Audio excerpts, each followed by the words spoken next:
I spy with my little eye a tragedy that happened in chat today. Both a victory and a tragedy. I walk in with my cup of water, and the first thing I see, Leon got first. Nice! Him. Bemis. Himiko. Ah! Welcome in, everybody. Good morning. That just tickled me. It was really funny and really cute. It's in the chat above. But yes, Arting! Hello, Sugar Skull Bite. Welcome in. And Cora, and Koishi, and Blippy, and Pyrian. I got all the cuties today. And Usagi? Yes, it was a victory and a tragedy. It was hilarious. Leon won, and Himiko paid for it. I've been giggling at it for the past minute. It's just fucking funny. You're in art class and you're dying. I'm sorry, Cora. Please don't die. That's great. God, three acts in 2 seconds.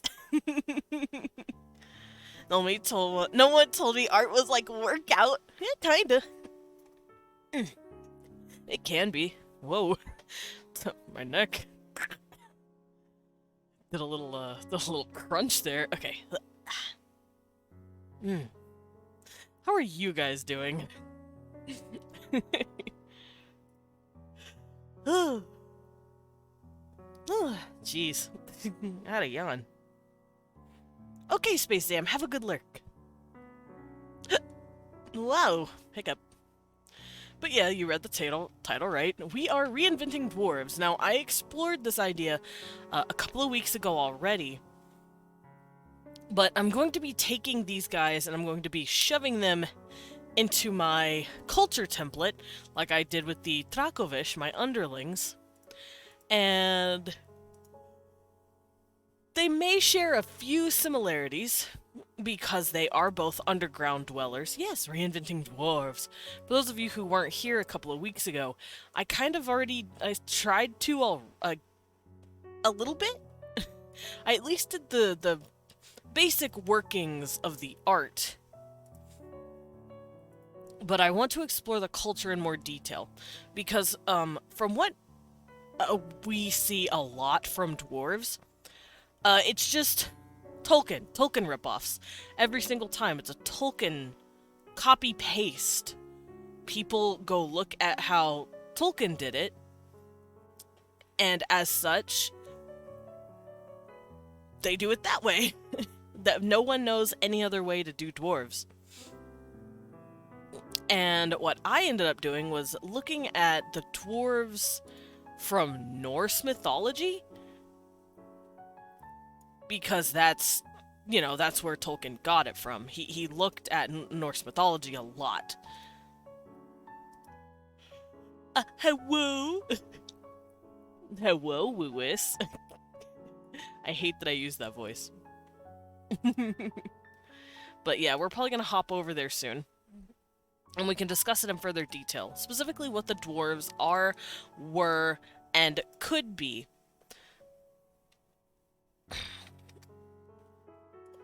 I just need to boot up my stuff real quick, because I need my tablet on. Specifically, I need the driver. There it goes. Alright, so I'm going to pull up a bunch of stuff for dwarves, and we're going to talk about them.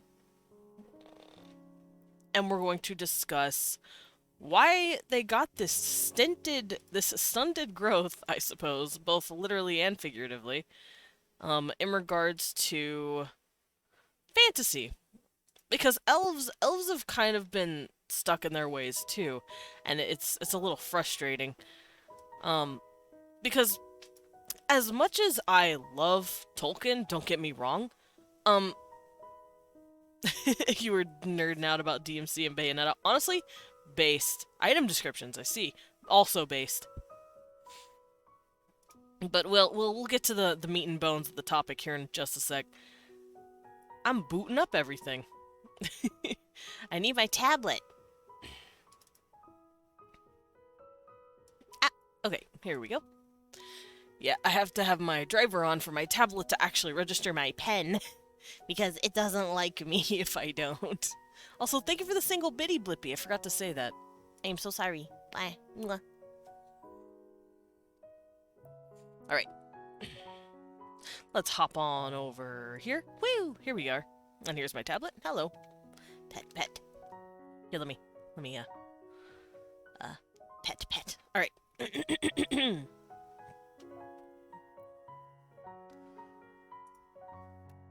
Oh! Boot up or get booted out. No! 3.6K! Let's fucking go! I like how that's just become a tradition. You'll get there one day, Lewis. I believe in you. Oh, Hibby. Cecil. Cecil jumped onto Leon's desk, accidentally knocked over something, got spooked, and now he's looking at me like I did it. Sir, your tail did it. Your tail is long. It's at least 1.5 feet long. How'd you get that? Actually, his tail's not that long, but it is really long. His tail's easily 1 foot long, dude. That cat's tail.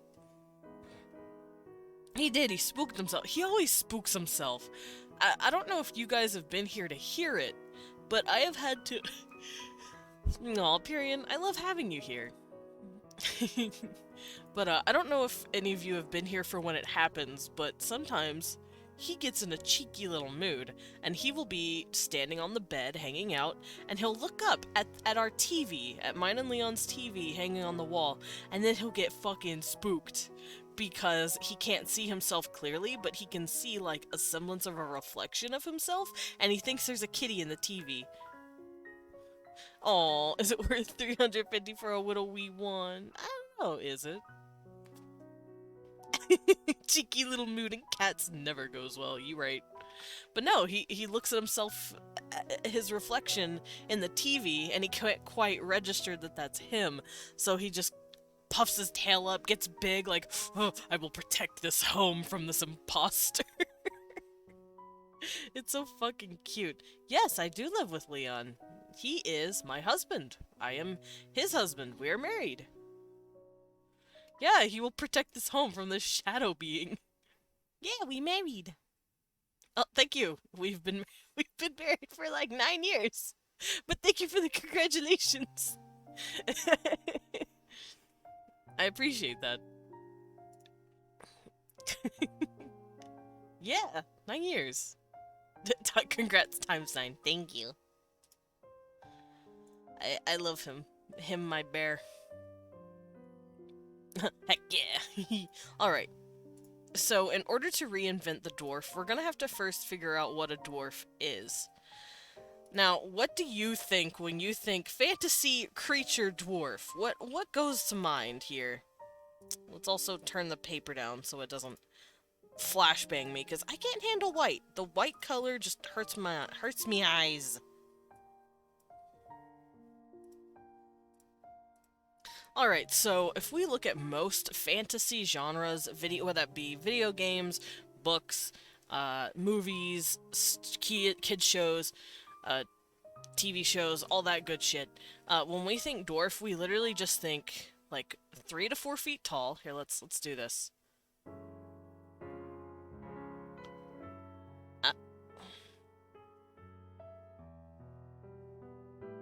I can write, I promise. I do not have good handwriting. Here, let's try that again. With a bigger brush this time.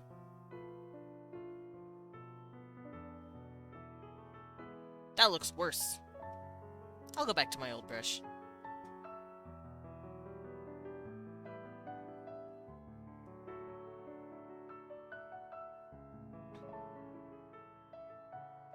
Alright, anatomy of a dwarf. We're gonna look at my dwarfs here. First we're gonna look at, oops.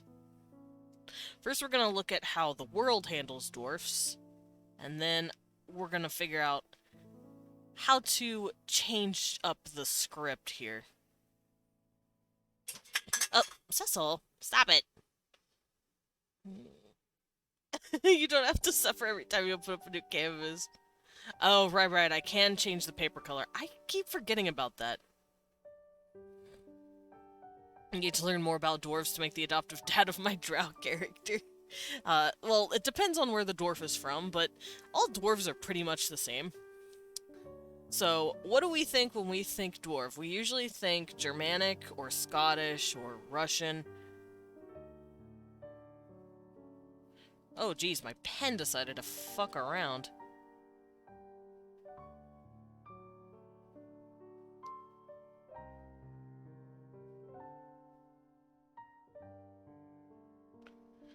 Like, these are the stereotypes that we typically think of when we hear a dwarf. We usually think about 3 to 4 feet. They're usually stocky. What else? Bearded as hell.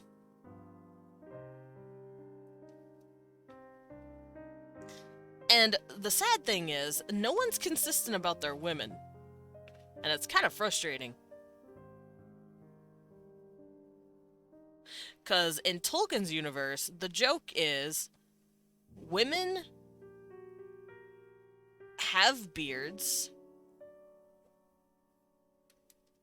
and they sound a lot like their male counterparts as well, so people get them confused. However, in a lot of other media, people are very cowardly and don't put beards on their ladies, on their lady dwarves, and it's really frustrating. It's like, you can't cherry pick for the sake of keeping a traditional feminine pretty look for male consumption game.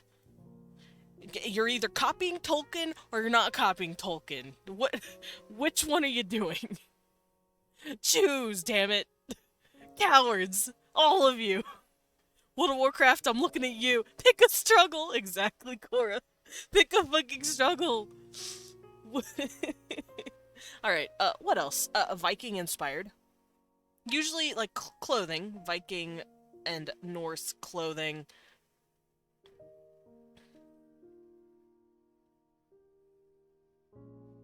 I'll just put culture.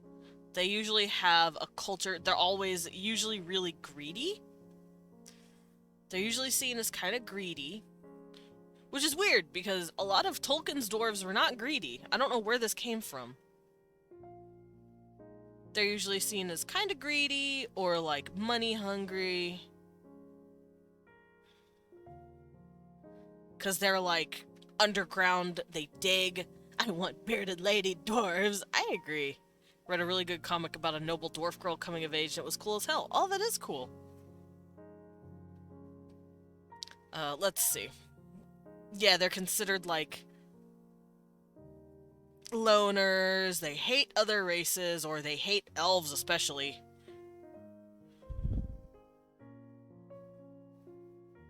And that's because of their underground nature. Now, like I said, a lot of this is stereotypes seen in modern media. Some of this isn't even Tolkien. Maybe it's because they live underground and have a bunch of precious metals, maybe. But we'll get to that. But like I said, a lot of this, especially these, are not necessarily Tolkien-made. Tolkien didn't have the dwarves be greedy, loner assholes. I mean, yes, they were solitary from other races, but that's because they came from the mountains. They were created and then put in the mountains as a sort of sleeping pod, in a way, as weird as that sounds, until all of the other races were awake and ready to mingle with the world, and then the dwarves came out, but by then they were in love with the ground. They loved their mountains and their underground living. So we're going to cover all this real quick, and we're going to figure out how to twist it. Because I love dwarves. They're fucking cool. However, they're getting old. Because people are not only grabbing Tolkien's dwarves, but they're taking really bad stereotypes that come with them because they don't understand Tolkien's world. They don't understand why he wrote the dwarves the way they are. They just look at a caricature of one single dwarf and go, "Yeah, I'll build an entire race out of that." It's like that's not how it works. And I don't blame Gary Gygax either. He's the guy who made D&D in the 70s. Gary Gygax was the guy who created the game. I don't blame him either. Their dwarves are fine. Sure, they're serviceable. But other than, oh wait, nowadays it's considered, I forgot about that. They drink a lot. They're constantly drinking. They're all drunk. This is in every single game and media you will ever see about dwarves now. They can drink until they pass out and it will never hurt them. They are all drunkards. And I don't know where this comes from. Tolkien didn't do this either. These are all, especially down here, these are all, like, modern.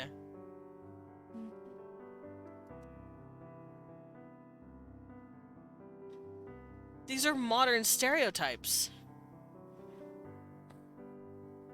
In a lot of media, dwarves are the best artisans and smiths. Yeah, I've noticed that as well. Best smiths. The thing is, also in Tolkien loved his elves. And in his culture, the elves were one of the best smiths. Yes, the dwarves were very good artisans, but it was the elves that were the best smiths, for the most part. They're the ones who made Aragorn's, or Isildur's sword, and they're the one that reforged it later for Aragorn. For those of you who know Lord of the Rings, I don't know if you guys do. I don't know how the confusion happened. It was the elves that were like the big crafty boys, and they made a fuck ton of magic weapons. It wasn't the dwarves. The dwarves were really good at making armor and jewelry. They loved making jewelry. I heard it's common they're also introvert when they don't drink. Possible?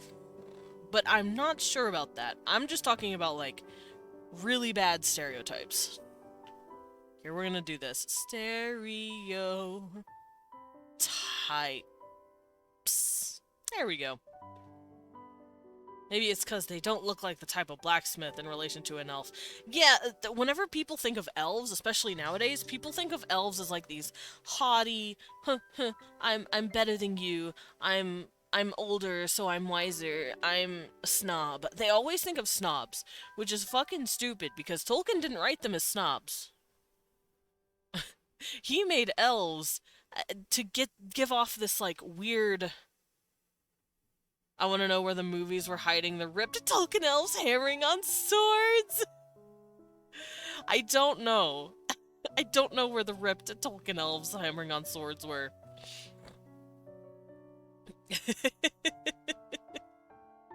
They're missing from our presence.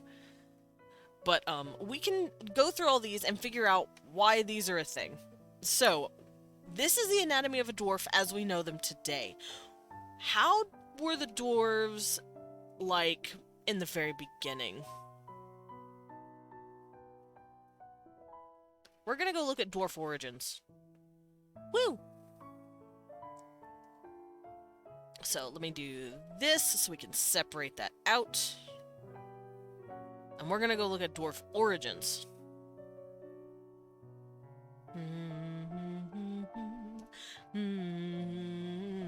Alright, so the dwarves were a creature, almost, or like a spirit. They are from Norse mythology.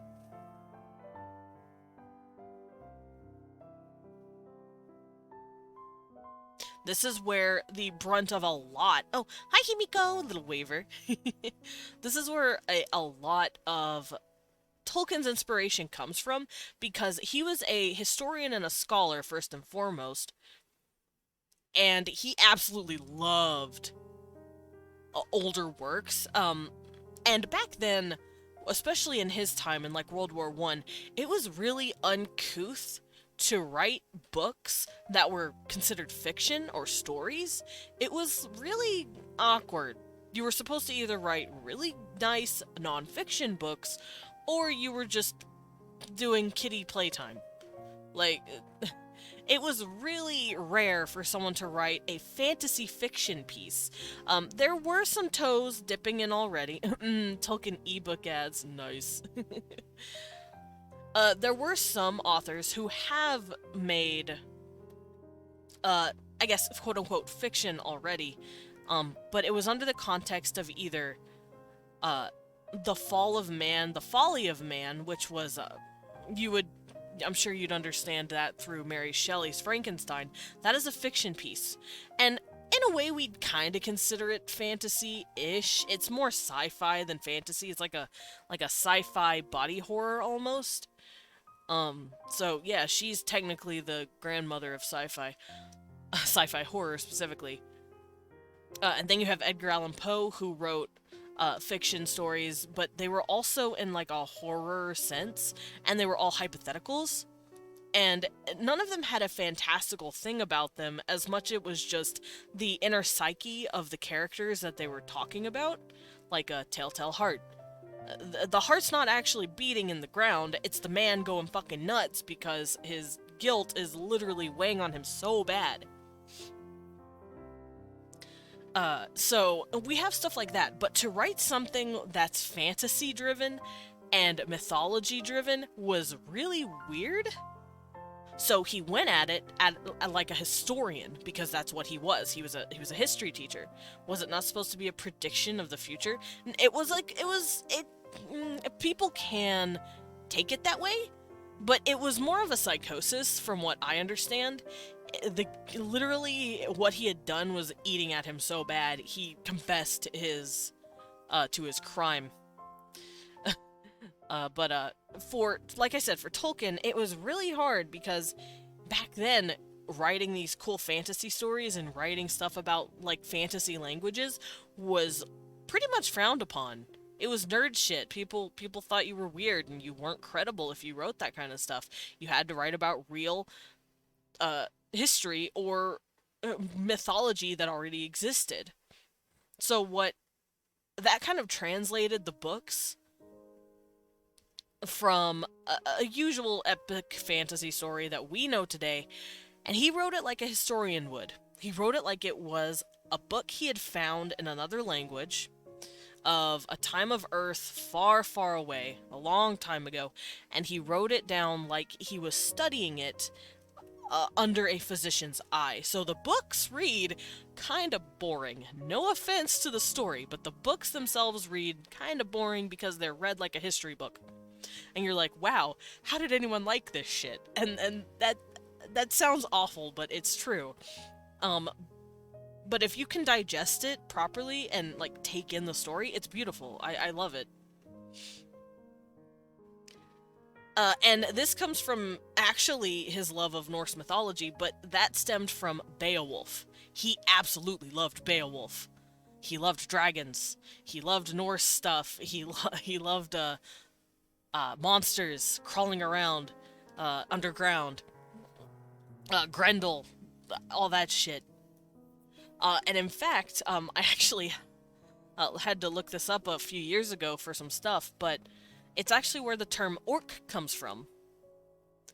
Orcus, in really old Germanic Norse verbiage, it means monster. It just means an aberration, a monster, a twist on something, it's evil, something evil. And that's where the word orc comes from, orcus. So you can see where a lot of his inspiration comes from. Even if the story is the best constructed in the world, it's how you tell the story that makes it interesting. Exactly. That's why for a long time, a lot of people weren't probably super into it, until it started getting adapted by other people, because they're like, oh, this is a good story, but god damn, is it kind of sluggish, and it's kind of hard to chew on. So people have adapted it in other ways. Now, for the dwarves, like I said, they are based on the Germanic mythology of a dwarf, or a dwerg. Excuse me, Kippy. Dwergas, that's the word that they used to use.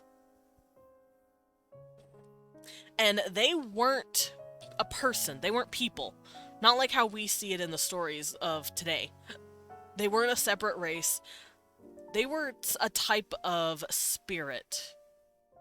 Or a type of, almost like how like goblins and elves and fairies used to be seen. They're kind of like that. Which is why you never see female dwarves, at least in the mythologies. whenever you hear something about a dwarf or a female born of a dwarf, gnomes, yeah, kind of like gnomes, brownies, boggarts, all these words conjure up this sort of Germanic fairy-like being, or like something from the Fey realm. That's what dwarves are. Dwarves aren't even from Earth. Dwarves are from another realm in Norse mythology, because in Norse mythology there's 9 worlds. There is Midgard, which is where we live, uh, Asgard, which is where the Aesir live, Jotunheim, Muspelheim, Niflheim. There's a fuck ton of Heims. And the dwarves live in one of these. I believe they live in Svartalfheim, or in another name for it, which just means dark elf territory, in a way. I'd have to find that specifically. But they are not people as we see them. And in fact, they are more like a representation. No, they're not aliens. When I say world, I mean like a realm, like the fairy realm. It's a world adjacent to ours that they can mingle with. And I've noticed that Norse mythology, they don't really have a smithing god. So these guys are like the closest equivalent. They are like a kind of representation of what Hephaestus could be. They're short, they're considered ugly, some of them are considered lame, which is an old term for, actually I think it's an old term for mute. But they usually have deformities of some sort, either in their legs or their arms, much like Hephaestus, who also had a deformity. This deformed smithing god seems to be a recurring feature across Indo-European culture. Which, for those of you who don't know, I thought lame means disabled. I know it's changed over the time.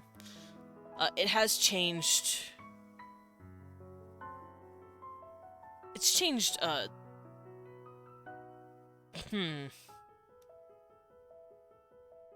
I think lame used to mean disabled, and I think dumb used to mean mute? I can't remember.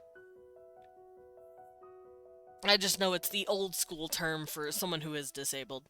But that's what they're considered. I consider them a sort of a close proximity to Hephaestus. Because, like I said, for those of you who do not know, Greek and Norse mythology they have a lot of cross-pollination. They have a lot in common. So when looking at one mythology, I like to look at many, just so I can see the similarities and see where certain stuff could come from. Now, why a smithing god is considered disabled or choose on a sugar cube, cute usagi. Now, I can't tell you why they're all associated with that. They just are. It might have been something culturally a long time ago, but nowadays it's all we have to go on. And they were very impish. The dwarves were very impish. So let's write this down. Short and ugly. Now, it never specifically said they had beards. At least in the Norse mythology, it was just what we started giving them over time, which is fine. Oh yeah, they were... In this, they were also greedy. They were greedy and impish. Smithing is a dangerous job. Pretty sure they had a thing or two missing. Very possibly. That may be where it stems from. But like I said, I can never say because I wasn't there watching them write the mythology. But let's see. We're gonna start reading over some of this now. So the term dwarf actually comes from, like I said, the word dwergas. Dwerg. Oh, keepy. Dwerg. Dwergas, which can also come from dwerg or Trug. And these are all really old. Kojiro! Hello, Kojiro. Thank you for the stretchy, sippy, snacky. Let me pop my fingers and get a stretch on. Ugh. Ugh. Ugh.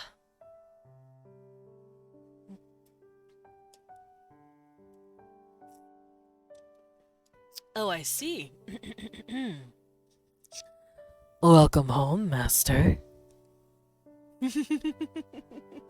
Oh, hello, miss you. I miss you too. I caught your stream a little bit. I saw you were making music. I think I said hi. Ugh, but I've been running around. I've been busy. Oh yeah, I was helping Con. I was doing Final Fantasy XIV, and thank you for the snack. I'm gonna eat a watermelon. How?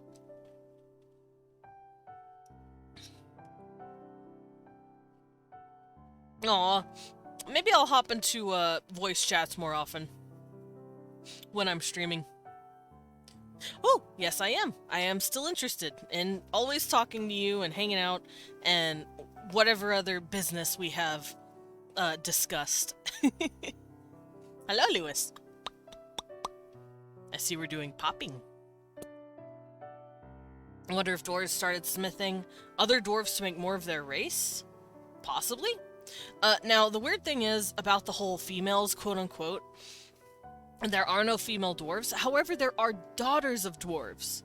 The females who are born of dwarves aren't considered dwarfs. It's weird.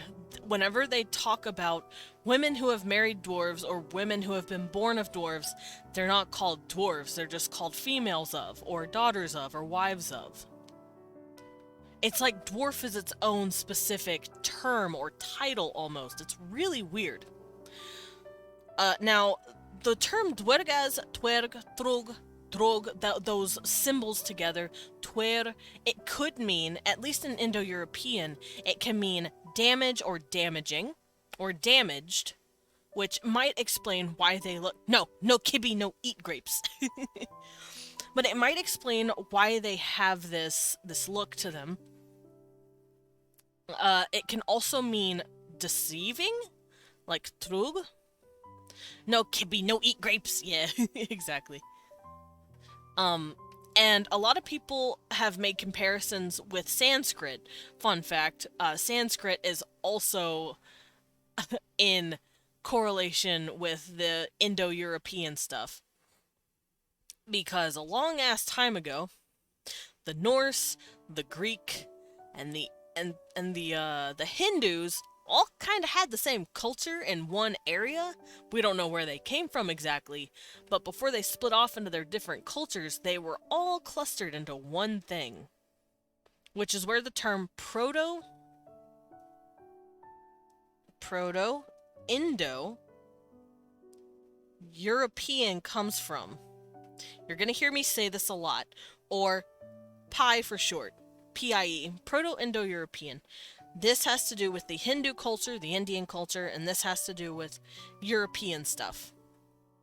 Such as, not necessarily Celtic, but such as Norse, Grecian, Etruscan, Roman. All this stuff is all kind of coalesced into a pot, and then later split off. So you can actually look at Indian words and hear a very, very, very small semblance of English, because we are very, very, very distant cousins with them in regards to culture. It's really cool. And they have a word similar to dwarf. It's dveras, dvaras, dvaras. I think it's dvaras. It's really hard to say. Or dvaras. And I think it means demon or imp, kind of. It means diminutive, little imp, little demon, almost. So you can see where these words come from and what they mean. It's something that's diminutive, deceptive, or something that can be damaged. Now, we don't know exactly where the word is connected to, exactly, but we do know that they are at least these impish nature spirits, and they're probably a mixture of these things. So that's where we can understand how the Norse saw them. So when they wrote about dwarves, this is what they had in mind culturally.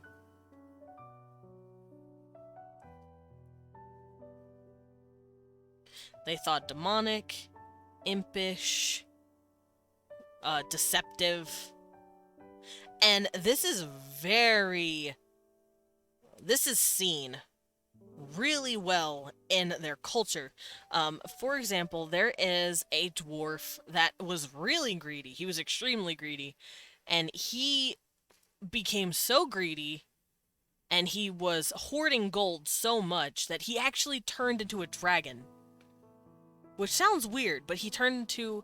back then, dragons were more seen as serpents, rather than, like, you know, 4 arms, big wings. That's a more modern understanding. Dragons back then were just giant snakes. They had some differences to them from actual snakes, but they were a lot more serpentine. And he turned into one, because he was this greedy. And for those of you who have seen the Hobbit movies, because I don't expect you to have read the book, because I don't expect anyone to have read the book at this point. For those of you who knew about the whole Thorin Oakenshield going crazy with the dragon madness because, you know, he had all this gold and he was freaking out over it, that actually has a tie to that original story. He didn't physically turn into a dragon like the dwarf did in that story, but he was starting to go crazy about gems and jewels and gold like a dragon would. He started getting dragon sickness. Which is a really cool little nod on Tolkien's part, I will say. And dwarves, like I said, they're impish little shits. They're always trying to figure out how to bone Freya, which is really funny. And I also know that they make everything from swords to hammers. You have Lord of the Rings books, but yeah, they're very chonky. They are chomky. I've thought about listening to them on Audible because I don't feel like parsing through it, but I would love to listen to it. Plus, I take in stuff better when I hear it versus when I read it. I'm a hearing learner, not a reading learner. But there is also another story about a dwarf who... they're always trying to bone Freya, so they're always making stuff for the gods, because they're like the gods' go-to when they need something. I know Thor got his hammer from a dwarf made it for him, Mjolnir. Fun fact, Mjolnir is actually really small. The movies make Mjolnir look huge, but Mjolnir is just this small little hammer. But Thor can still fuck things up with it, but it's small, and it's really cute. They also made, I think her name is Sigli? Oh no, I don't remember her name. But there is an Aesir god, a goddess, who loses her hair for some reason. I'm not as well versed in Norse mythos as I am with Greek, but she did. She straight up loses her hair, and the dwarves make her a new thing of hair, basically. They make her these lovely golden locks of hair. So they make everything, and it's not just made of metal. It can be made out of a living matter. They've made her actual hair, not just a wig. They made her hair that could grow out of her head. And it was long and pretty and golden. So, it's really fucking interesting. There's also the 4 dwarves of the cosmology that hold up the sky. So dwarves are huge in some cases. There is, let's see, what was their names? I know Vestri, I think, is west. Austri is east. Southri is south. And Northri is north. Which you can hear where we got the words. So we have these 4 dwarves that are related to the north, the south, the east, and the west. They are literally the poles that hold up the sky, the cardinal directions. So dwarves are huge. That is some powerful magic, I agree. But so did Hephaestus. Hephaestus made living matter. Hephaestus in Greek mythology created Pandora. And she was a person. She was straight up a person. And he made her. He smithed her. Smiths are very interesting in most mythologies because they're considered creators. Not just smiths and sword makers and jewelry makers, they're creating life. They're creating things that walk and move and talk and have feelings. So, what's a little bit of hair to grow on someone's head? It's really fucking cool. Smiths have had this really interesting creation feeling about them for thousands of years, at least where it's relevant. Also, I just looked it up. Apparently, the dwarves are considered as this is gonna sound gross. They're considered as maggots in the festering flesh of Ymir, which, for those of you who do not know Norse mythology, Ymir was said to be a huge Jotun giant that the Aesir basically grappled, killed, and turned into the moon, the stars, and the earth. We are technically living on Ymir's dead body. And the moon is his head, or his skull, technically. I'm gonna make a dwarf that smithed his own beard. Hell yeah. So, they're considered the gross, parasitic, not parasitic, but like, hey yo, we maggots too! Yeah, they're considered the ones that are feasting on the death of Ymir, which is really weird. But it also might be a comparison of saying they are burrowing beings that live underground. We don't know.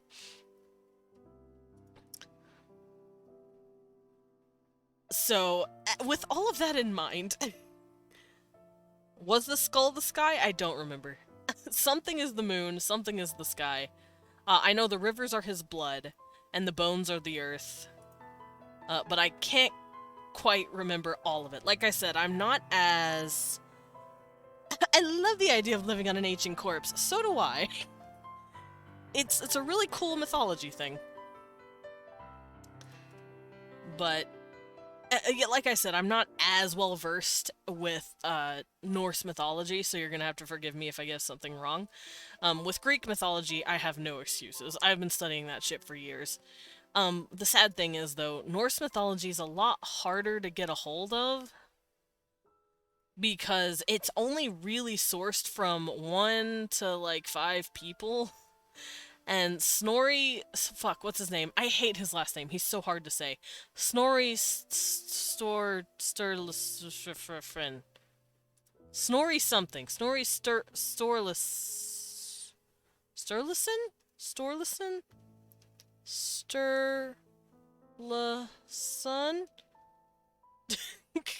Snorri Sturluson. He is one of the few sources we have, and he was a man of Norse heritage, but he was a converted Christian.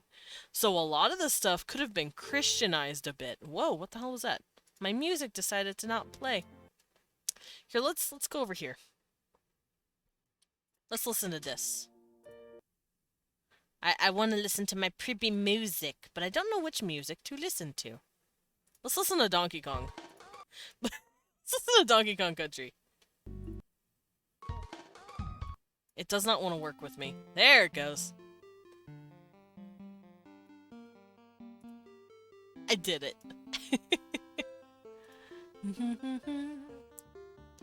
Alright. But yeah, we only really have... Oh shit, I forgot how much these songs go in and go hard.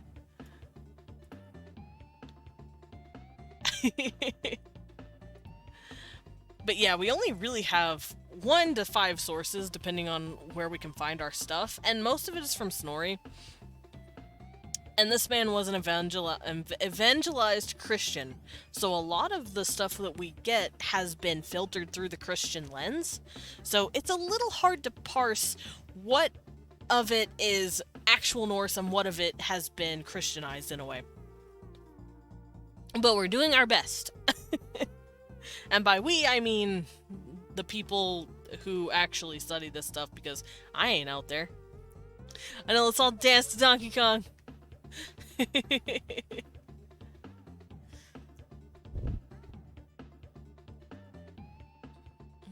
Alrighty. So, as the dwarves were looked at and filtered over and over again, and they actually showed up before Tolkien. We all know. Whoa, Blippi, you're cute. Thank you for the single bitty. Thank you for the boop, the bitty boop. But I know that the Brothers Grimm actually wrote about, or they adapted a story called Snow White that had dwarves in it. But those dwarves, they're not actually dwarves. They were, in the original story, they were kids that worked in the mines, so we're not gonna look at those. We're not gonna study those. Because those are not the ones, those aren't actual dwarves. Those are people. So, now that we know all this, we can figure out how to turn this on our head, on its head specifically. And I do want to do this with elves eventually, too. Cute. Yeah, cute. Blippi is cute. So how are we going to turn this into our own thing? So I want to make races, not stuff that's copied from other stuff. No offense to that. There's nothing wrong with copying Tolkien. But that's how you're going to get a lot of samey dwarves. Like I said, World of Warcraft does it. RuneScape did it. Who else? The Dragon Age. Dragon Age did it. Oh, all the dwarves are kind of like that. If you think of a fantasy setting with dwarves in it, I guarantee they're just going to be Tolkien dwarves. Like, it's... Tolkien dwarves, but worse. Let's be real here. Tolkien dwarves, but worse. But I do want them to have some semblance of dwarvish look to them because they are still technically dwarves. I don't want to completely divorce them from that idea. So, the new dwarf. Let's look at it.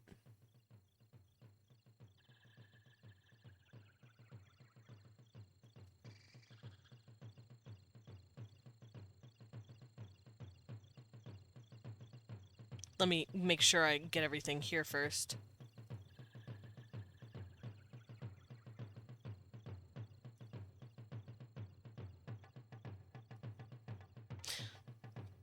So the new dwarf. How are we going to go about this? Now, for those of you who know how I work by now, which if you're older here, you should. You've seen me be doing this since the beginning. For those of you who were here for my underling segment, my Dracovish, my underground goth people, my Twilight, essentially, on accident. You know that I like to take a more evolutionary approach towards it. So, when it comes to my Dracovish, I kind of base them off of, like, mammalian bat-like people that later evolved in the underground who gained an attachment to their giant spiders that they take care of. And that was basically their whole life. Now, with my dwarves, I'm going to be calling them the Dwerg because I want to take this original word. I want to use the original word Dwergas. I'm going to be calling them the Dwerg from now on. That's what you're going to be hearing when I'm talking about my race of dwarves. If I say dwarf, just assume I'm probably going to lead up with Tolkien stuff. But if I say Dwerg, know that I'm specifically talking about the dwarves that I'm going to be working on.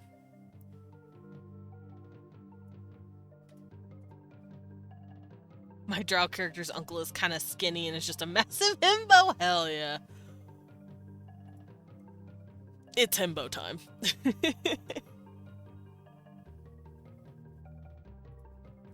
Alrighty.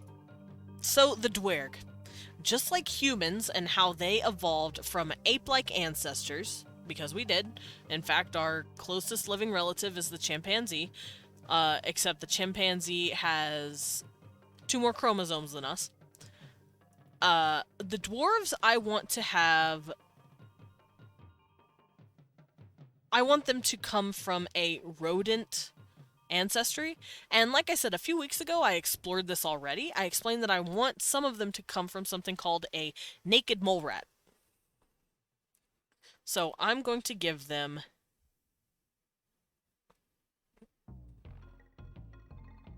Rodent Ancestry. And if I do this, we can keep a lot of the mouse anamorph. It's terrifying.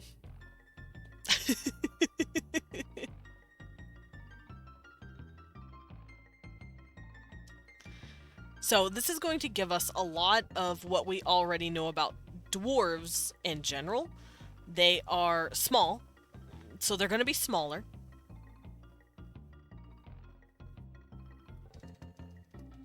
Here, let's do that again. They're going to be smaller, 3 to 4 feet.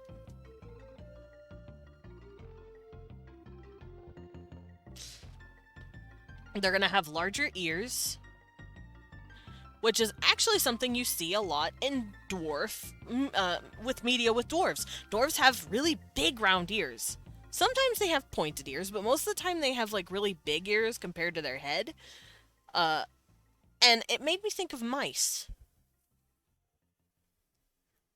Also, yeah, burrowing and smaller size. Mole people, pretty much. They're going to be burrowing creatures.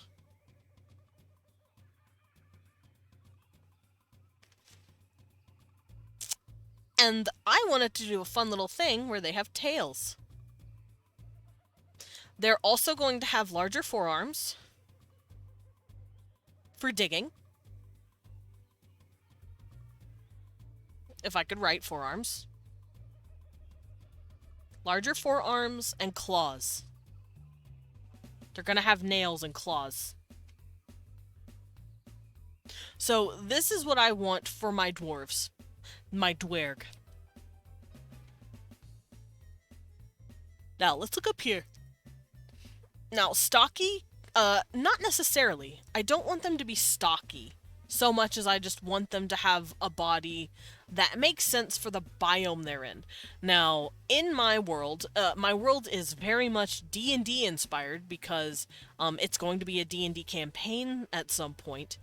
So, in D&D, you have a bunch of sub-races, as it's called, where you have an elf, but then the elves will be like high elves, dark elves, wood elves.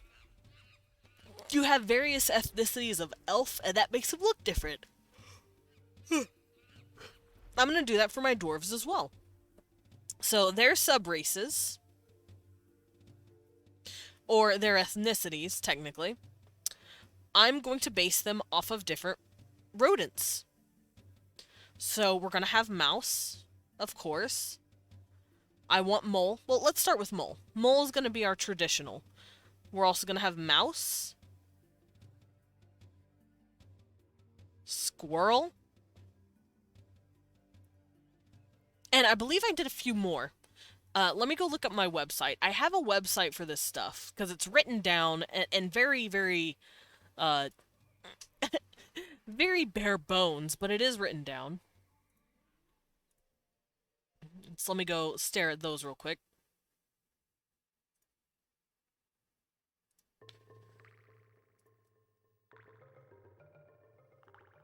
Oh, that's right, prairie dogs.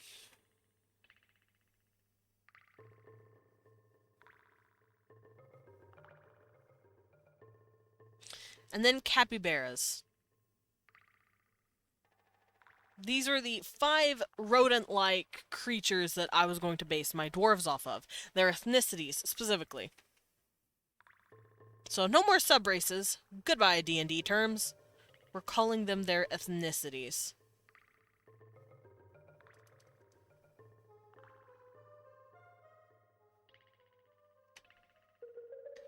So their ethnicities are going to have them... Prairie dogs are very cute. I wanted to take animals that were rodents or burrowing creatures. This also means, however, that I've been mingling a few traits together when it comes to halflings and gnomes, I kind of threw them all in with the dwerg because my world isn't going to have halflings or gnomes.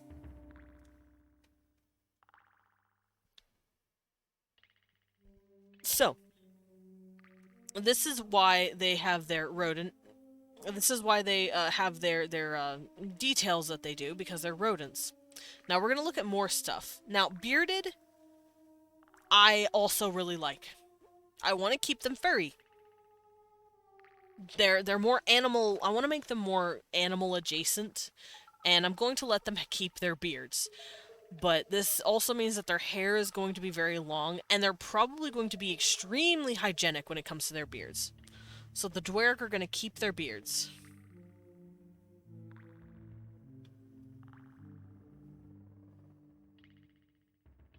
I'm also going to write down something so I don't forget it later. I am basing them off of naked mole rats. Now, for those of you who weren't here to see me work on that, naked mole rats, fun fact, are eusocial.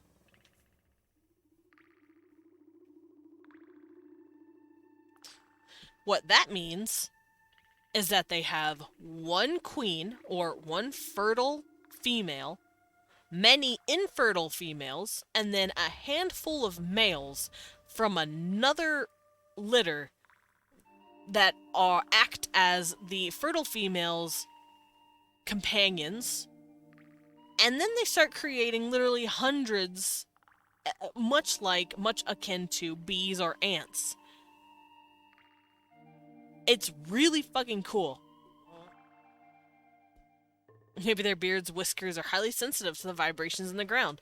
They definitely could come from a lineage of that, so they keep the beards now. So maybe they do feel, maybe their beards are more sensitive than, like, say, human hair. They could have some sort of, let's write more sensitive. Welcome back, Lewis. Yeah, maybe the beards are a little more sensitive than standard human hair.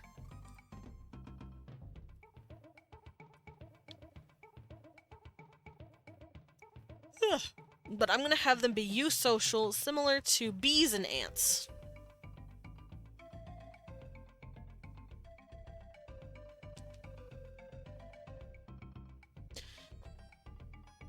There we go.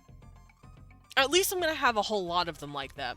Maybe not every single ethnicity does it, but I do feel like this is the default.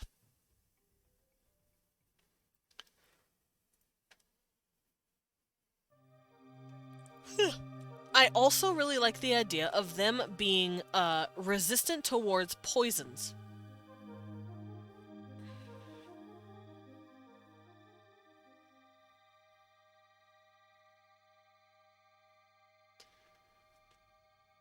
And I actually have that on my website, so I'm going to put that down. And this stems from the whole, oh, the dwarves can drink 5,000 liters of liquor and be fine. They wouldn't be able to do that. I might not go as far with the redesign, but I might make eyes smaller. Of course! So, we're gonna work on the moles. Now, I already have some of that stuff drawn. And we're gonna go into that. Here they are. And these are my dwarves. I drew these a few weeks ago. A couple weeks ago on stream. Doesn't Dwarven food had nightshade in it? I don't know. I could not say for sure.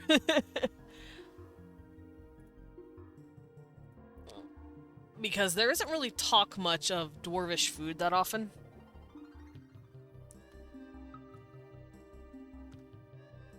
No, I don't see anything about it, but who knows? Oh, and Mirkalfar. Mirkalfheim is what I was thinking of, which is another word for Svartalfheim, which is where the dwarves are from in Norse mythology. I remembered. Alrighty, so as you can see here, I've already taken the liberty of doing some of these. I've given them their smaller stature. I've made them about 4 feet. The women are a little taller. They're about 4'6", and on average the men are roughly about 4 feet to 4'3". I've given them larger ears. Their ears are a little bigger than average human. They are going to be burrowers. They have tails, although you don't see it on moles because the tails are going to look different depending on the ethnicity. I want moles to have these short, stubby little tails. And you can see I gave them big hands, kind of big forearms, muscular, and claws. And you can see they're not necessarily stocky, not like what we would see a normal dwarf be like, but they are squatter than most human. Dwarfen food isn't bland, they just don't put spices and seasoning in for humans because humans don't eat rocks. Wait, what is this? Like, I don't know which media of dwarf this is from. Yeah, they're gonna have short and stubby tails. I mean, little nubbins, little nubby tails. At least the moles are. The mice? Okay, so moles, stubby tail. Stubby, cute little tail. The mice are gonna have long, thin tails, just like mouse. And this isn't going to be what a dwarvish mice dwarf looks like. They're going to probably be a little shorter, a little thinner, and they're not going to be as ripped. And they're going to have thin little tails. Think more like hobbits more than dwarves. They're going to look more like hobbits. And then squirrels are going to look like crack den hobbits. It's a D&D discussion about food. Oh, that makes sense. Hi, Zedder! How you doing? I see you peeking. I see you're leaving. Why are you running? Get back here.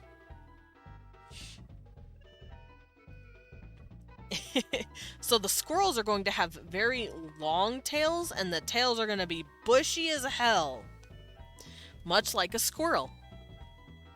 I'm doing good, Zedder. We're talking about dwarves. How are you? Alright, so prairie dogs. What do prairie dogs look like? Specifically in the tail region.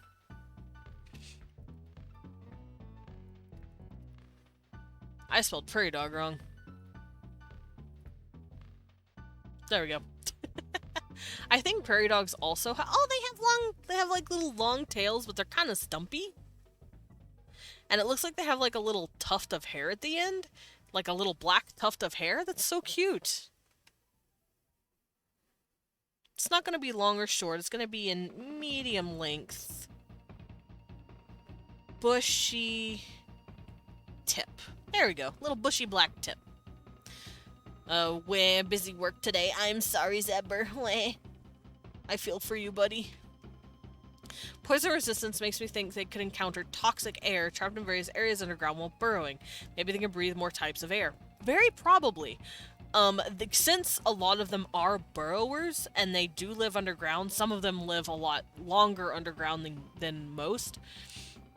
Yeah, that would definitely make sense why they'd be toxic resistance. They can breathe in stagnant air and be completely fine.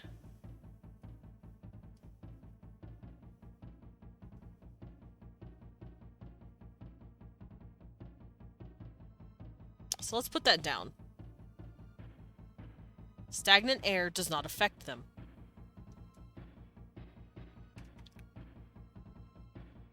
Alright, and Cappy Bears. I believe Cappy Bears also have stubby little tails. Cappy Bears are so cute. And these guys are probably going to be the biggest out of the dwarves, but they're going to clearly be dwarves. Meeting with boss today. Oh no! But you got this, Zebber.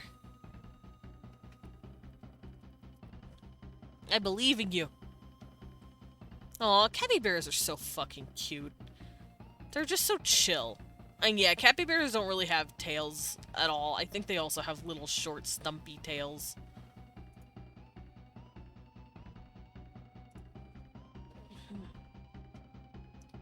So, they also have stubby tail.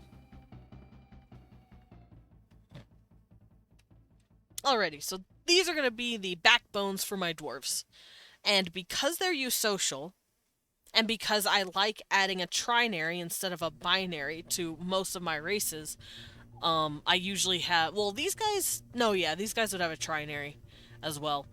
They have their queens, which the ladies are the biggest. They go to about 4 or 5 at highest. And they are fertile. They can have babies. And then here's males, standard males. But then I did something really fun. I've made infertile females over here. And because they're infertile, sure, they have hips a little bit because of their 2X chromosomes. However, because they were born without the ability to have children, their body didn't develop the same way a queen's body would. It didn't give them the necessary means to feed children, so they don't have breast tissue. Their bone structure is kind of similar, because they do once in a while have an infertile female become fertile. It just happens once in a while. It's a little unnatural for them, but it will happen on occasion. But so they have a lot of blending of masculine and feminine body features, which is what I did here, as you can see. They have slightly softer features and a little bit wider hips, but they're still masculine in appearance for the most part. And these guys are probably what people think when they think dwerg in my world, because queens are never allowed to leave. They are very rare and they are very precious, and they're also in authority power. They're also in an authoritative position. So they need to stay home on the home front.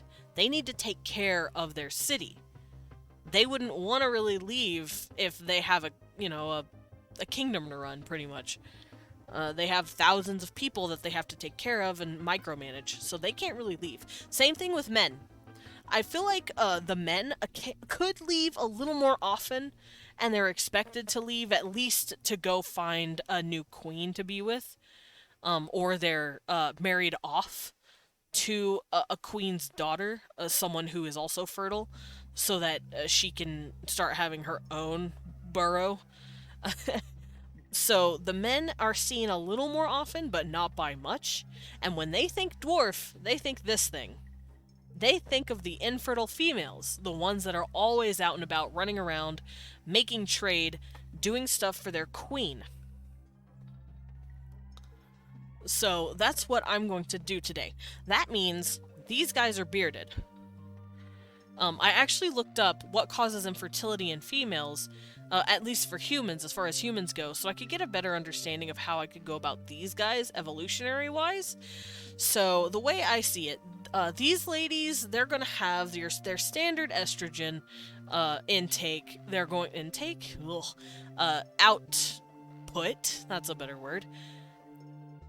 They can have literally hundreds of kids over the course of their life. And the males are fine, standard testosterone levels, they're fertile, they do what they need to.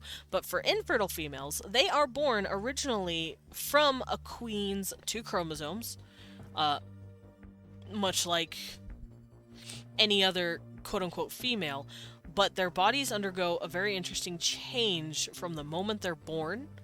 And their body cannot produce estrogen the same way that a queen's can. And as such, it kind of puts a stopper on that. And instead, their body is replaced with testosterone. So most of them probably consider themselves male or masculine adjacent. They probably don't quite identify as a female or a male, at least as far as gender is concerned. So once again, we have a trinary. We have female identify, or female gender, male gender, and then a sort of male neither gender, just like I did with the Thrakovish. And for these guys, it makes a lot of sense. Now, with the Thrakovish, there was kind of a disparity between those 3 genders.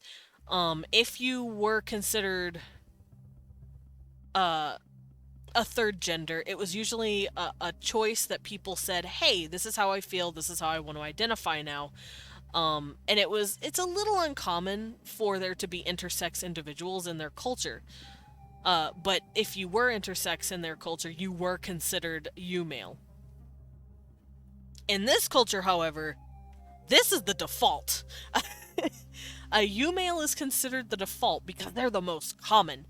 Out of every 3 females and 5 males, there's going to be 100 U-males. They're the brunt of the culture. So these guys, this little feeling of masculine and feminine are going to be the standard. And we're going to work on that.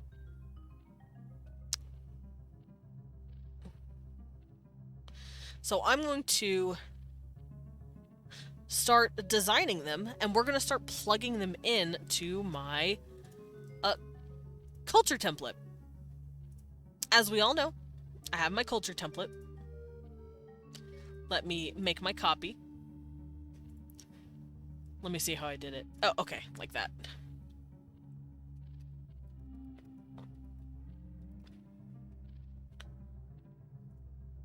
Oh, hiccup. Hiccup. Help. I'm dying of hiccups.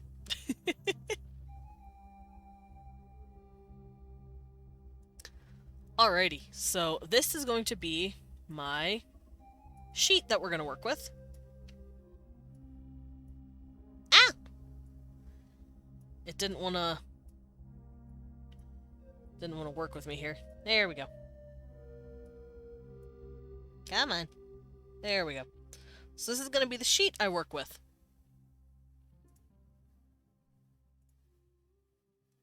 And yes, thank you, Period. I'm glad you find it interesting. This is going to be the second sheet and second character that I make. Pog. Would there be a case of hermaphrodites self-fertilizing? Good question. I'll get back to you on that later. I'll figure that out when I've thought about it a bit more. God, RuneScape dwarves were a mess. I love them, but they were a mess. Sorry, I'm looking at dwarves now. Anyway. So, we're going to call this just the dwerg for now, or the moles, I suppose.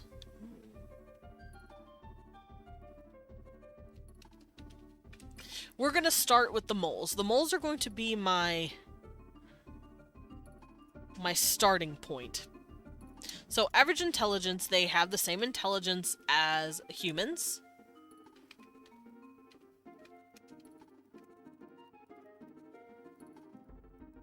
And their typical IQ is going to be roughly around 100, which is what ours is. Communicate, they communicate like we do.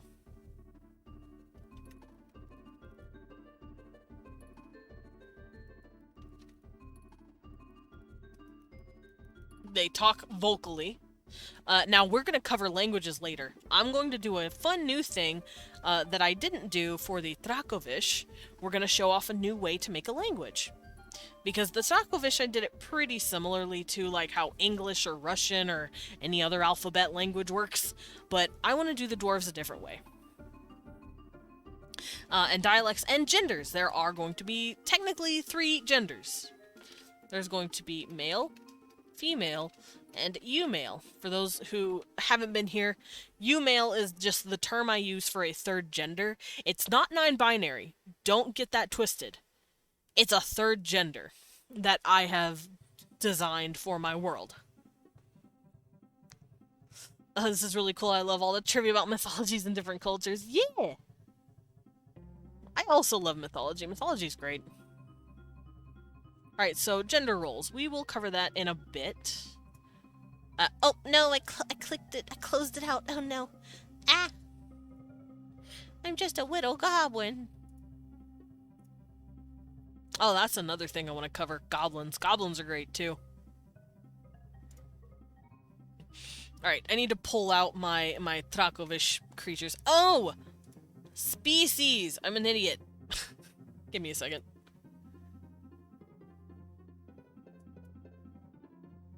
Don't mind me, I'm the big dumb.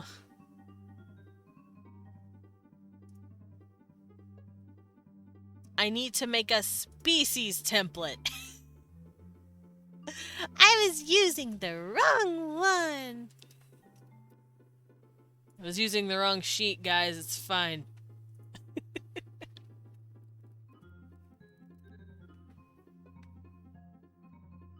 That's okay. Also, did the music get really quiet all of a sudden? Oh. At least it did for me. Let's turn it up a little more.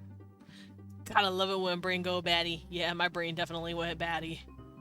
Alright, species. There we go. The Dwerg species.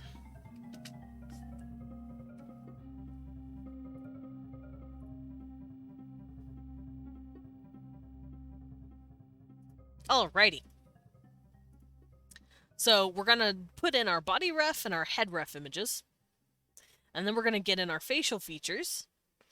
And then our height, weight, all that good stuff. So that's stuff we have to draw.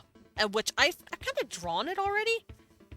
Yeah, I can't hear music. Yeah, it was really quiet for just that one song. It was really weird.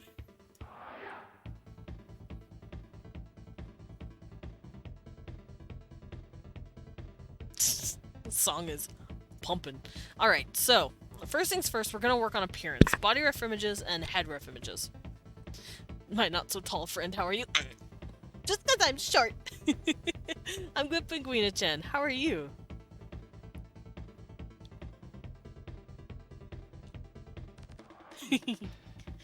Alright, so do I want to color these guys in? Probably.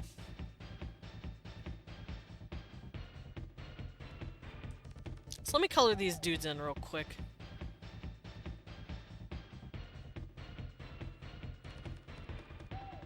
Ah! Oh no! Okay. Wee boop. Wee boop. Wee boop.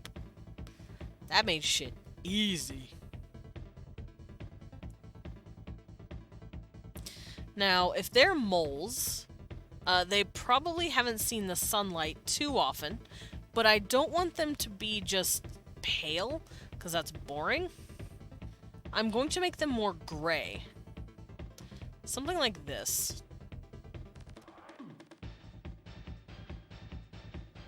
And the females are probably going to be a little lighter than usual, as well as the males, because they don't really go out much. However, the ewe-males are going to be a little darker, at least on average, because they are going out all the time.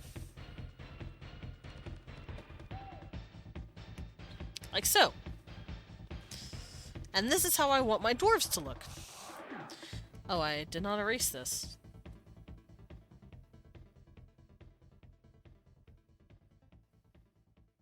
You probably can't see what I'm doing because the colors are so similar, but it's fine. Actually, it'd be easier if I just did this. That's not what I wanted to do.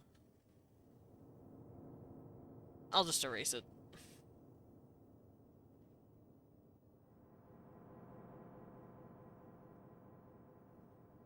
Here, you can see it a bit better over here, but it accidentally filled in the hands like this. And I didn't realize it did.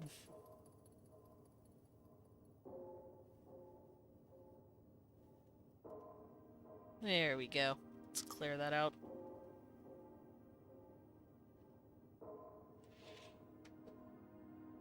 Alrighty. So these are going to be the standard look. Food consumed. Good. You're tired? I'm sorry, Pinguina. Could some of them be more blackish because of coal and mining stuff? Possibly. But if that's the case, then it would still just be ewe-males, because ewe-males are like the, ewe-males are like the working class, almost. Because males and females aren't really put under the same strain. Let's make these look like they're a little more uniform with each other. But males and females wouldn't be put under the same strain. Their duties are in regards to having kids and making sure the species continues to propagate.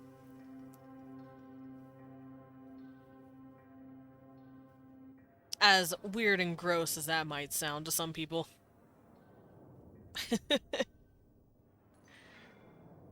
Also, I'm gonna give them some colors.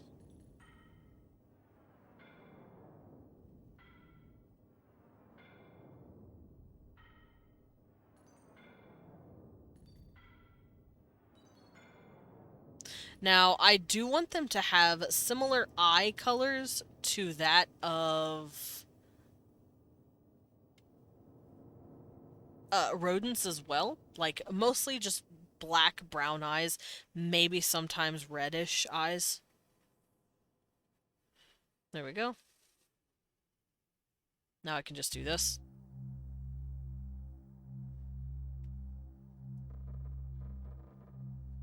Oh, I forgot to color in the eyebrows. Please, Twitch Senpai, don't ban me from basically second-class citizens used for breeding. Not second-class citizens. The queens are the one that's in charge. The females, they're the ones that run everything. At least from an authoritative standpoint. They're the ones that give the orders for pretty much everything. If anything, the males would be considered second-class citizens used for breeding purposes. Oh, Lily! Oh, no! That was awkward. Hey, listen, we're not talking about breeding anyway. Welcome in, Raiders.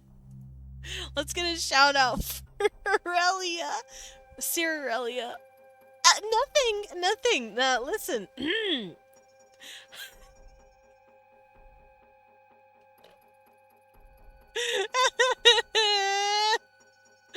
Oh, the timing was uncanny. That crocodile was so cool. We'll go over that in a minute. Hi, Lily.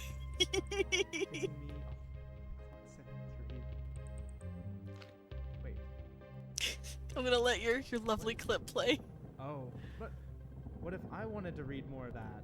Nope, you're not allowed to read it, I guess.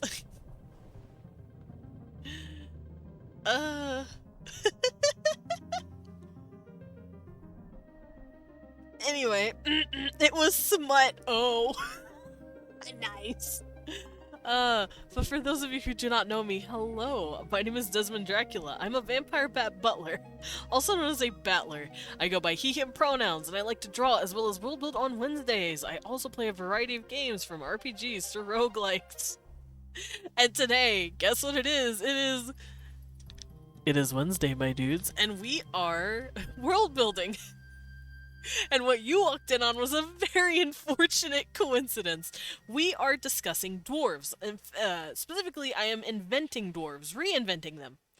Professional chatting about breeding, wink. No, shh, I wasn't talking about breeding. You guys were talking about breeding.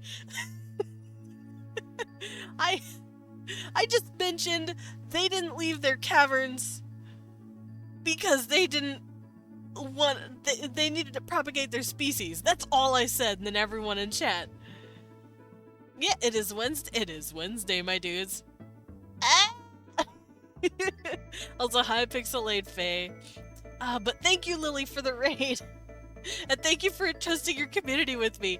The trust was misplaced, obviously. I apologize. The chat was about breeding, yeah. Don't trust the streamer! No! I mean, donuts. We were talking about donuts. Yeah, we're talking about donuts. But no, we are discussing how to reinvent the dwarf. Thank you, Pixelate Faye. Have a good day. Have a good lurk. But no, we are discussing dwarves, and these are the pictures that I've been drawing for the dwarves. And this is the notes that I've been taking for said dwarves.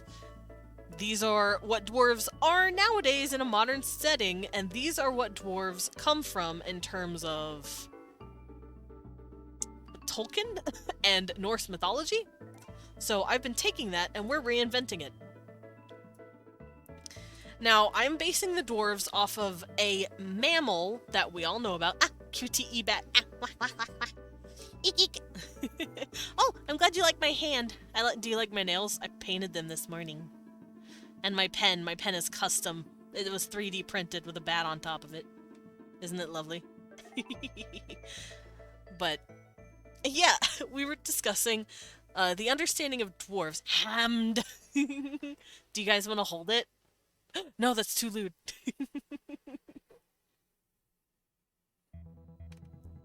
But yeah, I've made dwarves. I drew them. These are going to be the females. And because I'm basing them off of the naked mole rat, of all things, gotta go have a good one. Of course, kicker of elves. Oh no. Don't kick the elves. Hand holding. Oh my gosh, I know. So lewd. But these are going to be female dwarves. Oh yeah, it's right here. See my hand. It's right here. Hello.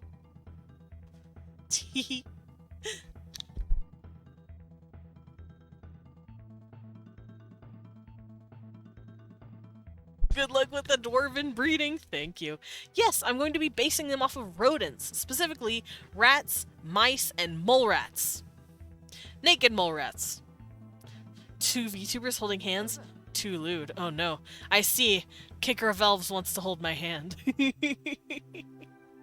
And welcome in. Welcome to the Bat Cafe, cutie. Anyway, back on topic. I also love rats. Rats are adorable. They are babies. But they are going to be something called eusocial. Oh yeah, I remember you. I remember the king rat.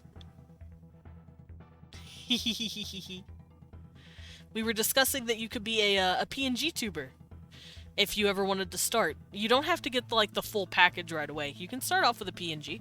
Nothing wrong with that. I started off with a PNG. And it was great. The moment I came in was too funny to not drop a follow on the way out. Oh, thank you. I'm glad. But yeah, naked mole rats bleh, are a eusocial species, which is a short.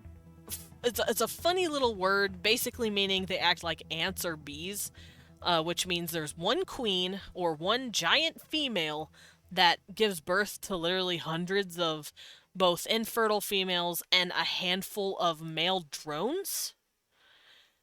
Naked mole rats do that, which is cool. They're mammals. Why are they doing that? It's fucking dope. So I'm like, I want my dwarves to do that. So that's what's happening. These are the giant queens, the fertile females that have babies. These are going to be the fertile males that have babies with the females. And these are the infertile females. I'm calling them eumales. Hold up, this music just kicked in. I love Donkey Kong Country. Anyway, so that's going to be the social understanding. So what you guys basically walked in on was people asking, oh, are these guys second-class citizens to just have to breed? They just stay home and breed all day? I'm like, well, no, the queens aren't, but the males are. The males are just there to be bred with and look pretty. So that's what you guys walked in on. Hi, I'm a professional. But yeah, now I'm just coloring in the females. So hopefully that cleared up any misunderstandings. Best way to do a raid, exactly. Yeah, they're just pretty trophy husbands that's there to be pretty and Amazonian warrior callbacks. I don't know. Oh no, I messed that up. So I'm gonna color in these lovely ladies. We're gonna give them some nice honey yellow eyes. Actually, what did I make them? I have a website that has a list of this stuff that I've put down. Okay, so yeah, they have black hair. So I'm gonna give her black eyebrows and brown eyes, black brown eyes. So I'm gonna do this. And I've made her irises and pupils. I've made them a bit bigger than an average human's because their eyes need to be a bit bigger so that they can see underground. Because they are still burrowing creatures. They're rats. They're burrowers. So that's what I did for her. And now I can color her lips.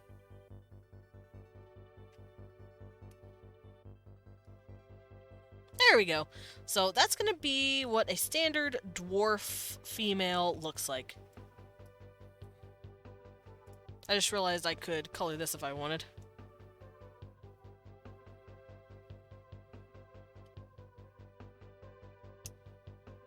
There we go.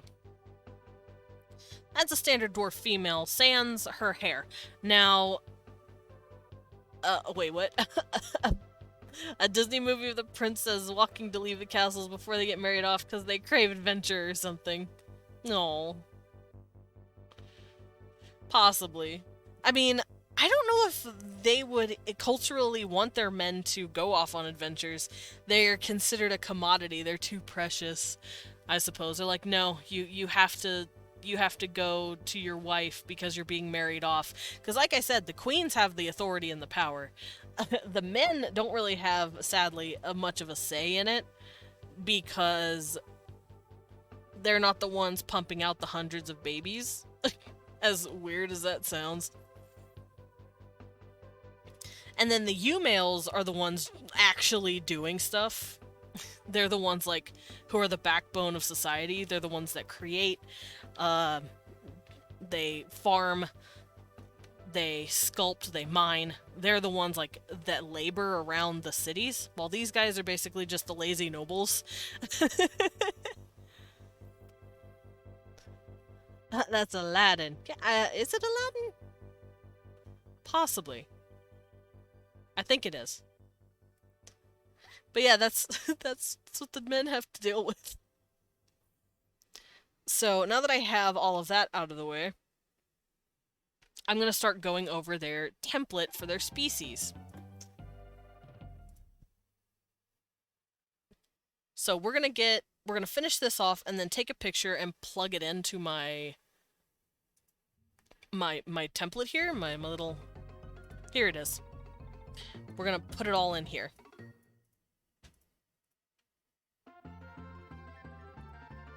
What is playing? Oh, I think just Donkey Kong stuff. Like Donkey Kong end music. Gonna lurk? Okay, have a good lurk. What the hell is that? Leon just showed up, plopped a giant box down, and confused the hell out of me.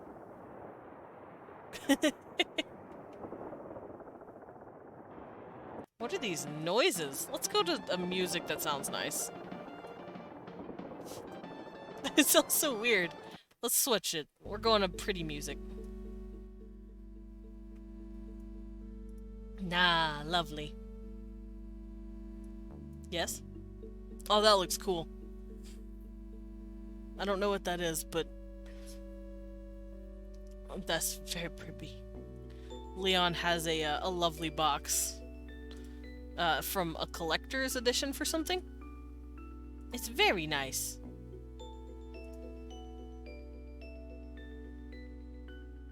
Alrighty, so I'm gonna pull up one of my species so I can see what I'm doing better. Oh, right, and I need to draw their head. So we're gonna plug in the body ref image first. I'm gonna take a little picture of it. And we're gonna plop it in. How do I... That looks silly. Okay.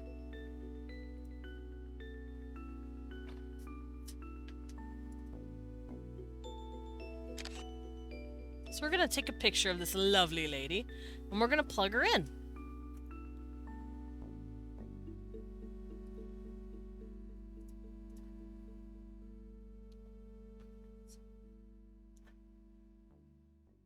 Oh, here it is. Okay.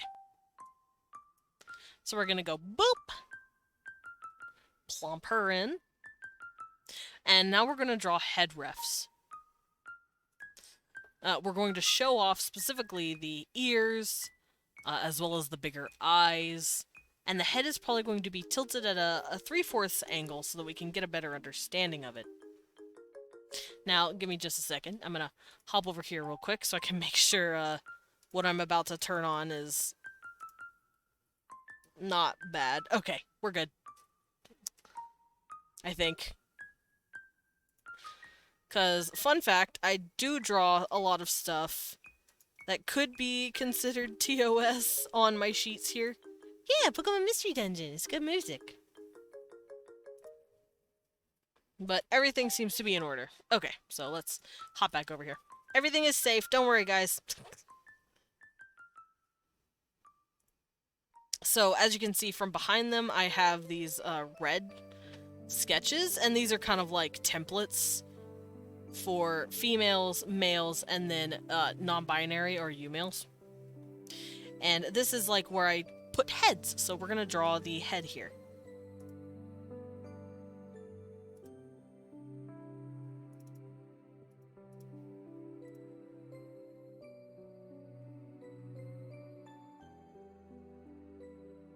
Let's use a bigger pen. Oh, that's too big of a pen.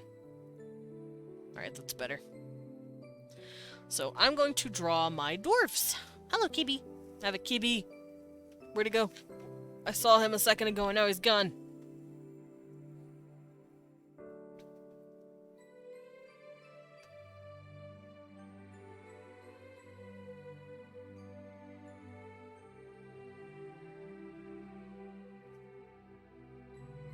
Alright, so their heads are going to be a little more squat. A little more flat than what we're used to seeing in most creatures.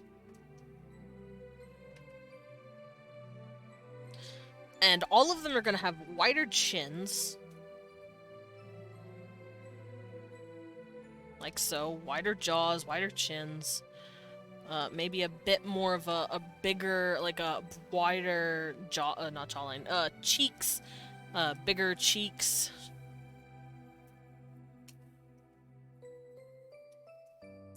Like so. Possibly a larger brow as well. And bigger ears. I'm gonna have their ears be not that big, but bigger than a human. Like so. Cheekbones to die for, yes. Lovely cheekbones.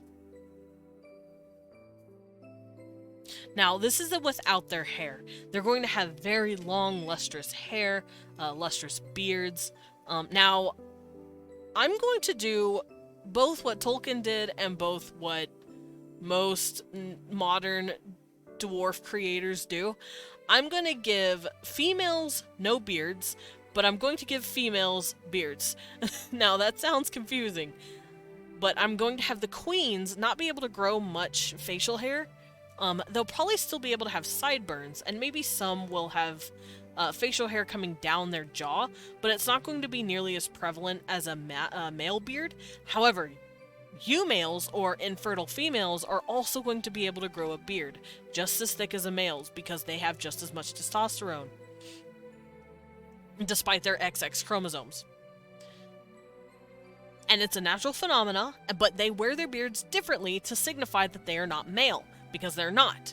They're not considered males. They don't have an outie, they have an innie. So, yeah. They're going to be wearing their beards a little differently to signify that gender difference. They also have shorter necks. They just have shorter everything.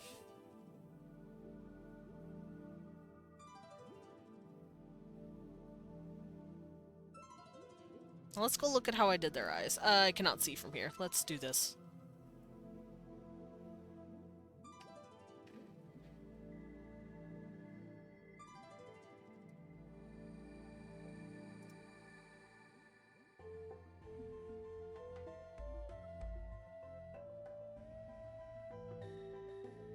And they're all gonna have really thick eyebrows, male or female, it doesn't matter. They're gonna have thick-ass eyebrows.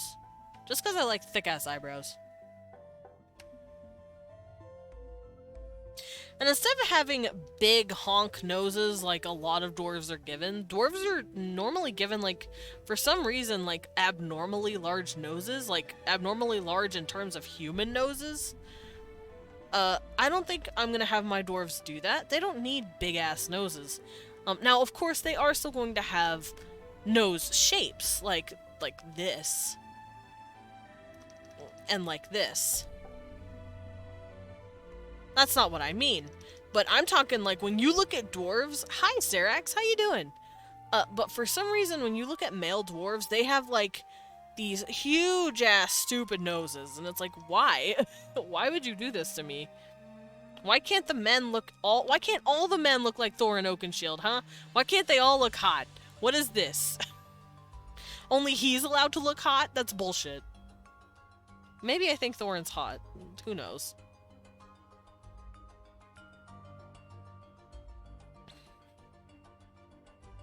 Alright, so for this one, I'm just gonna give them standard, more pointy nose, like a ratty kind of nose.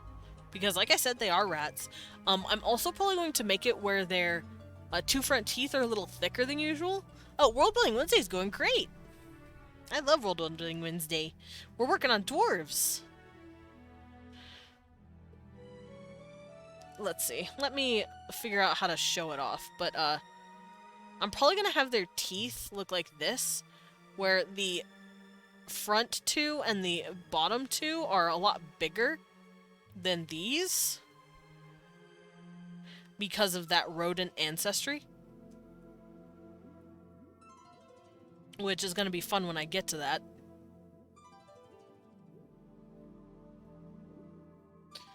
Whee! Also, I'm sorry you're a little tired, but patta patta.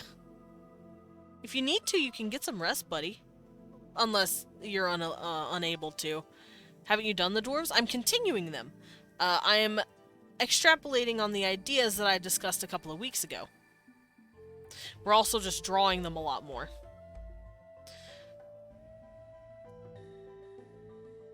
Alright, let me clean up my sketch here.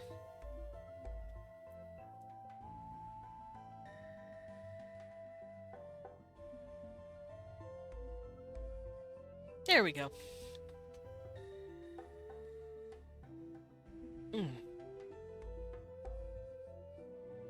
Now the question is...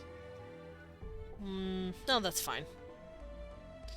Alright, so let's line my dwarf here. I don't... Well, actually, do I want to give it hair? I'm not tired physically, but mentally, I feel that. Well, whatever the rest you need, give yourself a nice rest. A nice, calming day.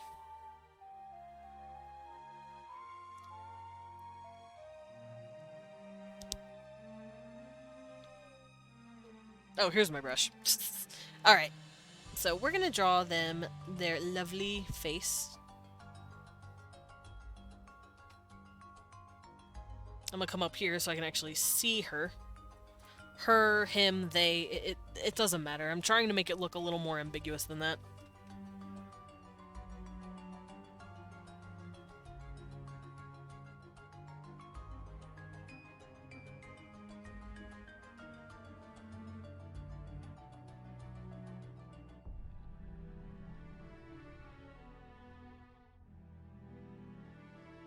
Okay.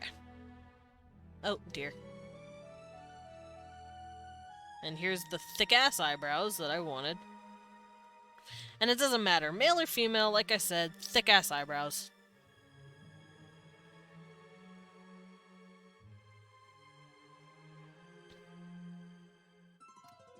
Now I'm gonna copy it and flip it, because I've already drawn it once, why draw it again?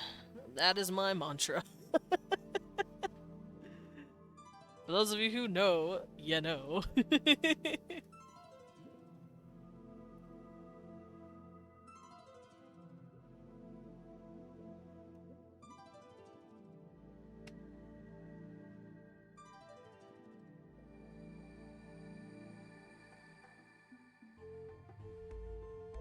Alright, let's adjust my eyebrow a bit. Flatten it.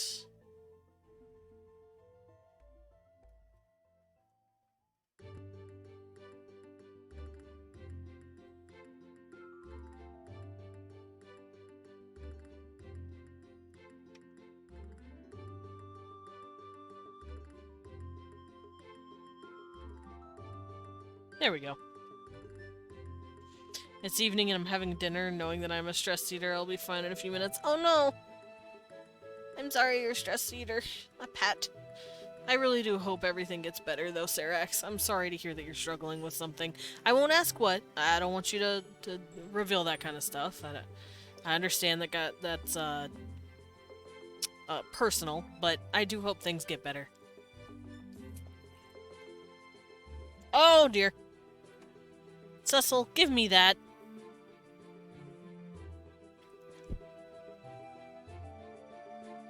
Ew, Cecil. You do not eat that. That's not for kitties. I just look down, I see my cat nibbling something. I'm like, what is he eating? It's a piece of paper. It's a long string of paper. Metabolism's fast, so I don't get too much.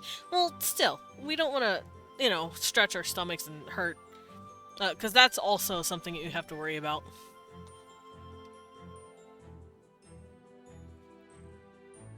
No, Cecil decided to try and munch on some paper string. I had to stop him. Be a good boy. Do not eat that. That's mine. You can't have it. That's my snack. Alright. I need to clean up this dwarven sketch here.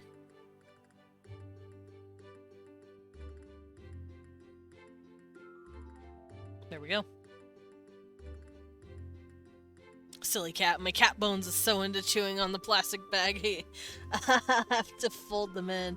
Yeah, cats are weird. Cats are weird little guys. Aren't you a weird little guy? Yeah, you're weird. Yeah. Oh. He looked up at the ceiling and then looked away from me like I insulted him or something. I really need a cat cam. That'd be so fucking great. Alright, so we've cleaned up this person a little bit more. Huh? He's not a dog. He tried to eat paper. You know those little black paper thingies that came out of your box? He tried to eat one. He was chewing it. Bad baby. Alrighty. Let's get some dwarf noses.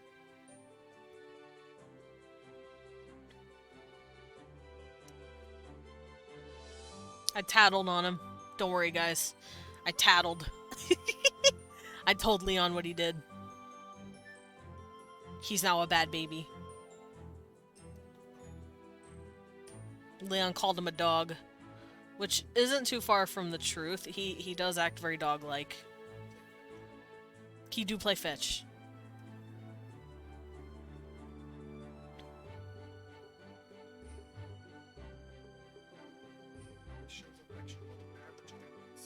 That's not true. Cats like to show affection. They're also engines of destruction, but they're also very sweet. A lot of cats are being more affectionate nowadays. Alrighty, let's get this person their head.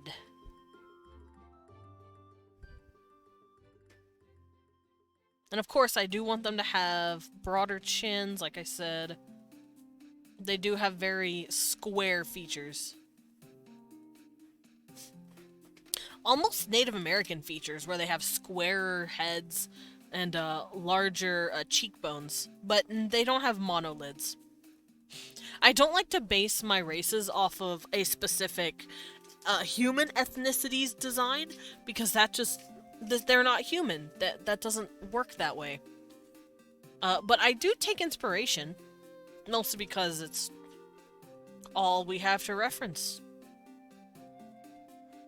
But I'm not going to just go straight up, I'm going to make dwarves look like Native Americans. Like, that's silly. But I can certainly see the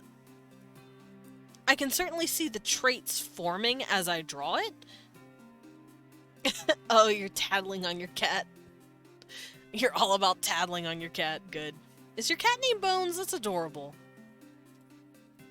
Hey, Bones. That's a good name. That's a good name for a cat.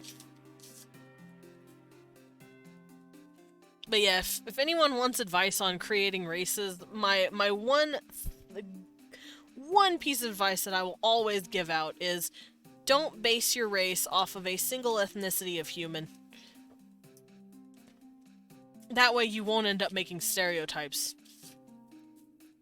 Like, for instance, like I said, these guys kind of have the look of a Native American, but I didn't... It's short for Lazy Bones! That's cute. Or Crazy Bones. But since she's old, it's always Lazy. That's adorable. Lazy Bones. I love her. Leon loves her too. Hey Leon, when will you join me in my World Building Wednesdays for some cool interview, huh?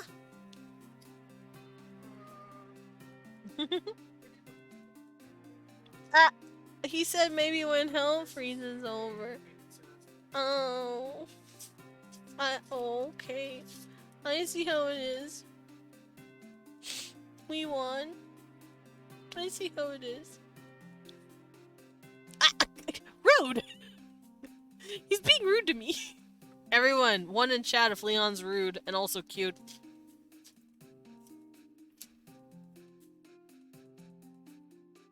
That'll show him. Boop bat. Ah, boop. That boop me? Aw, yeah, Perion will join. Perion, he said he'll join me. My homie Perion. Yeah, see, everyone put ones in chat. They think you're being rude and also that you're cute and also that you should join. Yeah. Yeah. You're being mean. Alrighty. So, this is going to be my Dwarvish Mouse. Cute. And like I said, they do have bigger eyes. They have bigger irises, specifically, is what I mean. Leon is being a little soon.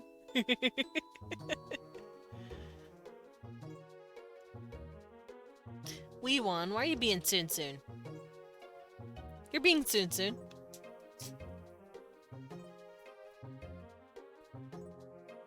We on. Hey Pats, how's it going? I'm doing good. We're working on more dwarf stuff today.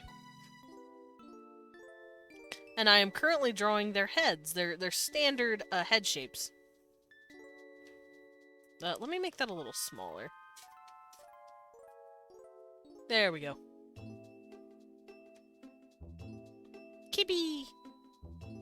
He's yelling at Leon. He probably wants something.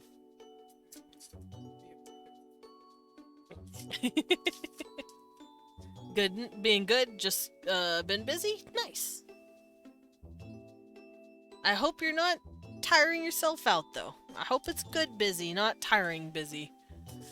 I always joined, but in a dumb way since and suggesting strange things. Hey, there's nothing wrong with suggesting strange things. It's how you get people to think.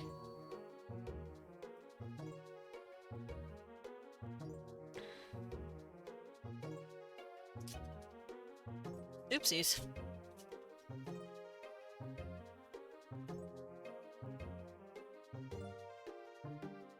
Wow, my brain completely forgot how ears looked for a second, and I had to sit here and reboot my brain. I think I'm broken, guys. The rejection from Leon was too much.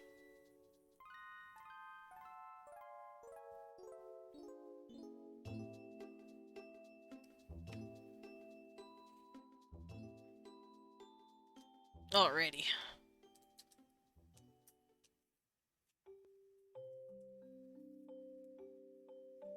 Let's give them their pretty strict collarbone.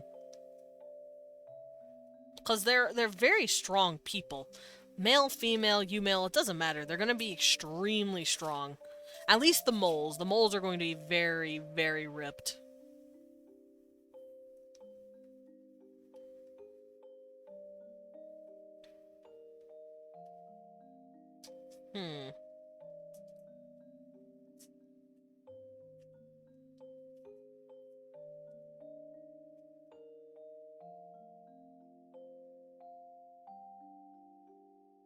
There we go.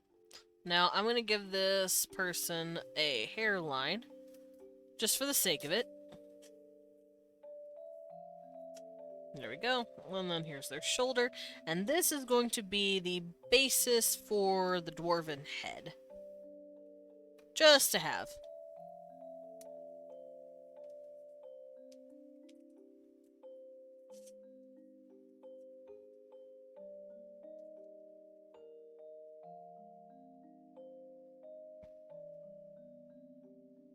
Now let's color this in.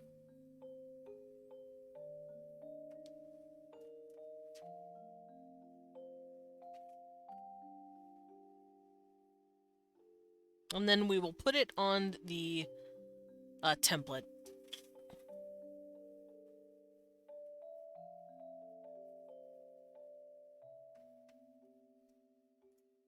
Plus, my hair itches. My hair itched my face.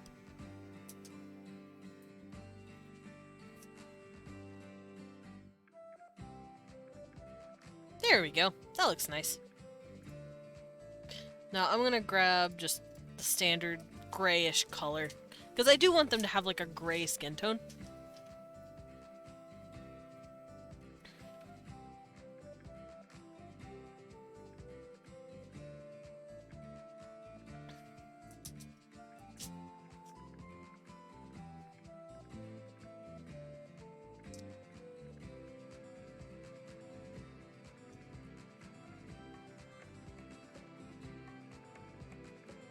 There we go. And now we can fill in their eyes.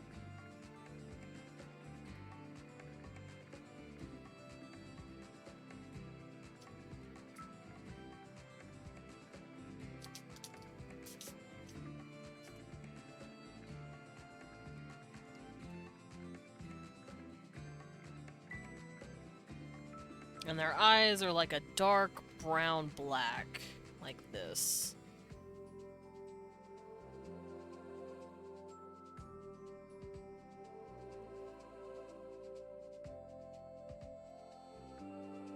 And then I'm gonna have their eyebrows be black. Oh! There we go. Much better. So, those are my dwarves.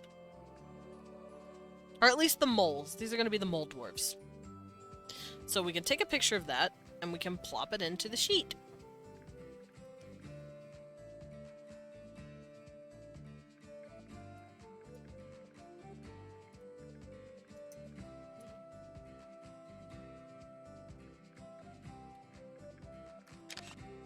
Oh, you gotta go? Think a little bit better. I'll do things and maybe come back. Okay, have a good day. Hopefully things get better for you. And thank you for dropping in, Sarax. Alright, we're gonna plomp this in, like so. And we have the basic appearance, at least for the moles. The other ethnicities, like I said, are going to look a little different, but these are going to be like our basic dwarves. And this is them without their beards and hair, so, you know, bear that in mind.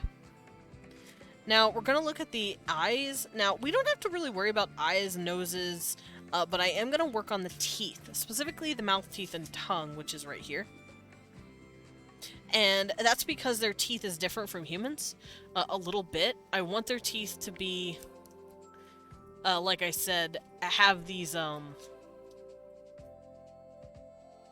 want them to have a bigger forefront teeth, much akin to a rodent. So let's draw that real quick.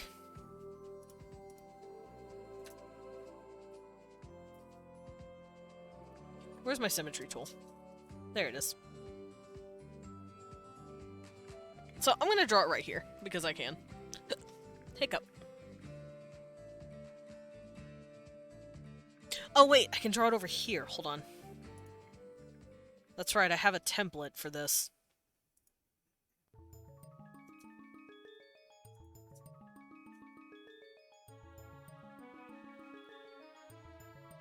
So I'm gonna grab my symmetry tool and bring it over there to make it easier. Here it is. As you can see, I have eyes, noses, mouths, and ears on my little template, which is where I'm going to be drawing those spots. And you can see that here as well. Eyes, nose, mouth, and ears.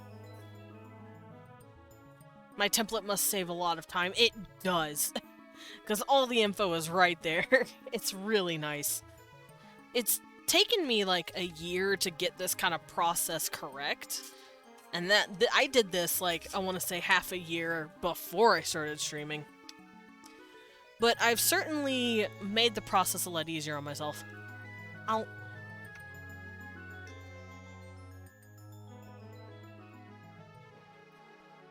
Don't mind me snacking on a watermelon. So, like I said, I'm not going to worry too much about eyes or noses or ears, because they all look similar to human, and I can just plug that in later. But I am going to worry about the mouth. First and foremost.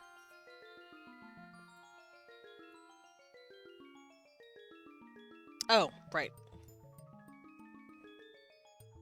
Okay, so we're going to have their mouth open, like so. Maybe a little wider than that.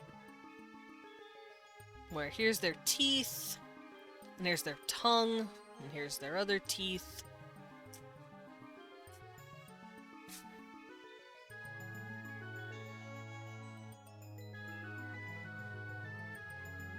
Okay.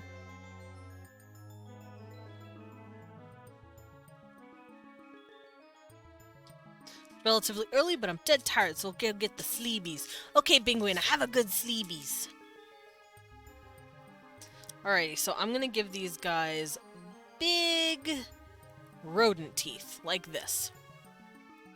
And then the rest of their teeth will follow suit like that of standard humanoid teeth. And then these will be a little top two. And they're probably gonna have an overbite a bit, or an underbite, whatever it's called. Where the top teeth come in and over their bottom teeth a bit.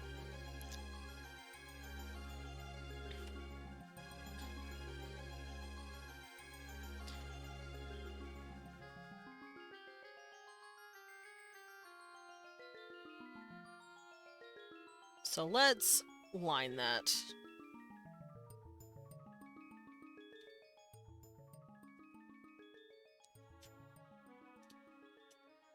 Here's their canines, and then here is their big old teeth. And then their bottom teeth look similar to ours. They have the tip here. Here's the bottom teeth. And then here is the up rodent teeth. And in the back, they have their tongue. Fashionable buck teeth? Yeah, they're close. Maybe the bottom won't be that big. But certainly bigger than usual. There we go. And that's gonna be their mouth.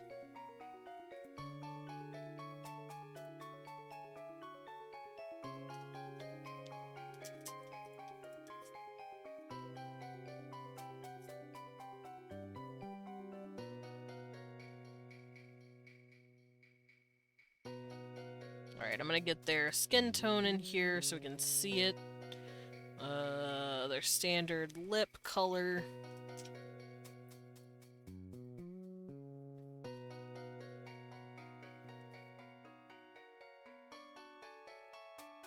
There we are. And let's color the bottom lip a bit.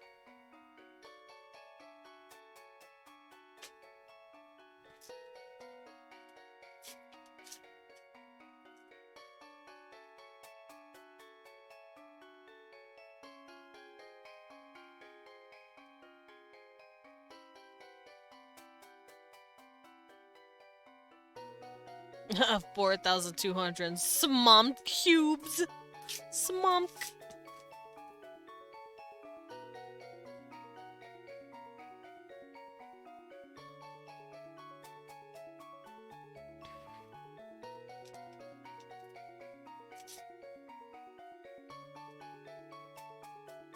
Okay, there they are. There is the Dwarvish Mouse.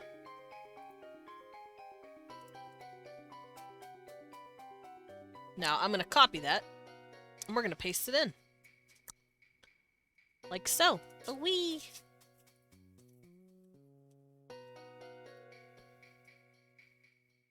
Hello? There it is. We're going to go boop. And we have the mouth. Kissable. Mwah, mwah, mwah. Lovely buck teeth on the dwarf. And I'm also going to fill out their eyes, nose, and ears. So let's do that real quick. Like I said, I'm not going to draw them, but I am going to fill out the description at the very least. So, for the eyes, I guess I could draw the eyes too. Drawing mouths is a feature I like to draw a lot. Mouths are nice. Mouth, nice to draw. Alright, so their eyes. How did I do this for the Drovens? Let me check real quick. Okay. Pribby! Pribby. Leon's showing me Pribby cards. Pribby.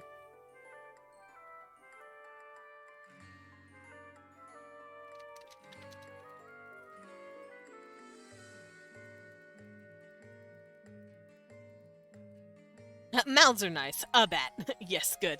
Alright, so eyes. Since they're from a lowland environment underground, their eyes are a bit larger from the standard humanoid head to eye size ratio, which means their eyes are bigger than their head in comparison to a human's eyes size in their head. So there's the skull's eye sockets are bigger. You posted one in my Discord. Huh. Me want look.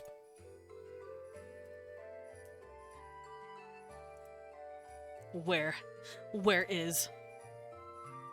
Oh, that's pretty. Smoochable lips. 10 out of 10 would smooch. The very, very smoochable lips. Mwah. Alrighty, so the eyes are larger from the standard humanoid head to eye size ratio, which means if their skull was the same size as humans, their eyes would be bigger. As such, their irises and pupils are also bigger and can dilate to a much larger degree. Just take in more light. Thank you. You're welcome. Green limp. However, other than these differences, the eyes still look and act fundamentally the same as any other humanoid, or as a standard humanoid. There we go. So their eyes look the same, it's just that they're a bit bigger and take in more light. Noses! Their noses are the same as any other humanoids.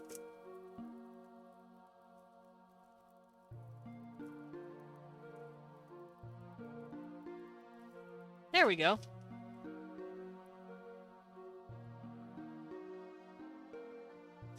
Taking on similar shapes and acts the same functionally, which means they have the same noses as humans.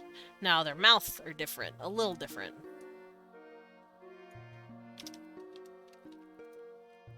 Though externally, the mouth looks the same.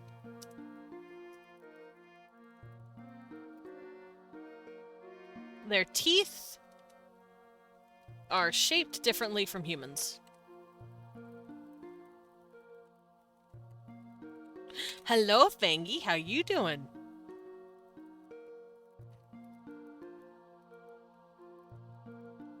The two frontmost teeth on the top and bottom row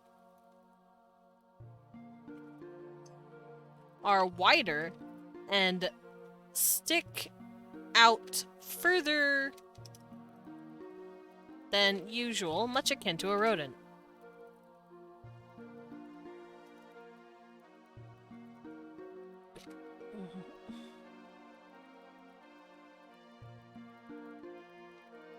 They come from an evolution of constantly growing and needing to be filed down. though they have since lost that trait since, Wanted to no scissors thingy. I didn't do anything. They come from evolution of constantly growing and need to be filed down, though this trait has since been lost from hundreds from self-domestication and civilization. No one's in chat, please. So yeah, their teeth are coming out. Their top front teeth are wider and bigger, which means the rest of their teeth in the back of their mouth are probably a little smaller, but this is what I want their standard teeth to look like.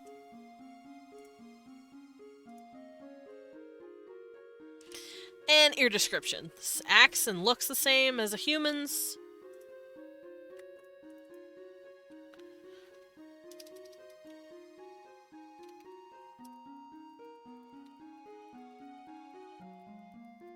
As a standard humanoid. Simply, but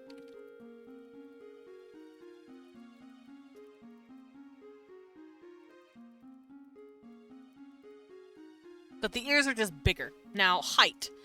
They can go from anywhere between what did I put in? 3.36? Oh, 4 feet to 4'7". Interesting. They're pretty big for dwarves. So 4 feet to 4'7". And their weight? Oh no. Let's see. My height ranges from small to big. Small to big.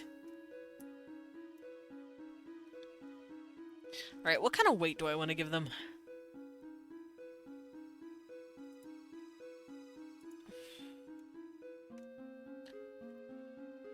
All sexes are this, though females are on average a bit taller. Females are typically reaching towards 4'6", and males are usually around 4 feet. So females are usually a bit bigger. Now, weight. I would say they weigh just the amount the same as humans. Maybe a little less, but they are really muscular. At least these guys are. The moles are, specifically.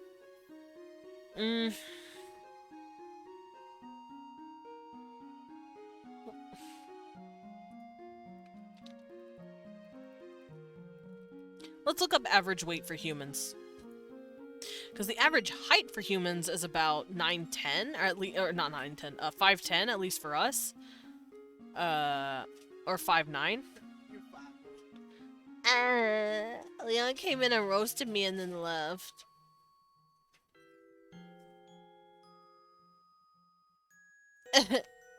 Can't believe he roasted me.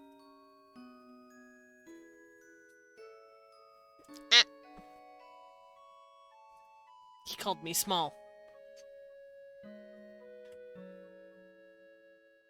It's not telling me. There it is. That doesn't help. Oh, yes it does. Okay, so the average for an adult man is about 190, 100-ish, 90. Not bad. So I might make these guys 160 to 180. Toasty Desmond. No, don't toast me.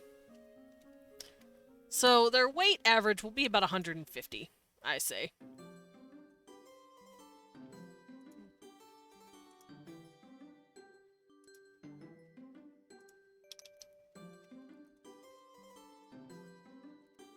About 150 to 180 pounds. Limbs. They have 2 arms and 2 legs.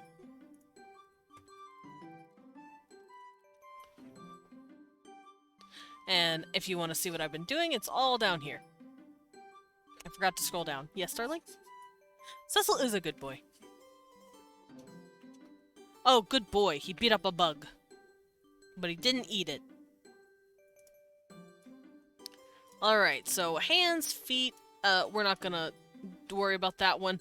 Um, and that's why I have to make sure my stuff isn't TOS. Uh, so their hands and feet are going to be roughly the same look. Ah, thank you, Fangy! Thank you for dropping in and saying hi! Yeah, get him! Usagi. Hello, Sheehan! I can see you cannot see me, but that's okay. I couldn't wave if I wanted to. And I do want to.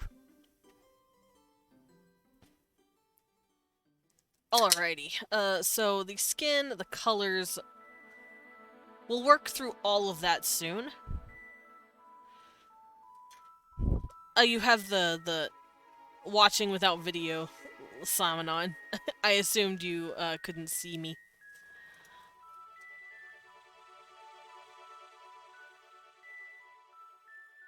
Oh, you forgot to change it. Oh, that makes a lot of sense. Alrighty, so this is where we see hands and feet, which is right here.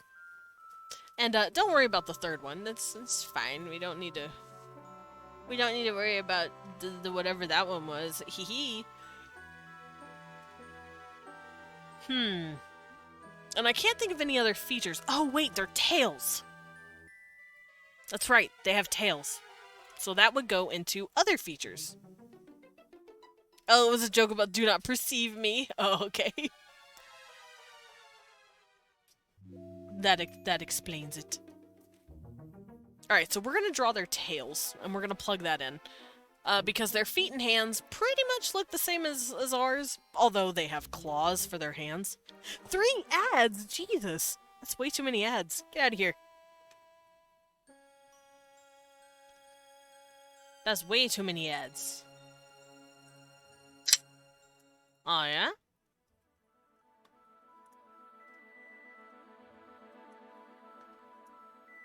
Yeah, that is a lot of ads. That's more than usual.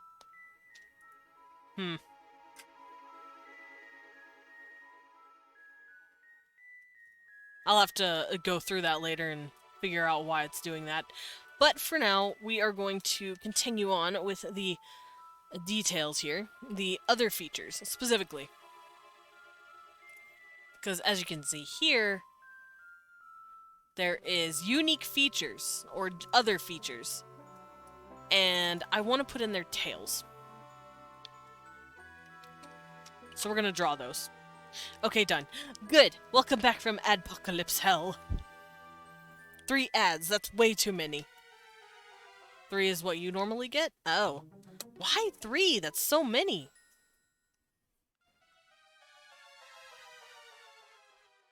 That's too many. Still want to work with you for the Arcadian language. That would be awesome. I am doing a little segment. I am doing this. Let's go look at the event. I am taking forms for those who want to be on for Worldbuilding Wednesdays to work with stuff. If you mean separately, then I would have to figure out a day where I'm not busy. But you know, you could always sign that, and we could pencil you in for some time. I don't know.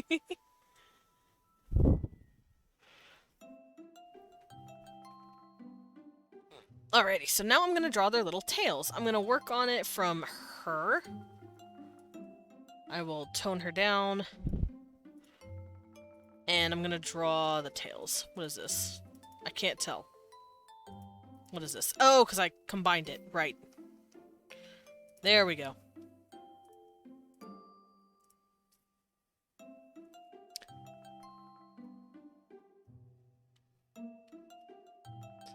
What Kibby? My cat has a lot to say.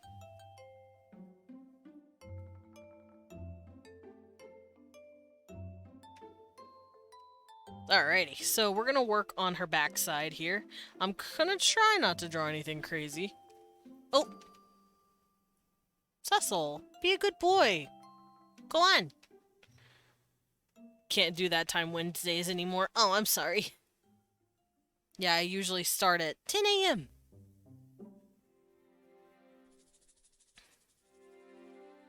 So we need to figure out where her tail's gonna go. Which, if we're following her spine from behind, this is where her legs are. This is where her booty is. And then the tail is going to be attached right here. So I'm going to do this. I'm going to add in backside proportions. And because she is a mole, specifically, she is a mole dwerg, she's gonna have this cute, stumpy little tail that sticks out like this. And it's just gonna be the cutest little tail.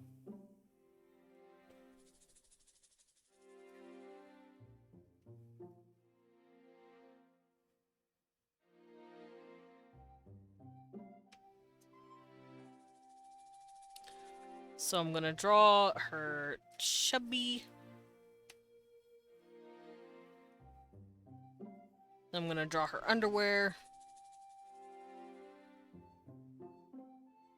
We could try to work something out, though. Yeah, we could. I'd be down. Alright, now let me draw this. Oh, no, no, no. Let's make it a little higher. A higher underwear. There we go. And then that's part of the muscles of the buttocks.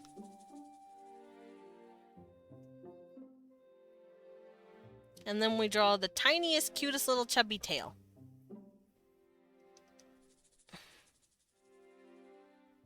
And I feel like the tail kind of wiggles. Like maybe it wags a little bit. I'm also going to turn that off and give her her back line. Like so. If it would work. There we go.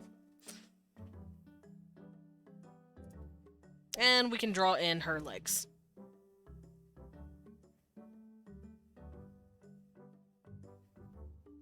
There we go.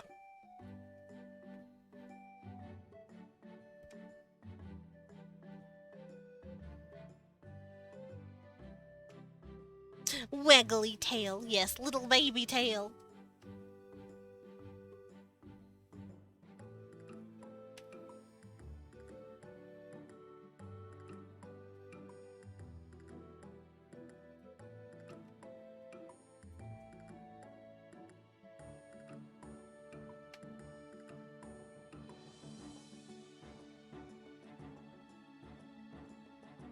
Alright, I can fill this in, like so. Boop! Look at her little tail. Oh man, oh that's so funny, ha ha ha! Why'd you do that, period? Hi, Kitty. Be a good boy. Thank you. Oh man, funny how that works.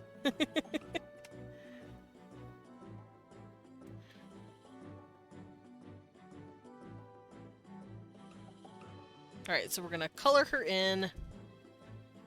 We're gonna color in her undies. Do not perceive her undies. And I'm trying to make sure we don't see anything crazy because, of course, she...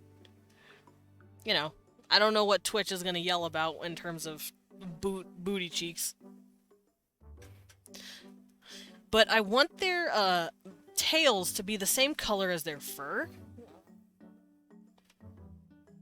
Or the same color as their hair, specifically. It's going to be like furry. Like so. And then as it reaches the skin, it's going to... the fur is going to stretch out and thin out a bit, like this.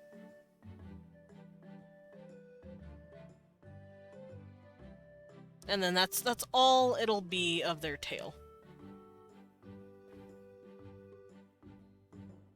And of course, I'm sure they'll have, like, extra hair here and there coming off. But, that's where it's gonna be, like, super hairy. This looks awkward and weird. Let's remove that. There it is. There's the little tail.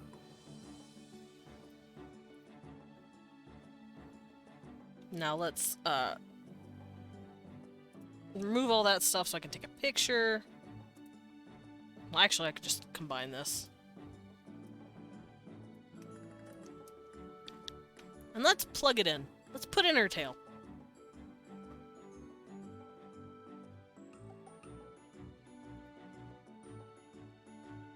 And boop.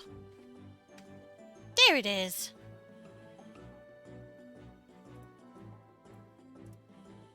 Should I fill it out anyways? If you want to. And yes, fuzzy tail. Little fuzzy tails. Aw. Now, I'm not sure what to say about the tails other than that they're just a vestigial part of the dwarf's anatomy, because they don't really use it anymore. They don't need it. Kind of like how we have parts of our bodies that we don't need anymore and we don't really use. Hold on, I gotta move my hair.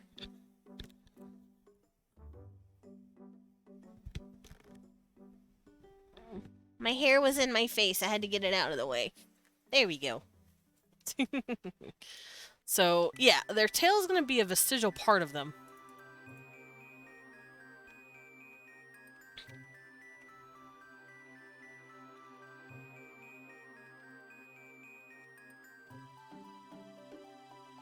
So, they typically have a tail of some sort, which can look different depending on the ethnicity. However, their tails are considered vestigial.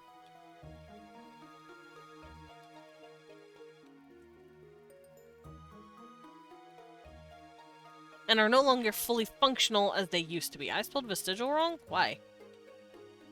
Vestigial. There it is.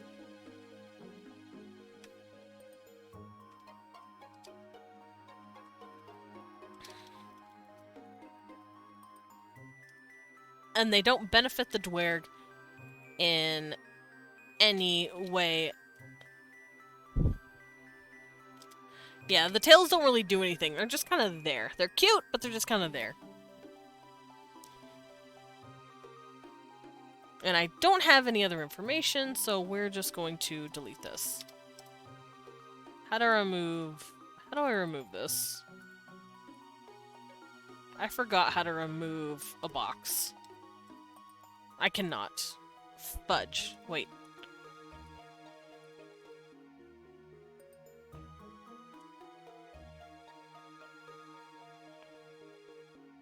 I don't know how to remove it. No, I don't want another one. Whatever, I'll just leave it there. Now their hair is going to be thick. Their hair is going to be thick and coarse, and usually very coily or curly.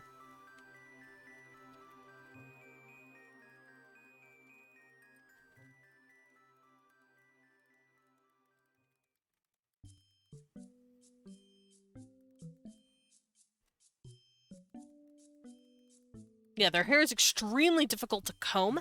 However, it stays pretty much in place once it's filled out. Nice!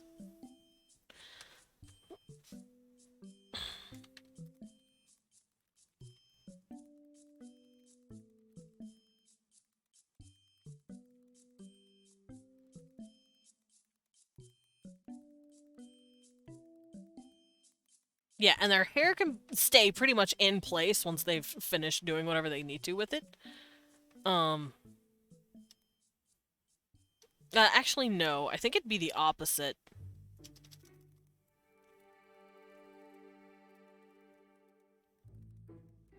I think it means it'd be unruly.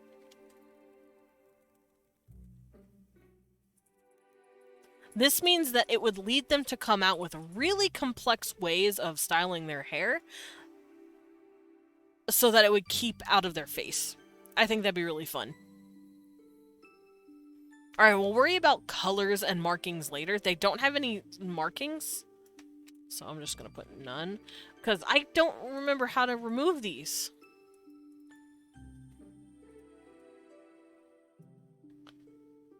I forgot how to delete rows.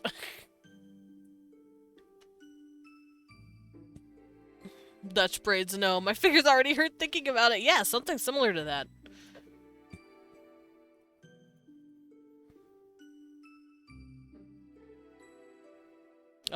Delete. Delete row. There we go.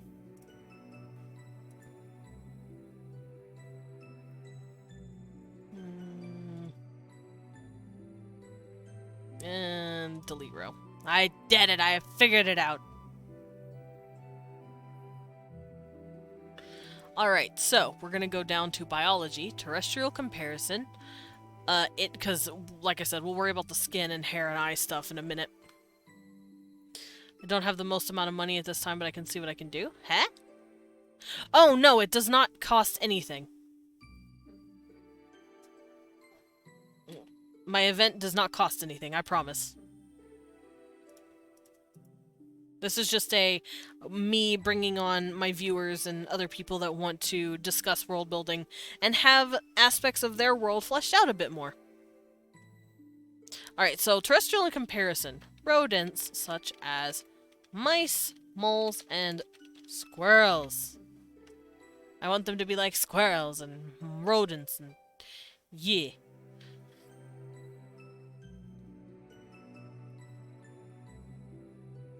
Oh, it's okay, Sheehan. No, you don't gotta thank me. Thank you for considering coming on and hanging out. Squirrels. Did I spell squirrels right? I did. Okay. I had to make sure. Alrighty, so now that I have a good basis down, and I'll fill it out later, probably off stream, but I want to do some more drawing. I don't want to have to sit here and write all day. Not yet. I'll do that later. So we're going to hop back over to these guys.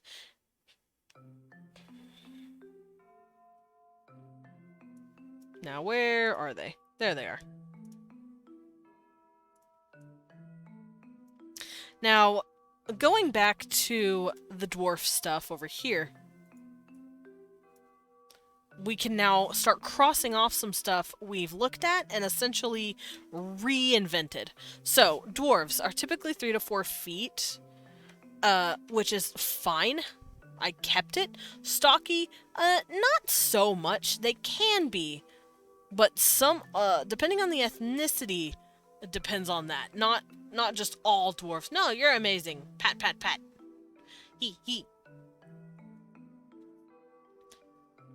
But yeah, it just depends. And yes, I'm going to keep the beard. The women, not necessarily. But the infertile women, yes. The infertile females do get the beards. Because they are technically their own thing. They're not considered female as far as the culture is concerned. They're considered something else despite being born with XX chromosomes and, you know, the means, an any, essentially. That's the best way I'm going to describe it from now on. We know we're talking about genitals here. Now, the stereotypes are typically Viking Norse culture, greedy and money-hungry. I can't read my own handwriting. What did I put here? Loners. That's what that is. The Swiss Army groin? No! Zeladin!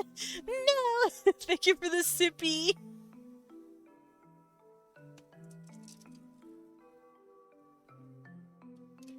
Ah, thank you for the sippy, though. Culture, I feel, is a natural thing that develops for me, so my biggest missing portion was language, of course. I have yet to cover language on my channel with someone else, so that's going to be interesting. It's usually aspects of culture and a magic system that people want to touch on. And, I'm ready for a language. Alright, so, underground, I want to keep... Whoa! Medic! Thank you for the 100k biddies, you cutie pie. How you doing? You precious Mebby. Everyone, one's in chat if Medic is cute.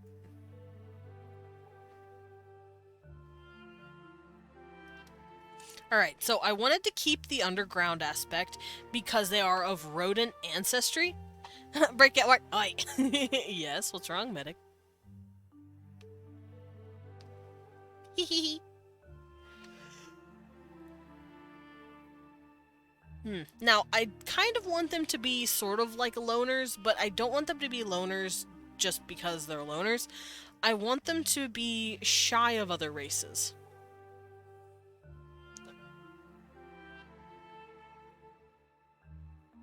I should accept the truth, exactly. A future version of the traditional Hanzi script and Mandarin language. Oh geez, that's gonna be interesting. But let's see. Kept this, this is a maybe. I kept this, and we're keeping this. Drink a lot. Not particularly. Not necessarily. I don't want them to be known as just the drunkards. This isn't RuneScape and World of Warcraft. The best smiths. Also, once again, not necessarily the truth.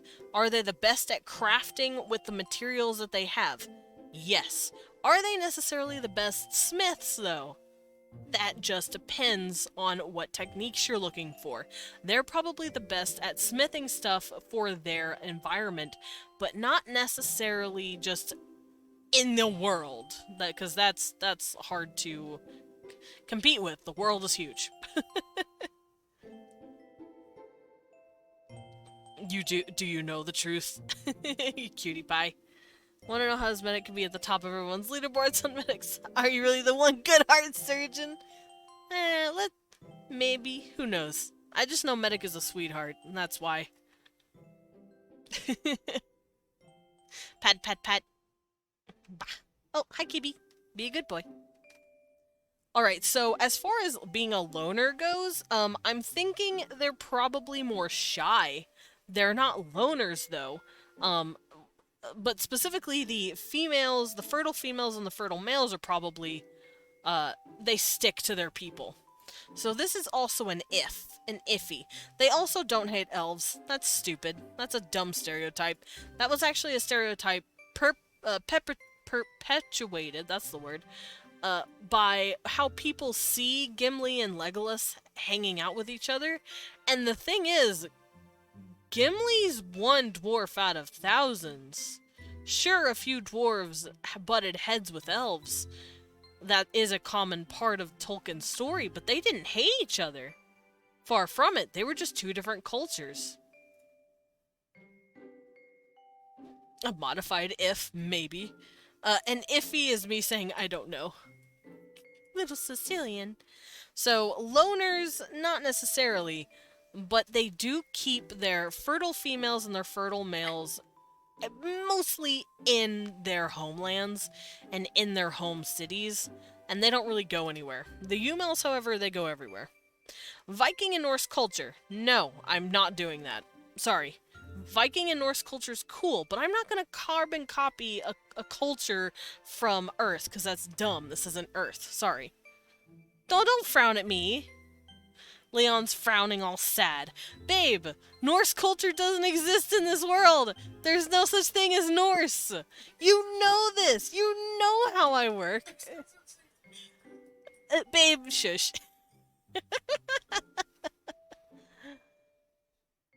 He's so cry. And greedy, money hungry, also no. That's dumb. It's a dumb stereotype and we're not doing it. So now that we have everything down, I'm going to come down here and write out a few aspects of their culture that I think would work. So as far as their culture is concerned, boop. Versus me, who's literally living sort of Chinese culture because they're humans who crash landed. See, but that makes sense. They're humans. They're humans from Earth that have that culture background, and it's just evolved. These guys are completely separate from Earth and humans as we know them. So Norse, quote-unquote, Norse culture does not exist. Well, they have similarities with certain cultures that we see here. Of course, because that's just how things work. This is all we have as a reference. It's all I'm going to use as a reference. But I can't copy something and out of the, like, goodness of my heart. I'm not going to copy shit. Because, one, that's not how evolution of culture works. You can't do that. Well, I mean, you can, but I can't. I'm not saying you shouldn't do it. I'm just saying I can't do it because that's not how my brain works. I cannot, with good I don't want to say conscience, because that's dumb, but possibly conscience, because if you do start, copying a real-life culture and people for a race, that's how you accidentally end up with stereotypes. So you have to be very, very cautious about how you're doing it. Like, let's say you want to make a race of elves with a Greek culture. Be fucking careful, because you might end up making stereotypes. Or dwarves with a Scottish culture with Norse sensibilities. You're gonna end up making a stereotype, and it's gonna look weird and bad if you don't do it very carefully. But I don't want to do that at all, because that's dumb. I like looking at where they are and what resources they have available to them. Now, for the moles, we're gonna focus primarily on moles, because they're easiest. Moles! So, they primarily live in mountains.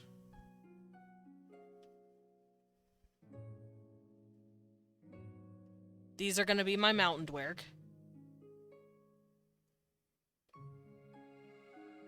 And this means that they have a lot of access to resources such as stone. So they have access to stone, gems, and metals. They also have access to geothermal heat.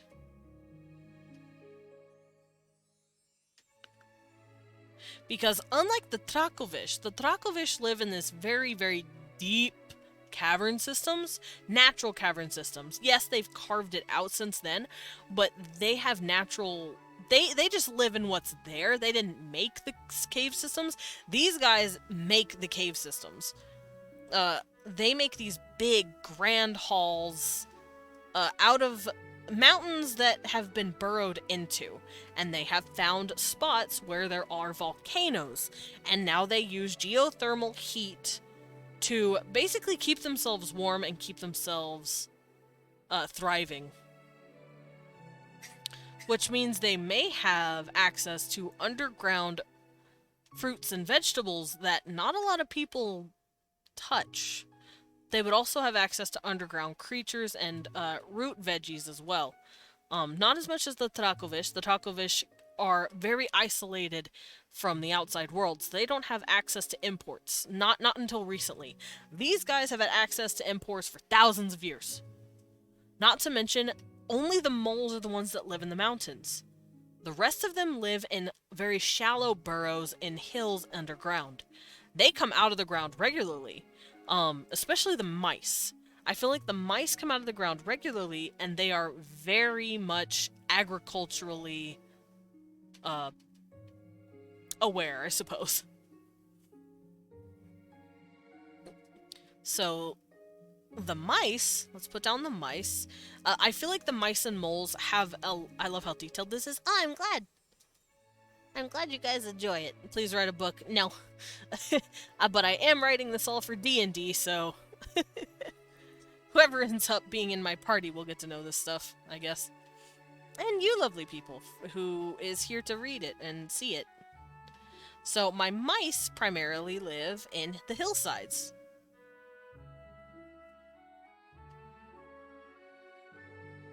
In hills. And the hills are a lot more shallow. Think hobbits. These are going to be kind of like the hobbits, more so than the traditional dwarves who live in mountains. They have access to trees. Oh, geez, if I could spell trees correctly. Agriculture. And livestock. And I feel like these guys have a really good relationship with the moles. These two do a lot of trading together. I'll write a book if you pay me. I agree, Pyrian.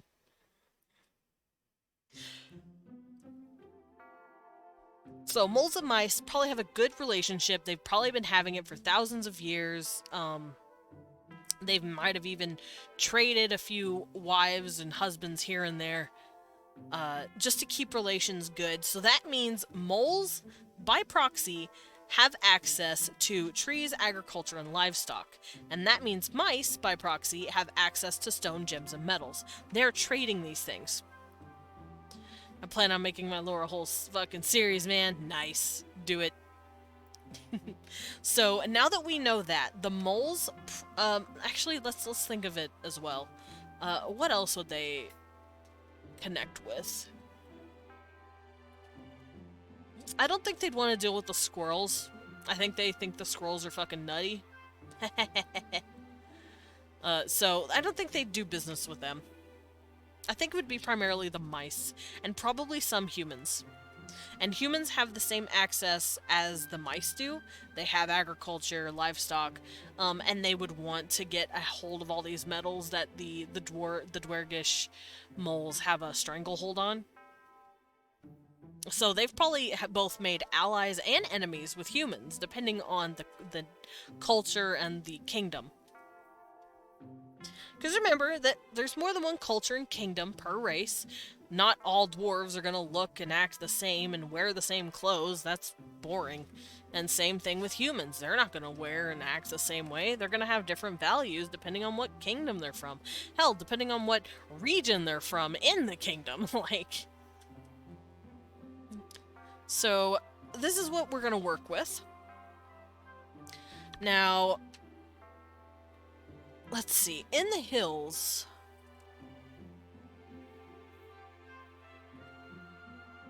What kind of... I think they're gonna have access to cottons.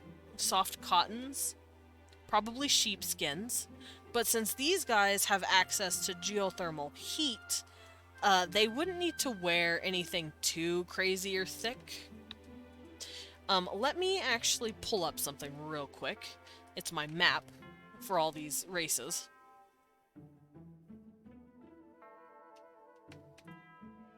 Where are you?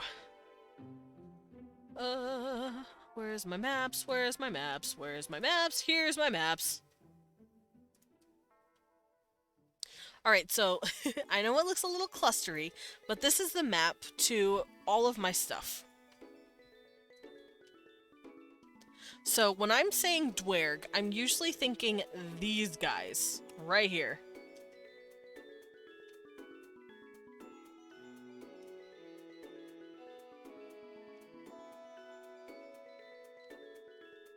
This land specifically. Let's grab this actually. Hi, Zaladin. What's those eyes? If you guys want to see what the land looks like without that, there it is. By the way, since I see you looking with interest, I suppose, I did this map. I did this map about a month and a half ago on stream. You guys got to see me make this. And this is the product of it. So these are all of like the isolating kingdoms that I've made. Now, none of the kingdoms have names at the moment. I'm gonna have to come up with language samples for each culture to know what they would name it, but that's for another day. And when, like I said, when talking about the dwerg, I'm thinking primarily these guys, the moles right here. And then the mice are primarily here. So you can see there's going to be a lot of cross-pollination between these two. Because they are right beside each other. And here it's primarily mice, and here it's primarily moles. Sure, some squirrels from here come here, but it's fine. And this is a mostly hilly, forested area that they keep themselves safe in. And then the moles live in these mountain areas. So since they are in the more northern area, these guys probably use cotton and wool a lot more. Fantastic. Thank you, Zaladin. I'm glad you enjoy it. But yeah, since they're higher north, things are going to be cooler for them. So these guys probably do have access to cooler clothing. Although they don't necessarily need it because, like I said, the geothermal heat in the mountains that they've probably utilized in certain parts keeps them pretty warm. However, that doesn't mean that they can't do that when they're out and about, so they probably have 2 to 3 sets of gear, depending on where they go. I love seeing the stuff D&D makes my brain do happy chemical. I don't even need to play it. D&D also makes my brain go happy chemical, and that's basically what all these races are for. I'm making a D&D campaign. So I'm designing different races for it.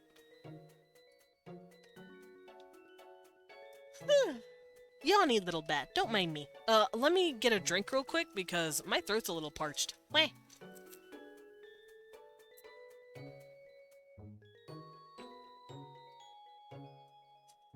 Ah, yummy.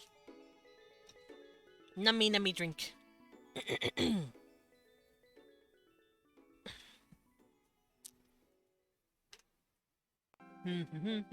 Okay.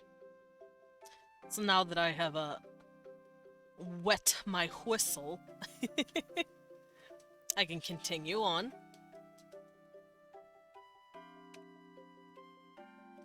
Let's see. Yeah, and as you can see here, this is kind of like the Dwarf Zone. Let's do that with a bigger pen. This is kind of like the Dwarf Zone. And that's because here is where the squirrels are, here's where the mice primarily are, here's where the Cappy Bear are, and then the moles. And I do believe there's one more, prairie dogs. And they are here. So it's kind of like this.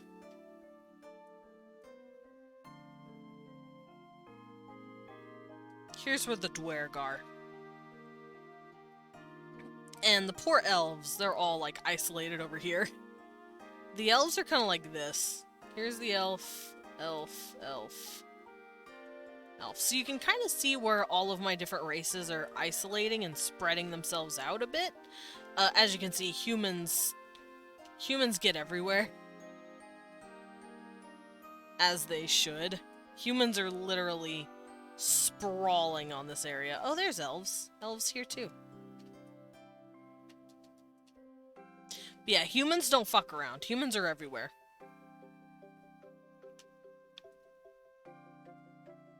But the dwarves are primarily all isolated up here.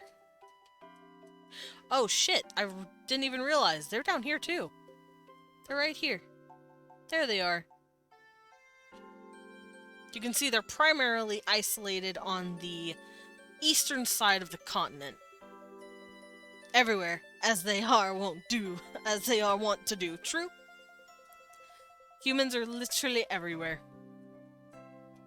And this is where the dwarves are, on the east, just hanging out with each other, doing business.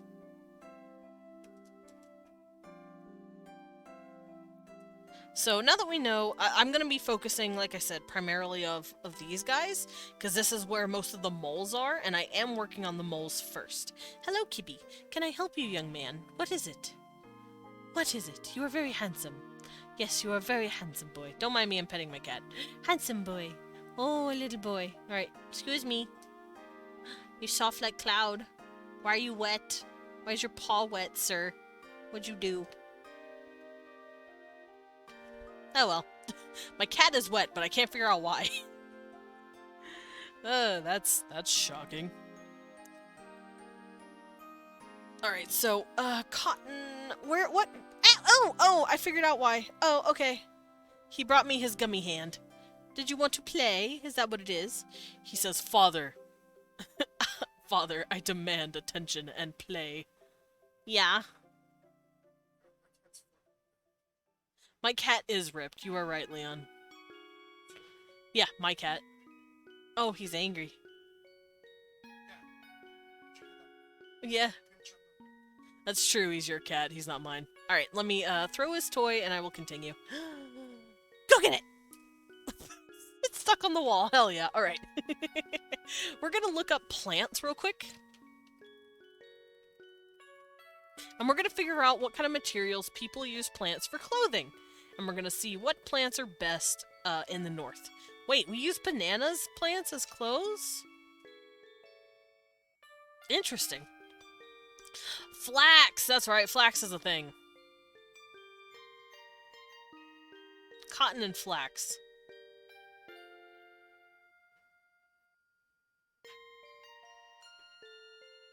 Alright, so they plant... cotton comes from moderate temperatures. They like well-drained soil with a nice pH. Can't survive frosty weather. Okay, so cotton's out of the picture because they're in a very cool environment. So I think it might be wool. Flax is also prefers hot and humid. So that would be probably from the Cappy Bears. The Cappy Bears probably have a hold on cotton and flax, since they are in hotter, sometimes more humid areas. Same with bamboo. Well, maybe not bamboo. Bamboo does not grow in hot or in cold areas. Yeah, they need water. Loamy, fertile, well-drained soils. And this is what I mean by world building. You want to look at different stuff for your world. Let's see. There is something here called ramie. Ramie? It's a Chinese plant or grass.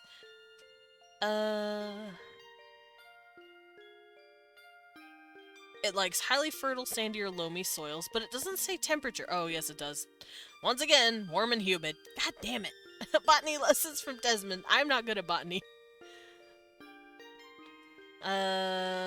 Soy apparently also makes it, but I'm not going to worry about that. Eucalyptus. I'm not going to worry about that because, once again, tropical. Jute? Jute is the most affordable handicrafts belonging to the... It likes rainfall.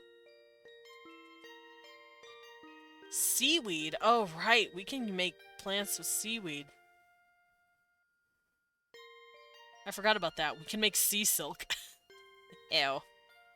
Alright, so, there aren't really any plants that they could use to make clothing with, especially after looking through all this. So that means one thing in particular, they probably use wool.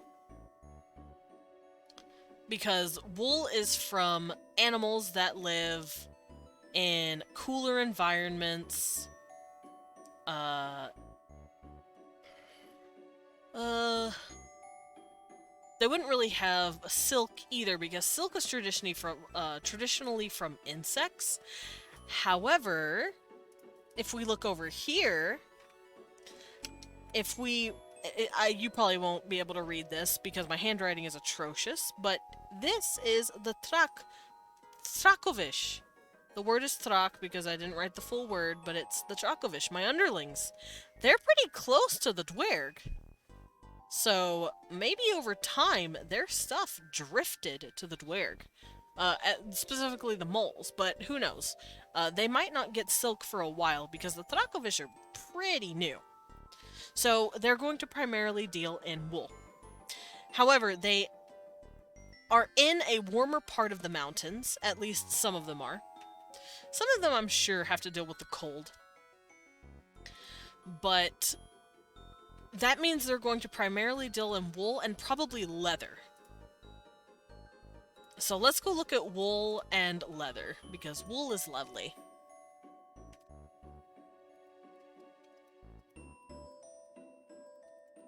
Yeah, exactly like a Silk Road. Silk can get around by trading, as well as flax and stuff. Like, especially here, they probably... Whoa! Blippi, you're small. You're cute. Thank you for the single bitty, sweetheart. Alright, so yeah, they probably get their wool from the mice, because the mice are in a very colder area. And then the Dwerg of the capybara variety come from down here, which they are in a more warm climate, a more humid climate. Specifically, if you look at where they're located, for those of you who were there for my map making segment, this area is pretty wet. So they're in a pretty humid environment because of where the trade winds would hit the mountain area, so there's a lot of rainfall that passes over this part of the map. So the capybara are in a pretty humid, nice spot, especially here, where water in abundance would be flowing down from the mountains, from rainwater and lakes that natural lakes that these mountains have created thanks to the rain. So these guys probably have a lot of flax and a lot of cotton, as well as other plants that grow in that environment. So they have a wide access of fabrics, and these guys probably trade with them too. So let's go back over here. The capybaras, let's go look at them.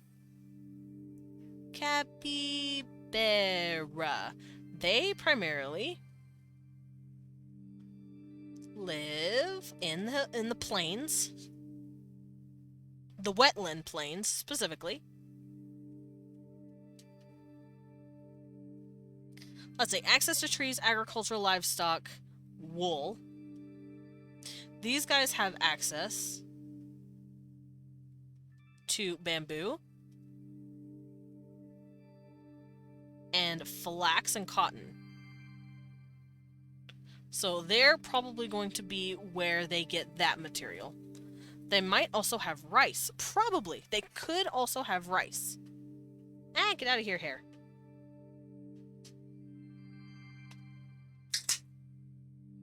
So that's what the capybara can offer. And they're all trading with each other because they're all clustered together.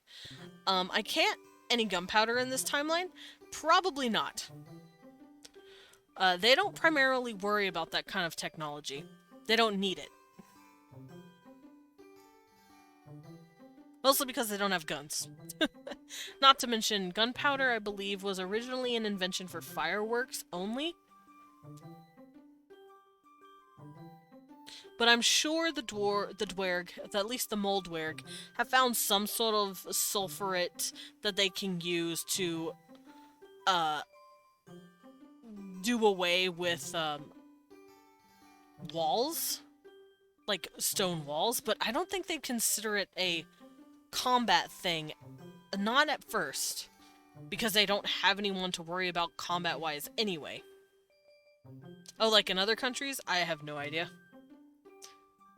I haven't explored the other countries. Not to mention, I don't want to focus on that in my world. Because my world doesn't really have any of that stuff. This isn't Earth, like I said. They've developed in a different way. They have access to something admittedly named from Dark Souls, but they have sorceries, or magics, quote-unquote. Specifically, they call it the true name. So they work on perfecting that. They don't work on that kind of stuff. Specifically men. Men and elves, some elves, really like the idea of a true name. And they've been practicing those, and upping the knowledge for that, rather than working on, like, gunfire. This is fantasy. Pure fantasy. Alrighty. So, yeah, the capybara will have bamboo, flax, cotton, probably rice, wetland, plants. So that's where the moles can get their stuff, which means the mice and capybara have access to their metals.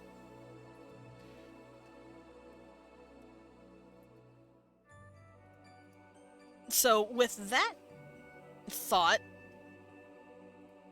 we're going to go look at a few cultures that employ specifically flax and cotton and wool. Let's look at ancient cultures.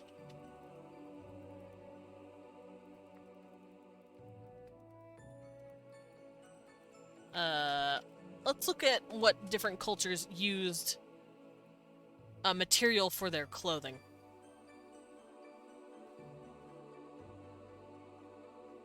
Like what materials they use specifically. Alright, so I have found a few. High stone walls, square, particularly circular shape, no bastion type towers. Probably not. Probably not bastion towers. Not the way you're thinking, at least. Because like I said, combat and war, I don't want to say warcraft because that's a triggering word now, but the art of war is going to be different in this world. Not to mention, war isn't as prevalent in my world because they have a lot bigger shit to worry about. It's a little hard to be fighting with each other when you're having to deal with bullshit everywhere else. You tend to find a common friend when you all have a common enemy, I'm just saying.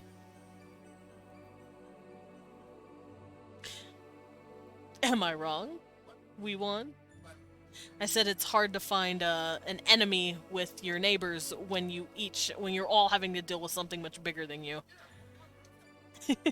True! World of Warcraft! Literally, expansion 1! I don't know why there were factions in that. It made no sense. Yes, the big bastard must be taken down. They don't have enough, Expansion. Fucking pause. There's shit. Yeah. Well, that's because World of Warcraft comes from just regular Warcraft, where it was race against race because it was an RTS a la StarCraft. So then when they turned it into World of Warcraft and they started making these cool big bads, it didn't make sense for the factions to exist. It was just a product or a remnant of the old genre. And it's like, guys, it clearly doesn't work. Stop with the factions, you fucking nerds. Nice.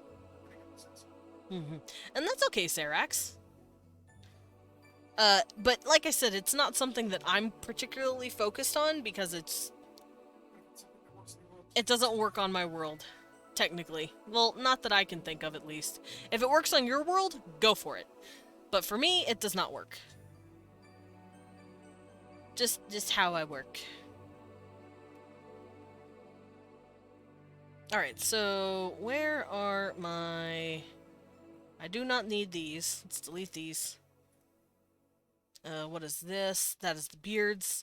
So I'm going to try and work on some basic understanding of what kind of clothes they would wear, because I love clothes, as you all know.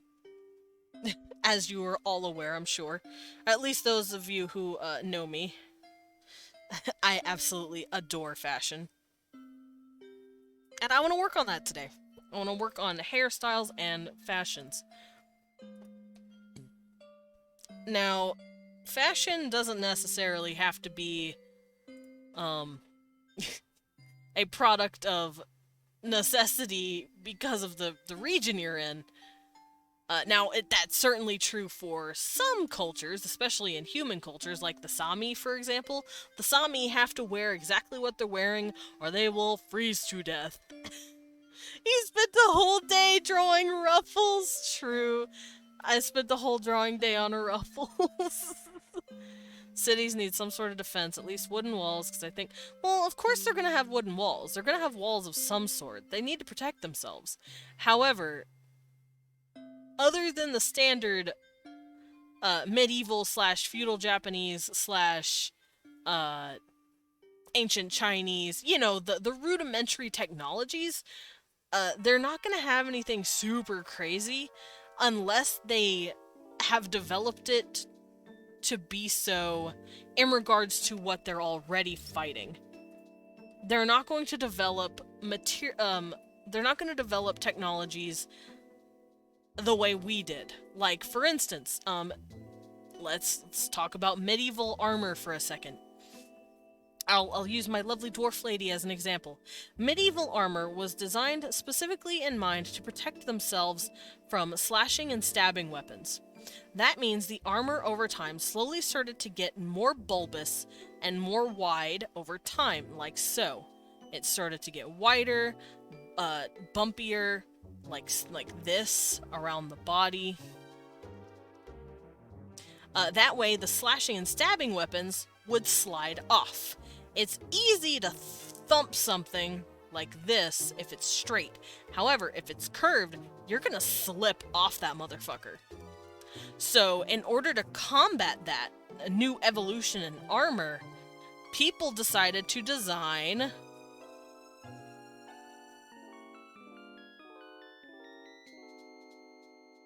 fucking morning stars, baby!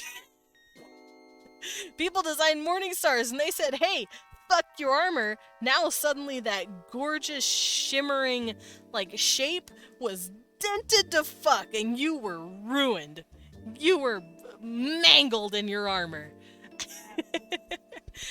Conversely, armor started getting dropped when guns started being introduced a lot more because it doesn't matter how armored you are, if you get shot, yes, hammers exist, but morning stars, clubs, blunt hammers as well, war hammers, they became a really heavy... Stop. Hammer time. War picks, things that meant to bludgeon the armor, it started to become very common. And then the armor actually started getting dropped a little bit whenever guns started becoming more common because it doesn't matter how armored you are, you can't dodge a bullet. So the clothing started to become more padded to deal with gunshots. And we started developing technologies of war based on hiding behind defenses, sitting in trenches, having stacks of sandbags to protect ourselves. And we stopped wearing armor so much as we started wearing thicker cloth. So that's all because of the weapons we started developing. And you're right, castles changed because of gunpowder. But we're not talking about gunpowder anymore. Gunpowder is not necessarily super known. At least here.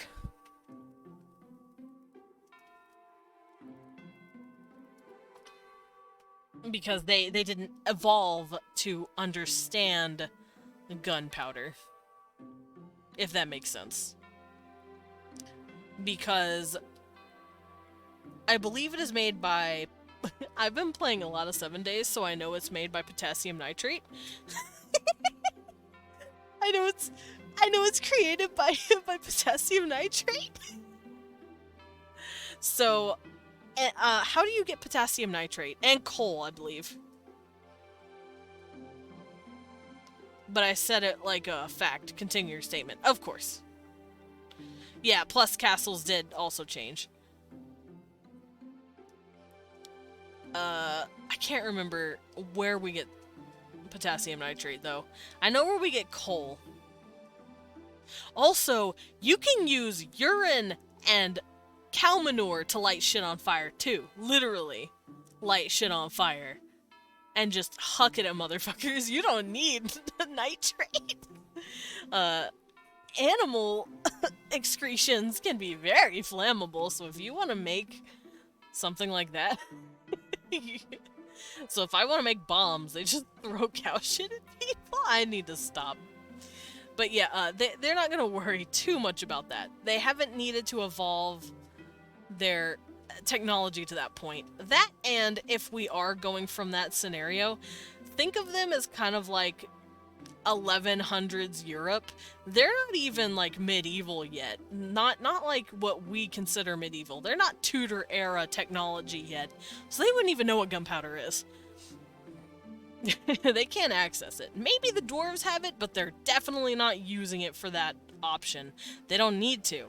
They're in a very, very safe, very thick wall of mountain. They don't need to fight.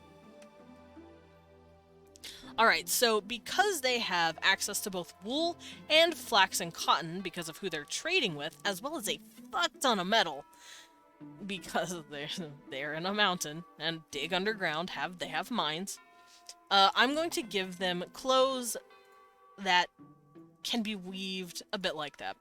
And we're going to look at their fashions. Now, this is going to sound silly, but whenever I started doing their beards and stuff, it made me think of the Sumerians. The Sumerians and the Akkadians. And the Sumerians and the Mesopotamians specifically, which is a word for just all of them in a way, they have some crazy fucking beards. For those of you who do not know what they look like, it's basically like this. Let me draw a beard on this guy right now. Which, I've always been in love with Sumerian looks. And it's gonna work out for me because I have ideas for what I want their writing system to look like. But their beards essentially look like this. Oop, wrong brush.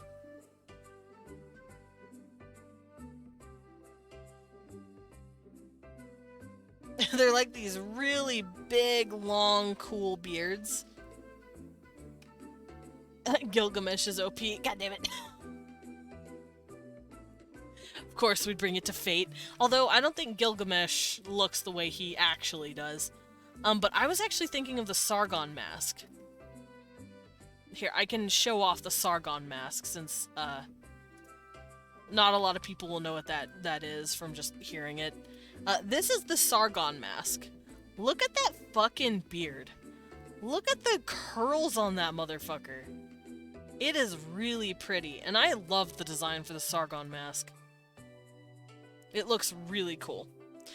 Now, this is a replica. The original has like a big hole right here, but people have been able to look at it as a whole and go, okay, it would look like this on this side.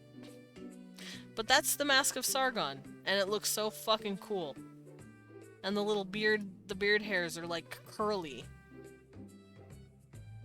It's fucking rad. So I want to do something like that, where they have these really cool, coily, curly beards.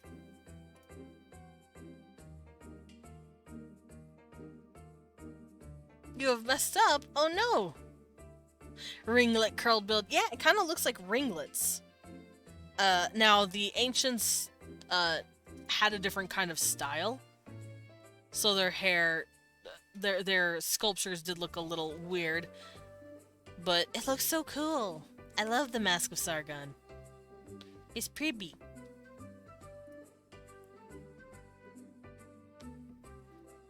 He doesn't, yeah, bring fate again. Just have to talk to people. Words. I don't have people to talk about it with. There we go. Jeez, that was hard to read. Not because you wrote it wrong, it's because I'm just dumb. But that's okay. I get it. You went to bed without putting sour cream up. Oh no. Oh no, and now it's extra sour cream. I'm so sorry. That sucks. Bet they use some kind of rollers or metal sticks. Oh, definitely. In fact, I know ancient Greeks had, what are those called? Curling irons? They had ancient curling irons. So these guys definitely made ancient curling irons. Which is when you take a metal rod and you just put it on a fire for a few seconds, and then you wrap your hair around it. It's just all we do. We just use a plug to do it instead of manually putting it in a fire pit. Alright, so I'm going to grab up some reference pictures for these guys. Specifically for their beards. Because I really love Sumerian and Akkadian beards. The design's just really pretty.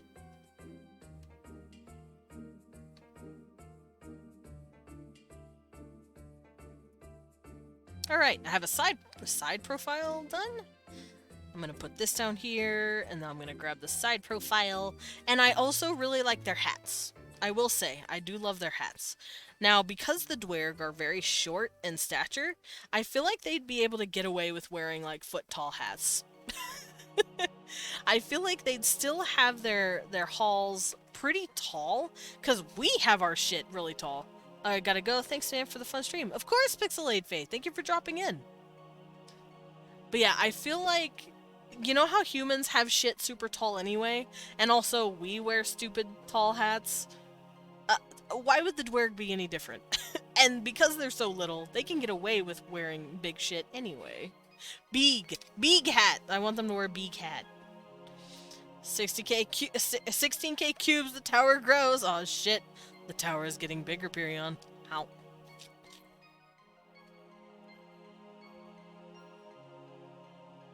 I'm eating Whopper Melwin, don't mind me. Ow.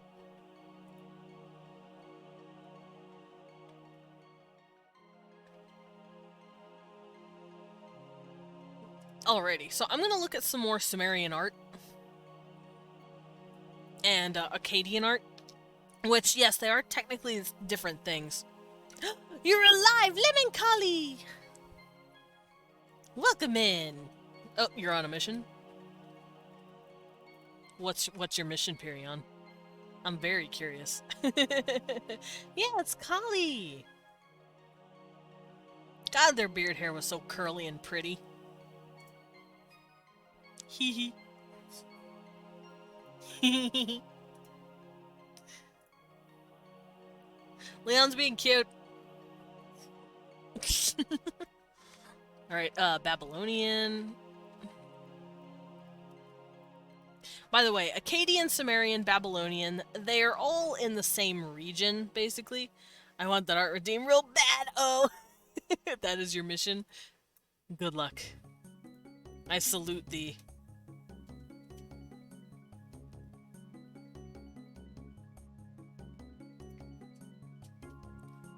But yeah, Akkadians and Babylonians kind of came from the Sumerians / Mesopotamians. So I'm kind of looking at all of their cultures and taking in the sights, I guess, is the word I'd use. And I want these guys to also be decked out in jewelry. Not a fan of beards, I mostly like Cossack mustache, it looks cool. That's fair. But I would prefer beards on my dwarves, just because it is a staple. I can't completely take away everything from a dwarf, that'd be rude. Dwarves are known to be short and have beards, and I'm at least going to keep the fundamentals. I am getting rid of the toxic stereotypes, or I'm flipping them on their heads. But I'm at least going to keep the short stature and the beards. The power I have to use to not click other buttons hurts, but I'm doing it. Aw, period. Don't you want to give me a little sippy redeem? Yes, I am teasing you. You know what? Here, buddy. Here, I'll help you. There you go. I can do it. I can give myself a sippy. People forget I can give myself redeems. It's just sometimes I forget, which is what the redeems are there for people to remind me, hey fucker, get a drink. And I'm like, oh, I probably should get a drink.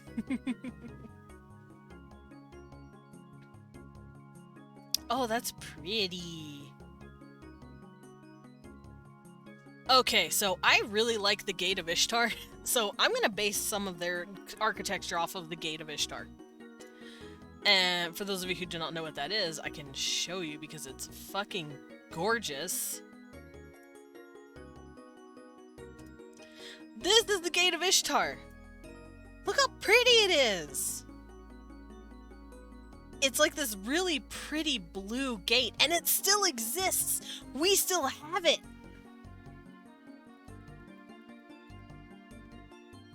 Yeah!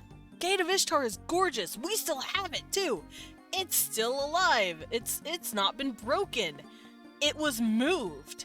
And it's now in a museum! It's called the Ishtar Gate, and it's fucking pretty. Look at this motherfucker. Here we go. Look at it!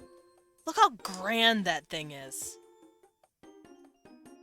I love the Ishtar Gate. It is so pretty. It was the 8th gate of the inner city of Babylon, and it is beautiful.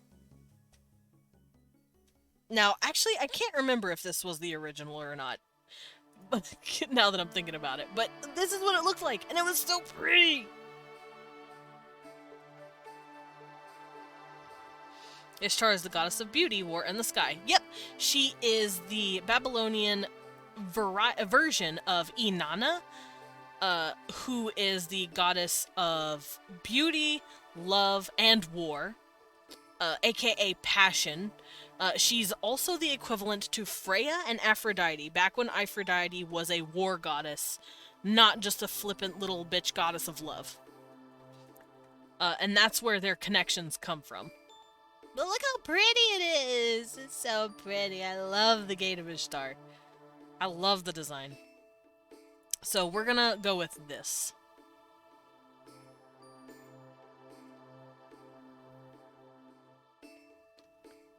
Oh, okay, so the construction of the Ishtar Gate was carried out in several phases, especially during the extension of the royal palace under Nebuchadnezzar II from 609 to 562 BC. Nice. And apparently it's in Berlin. We snatched it. Apparently.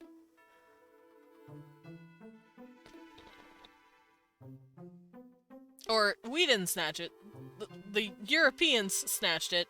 Probably the English. The English probably snatched it and put it in a German museum. Noise. Not noise. Noise.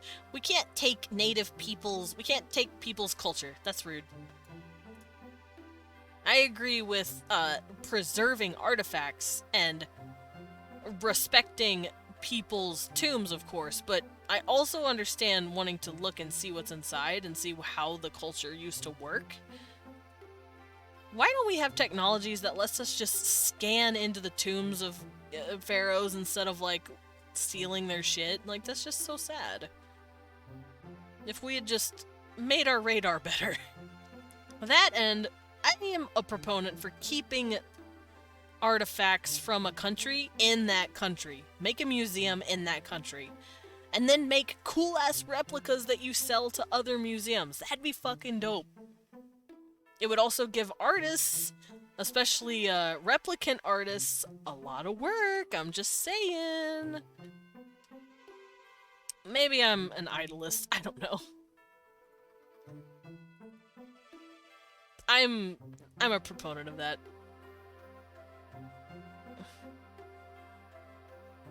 We can't, as well as you guys don't use gunpowder as a weapon. You are very upset about that.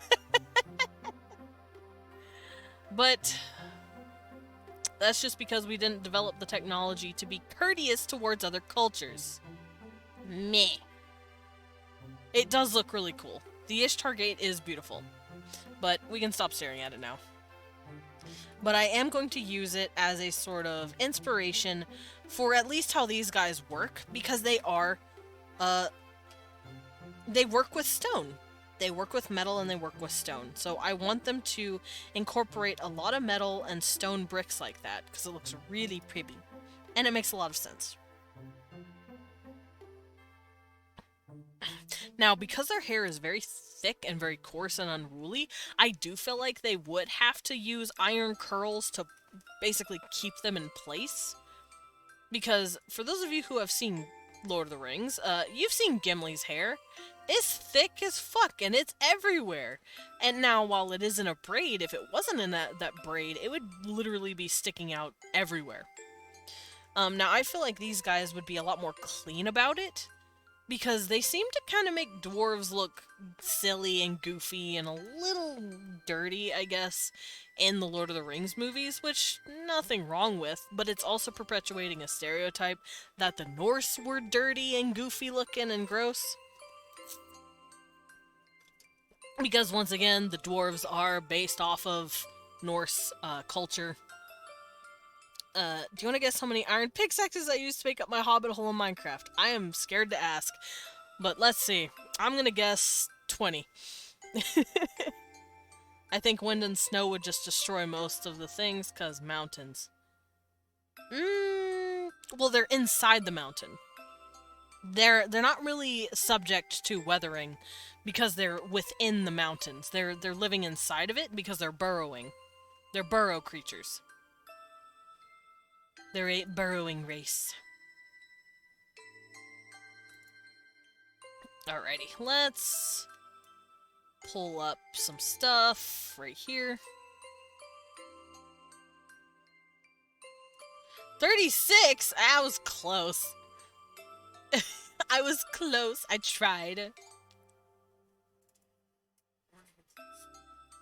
I was kind of close.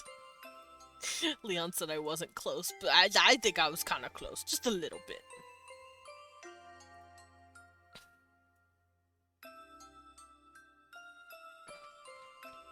Alright, so the first thing I'm going to work on is their beards, because their beards are definitely going to be the most prevalent. Now, I've already drawn a good amount of hair and how I think they design it, such as this, but I'm gonna mess with it a little bit. What about decorations outside, like exterior? I'm sure they have some decorations outside, but it wouldn't get to the point where they would let weathering just take over. Much like how humans living in the cooler north and in the windy areas, we build stuff and we also repair stuff to handle that weather. We're not just going to build something willy-nilly and let it get messed up. We take measures to keep our stuff from breaking under such conditions if we're constantly living there. So of course they're gonna have that. The one kid when they guessed April 14th on a math quiz. I was close! Yeah, that was me. I was close! Damn it! So, as they probably do have exterior, decorations in their mountains, especially at the entrances, it's not going to be what you're picturing. It's not going to be dilapidated and broken and constantly getting berated and you know, crumbling. They're gonna make it nice. They're gonna make it sturdy enough to where it can handle that. Whether it's because they cap it a bit with metal, which is probably something they do a lot. They probably cap it.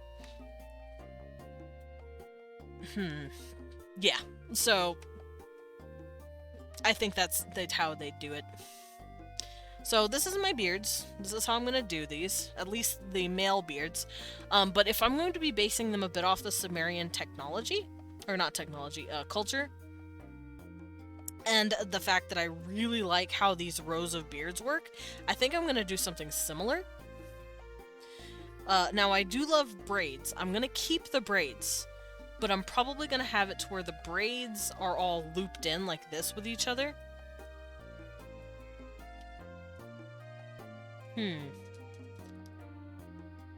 And they may have different hairstyles depending on where they're going. And I'm going to keep these metal plates that they keep in their beards, because I like the metal plates.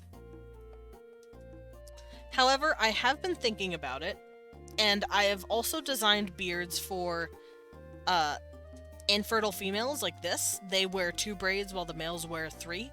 Although I might switch that. I might have it to where the males wear their beards like this, and then the females will wear their beards in bigger braids. But I'll figure it out. But I've also been thinking of their stuff, and I'm thinking I might want them to not have mustaches. Like if you're a female, you shave your mustache. I think that could be a common practice, like so. Oh, thank you, I'm glad they're fabulous. Look at the beards.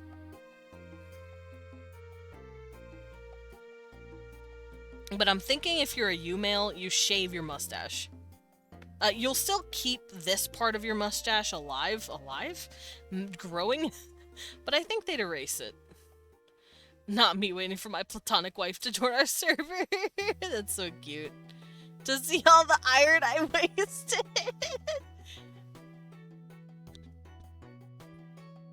Like, listen, babe, I got all this room I built for us. Look at my hobbit hole. Where's all the iron? I don't know, man. I lost it.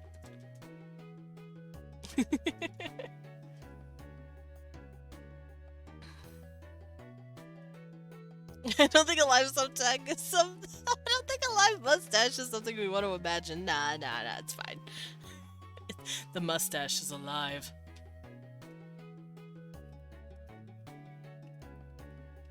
Alright, let me go look at Mesopotamian clothing. Because I feel like it. Now, I'm not going to copy it look for look, because like I said, that's not what I do. But I do like to look at styles and go, okay, this can work here, and this won't work here, but based on where the characters are located. Con! I see you peeking. How you doing, buddy?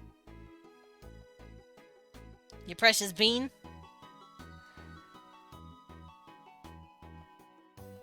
Alright, now let me also erase the mustache from this one as well.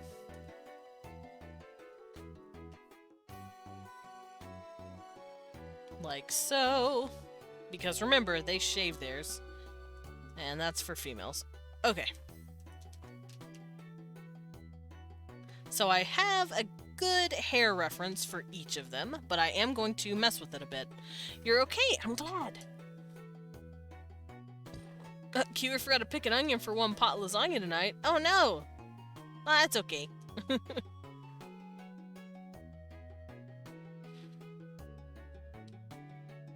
And I'm glad you're doing good. I am doing good too. We are working on dwarves today. Specifically, we're reinventing them in a way. Coming up with their new designs, their new cultures, what their beards could mean, because Tolkien never really covered, like, dwarvish culture, not to the extent that he did elves, because he absolutely loved his elves. And I wanted to extrapolate on beard look, specifically braid look. I want the different styles to represent different genders. So that's what we're doing right now. And I did this a couple of weeks ago, but I've had a while to think about it and process what kind of designs I'd want. So now I'm making the updated changes.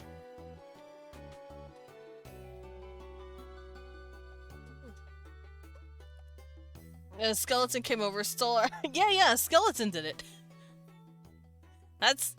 That won't get you in trouble. Be like, oh man, babe, the skeleton took it. He totally took it, the iron. Oh man, oh, you better go find him. Make it really obvious that you're lying.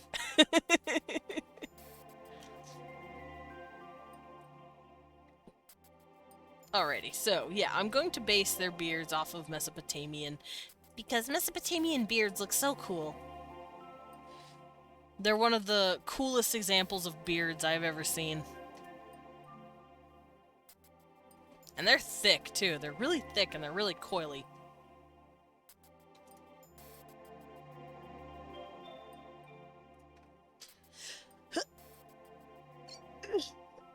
Let me get a little stretch in. Ugh.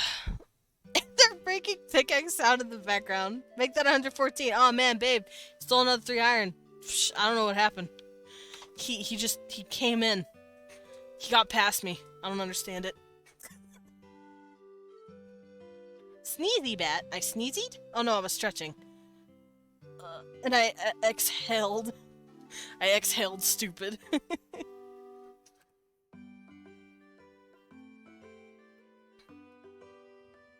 Oh, alright.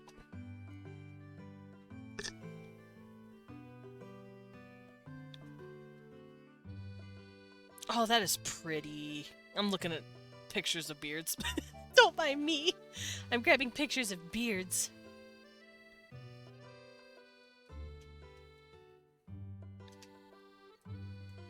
Also, now that I'm thinking about it, because there are only, like, there's 1 female to every 3 males, and to every 1 female there's 100 males. Considering the females are going to be primarily having multiple husbands, what do the males do? They have, sorry for the bump on the mic, they would have romantic relationships too. They'd want to be in love, and they'd probably end up dating each other, it would probably be very homo. They'd all end up dating their own gender most of the time. In fact, it might be considered uncouth if a male were to date a male or a female. Because the males and females, they're so rare, they're supposed to be the ones together having as many kids as they can. And it would be so scandalous if a male got with one of them. At least that's what I would think. Males. Oh, it's a word that I use for meaning a third gender. Now, don't get that twisted. It's not non-binary. And it's spelled like this.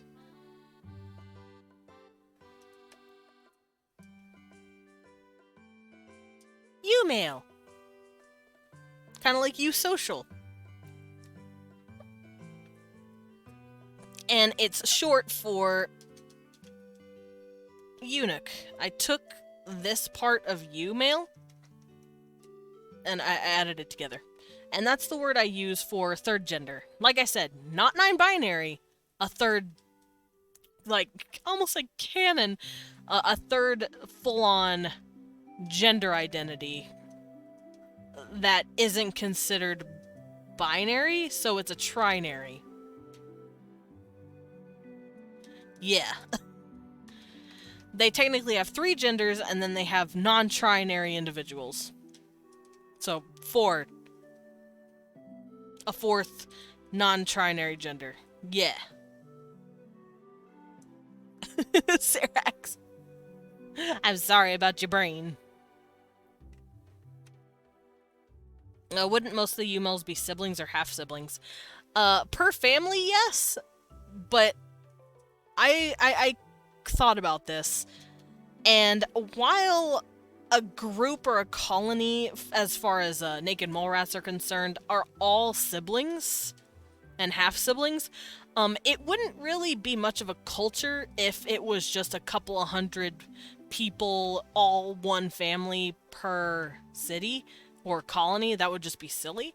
So I'm thinking as these guys gained civilization, different families started coming together. So a city, let's say you have 10,000 people in your city. Yeah, that's per family. So let's say there's like 10,000 people in a settlement or in a city that's starting to grow. You have... Hi, math. Math is hard. I need a calculator.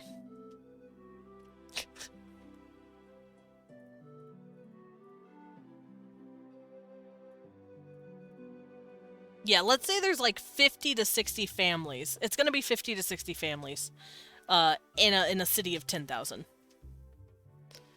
So a lot of males would probably get together with other males of different families. Math is not hard. Math is hard. I'm gay. I don't do math. But yeah. Also, I feel like 200 is quite a high number in terms of like a family size, because while naked mole rats, I believe naked mole rats can have up to 300 easy. These guys have evolved past. I'm gay. I don't do math. I like English better. Hell yeah. Me looking at Leon. But now thinking about it, thank you for bringing that up, Perian, because it helps me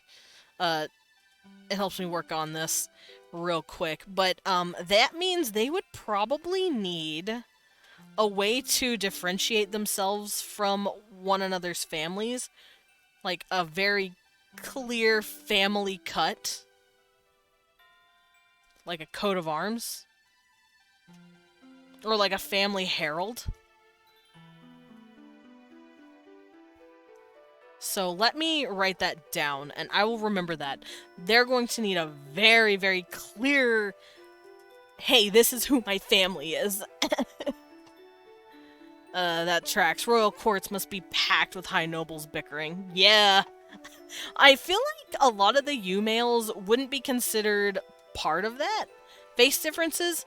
Well, yes, while face differences does do it, that starts to get a little muddied once you realize half your family is your half siblings, and they might not look anything like you because you share different dads. The dad genes might be so strong that you're like, oh, okay, you look like someone I'm not even related to. So I don't think they'd be able to rely solely on facial differences. I think they'd need something a bit more clear, so you're not dating your half sibling or, you know, something like that.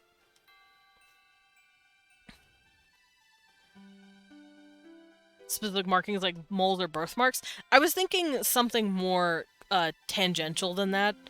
And I've already done something about it, kind of, in my last art thing that I did for the Dwerg.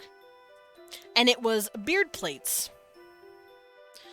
So for males, I've already drawn this, but I'll redraw it and make it look a little more proper. For males, I wanted them to, once again, they're going to keep their mustaches, because mustaches are great.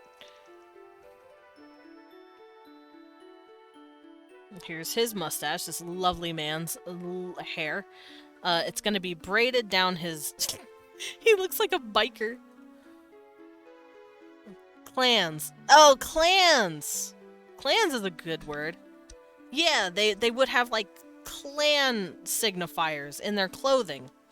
And I was thinking they were going to do it in their beards.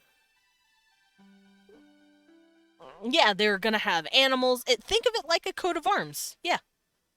They're going to have either animals or colors to tell people, hey, I'm a part of this family. We are related. So I was thinking they're going to have this. And then they're going to have like little gold pins in their beards. And then they're going to have plates that jet across their face like this. And on the plate, they're going to have symbols and writings like this. Like, I'm just going to scribble on it real quick. Let's say this guy is part of the Heart clan. He has a heart here. Let's say this is the... Hearts don't actually exist that we think of in our world or whatever, but this is just to show. Spying would be easy. Possibly. But let's say, yeah, I'm the heart. The antler hearts. Fuck it. My house is antler hearts. So I'm gonna have antlers on my hearts. And then I'm gonna decorate my plate. And here's my family crest. This is who I'm related to. So you would know right away, oh, I don't wanna date that guy. That guy is part of my family. That'd be gross. So, boom. Cosma, you are not new, pata pata. But for those of you who are, hello, welcome in. I am Desmond Dracula, a vampire bat butler, also known as a battler.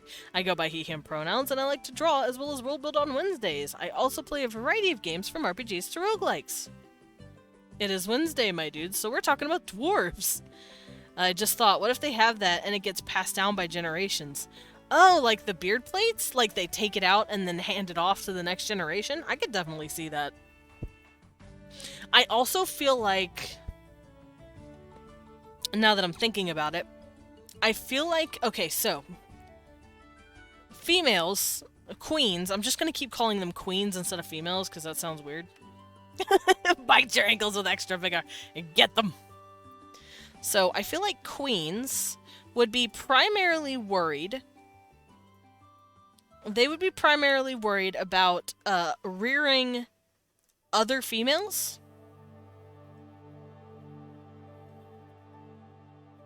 I'm going to call them princesses. Which, yes, I am using insectoid terms. Queens, princesses, and drones are all insect terms when we're talking about how they work. But these guys work the exact same way, so I'm going to use the term. So queens, they're going to rear other fertile females, which are princesses. Their primary responsibility is their daughters, the ones that can have kids. And then I feel like the males, their primary objective is to rear and take care of their own male offspring.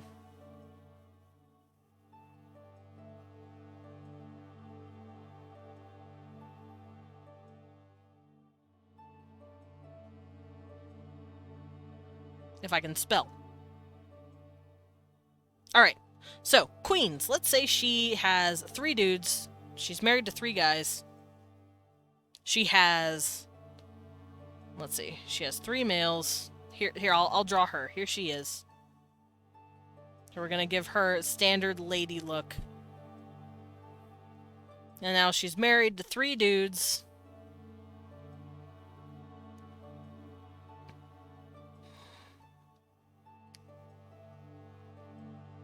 Here's dude 1. I'll just give him some hair. Here's dude 2. And here's dude 3. Alright, let's say those are the dudes she's with. This guy's gonna have really big ears because I feel like it. And then she ends up having... let's say she has a fuck... That's handwriting better than my handwriting. I hear that a lot, but are you sure my handwriting is kind of janky? Ah! Weewan wants to beat me for saying my handwriting's better or worse than his. Weh. I will send you to Jesus. Alright, so with the first guy, let's say she has another girl. She did it. Here's a girl. This girl's not happy about it, apparently. And then another boy.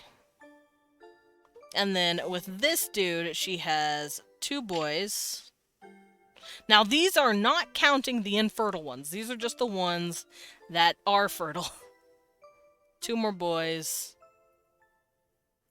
And then let's say with this dude, she just has a girl. Like, they don't really have any other kids that are fertile. It's just another girl. I like how guys don't have faces in my chart. So she would be raising this girl and this girl. She would be snatching up these 2 and watching them. However, this guy would be responsible for this kid only. And this guy would be responsible for these 2 boys. He wouldn't be responsible for anything. Alright, go to sleep now. Have a good stream. Good luck and all. Good luck and good night, Serex. Have a very good sleepies. So I think that's how the dynamic will work. The queen will rear the princesses. She will take care of and make sure these guys are good. She's going to raise them. The males will raise their specific offspring. And this guy's, he's clearly doesn't have a boy to watch, so he probably gets to hang out in the palace and just chill. And do whatever he wants. Yeah, I feel like that's how it would work. Now, with unfertiles, she's going to be having, I want to say, probably not 200, because 200's a lot. And that makes sense for naked mole rats who need that many for one colony. But these guys are now in a city unit. They have dozens of families all working with them. They're not going to need that many. So I feel like on average, they probably have about 30 to 50. 30 to 50 sounds like a good number. And I'm sure there will be more. After all, humans generally need to have like 2 or 3 at most, and there's some humans out there that have like 20. So I'm sure there's gonna be someone out there I spawned 200 children. But that's an outlier. We're not gonna consider her.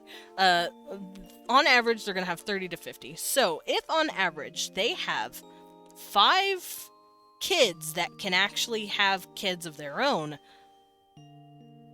what's up with the other 45? The other 25 to 45? How did they run? They're clearly not going to be she's not going to consider them much of a responsibility. Not once they get old enough. Sure, she will be there to take care of them the first couple of years of life, but I feel like the queen is going to have probably male siblings. Because remember, she also comes from a pack of 30 to 50. I feel like she will have a handful. What am I going to do for males? Now that I'm sitting here thinking about it. I'm going to mix female with male traits. I'm going to make it a head with female hair, but no face like males. So she's going to have...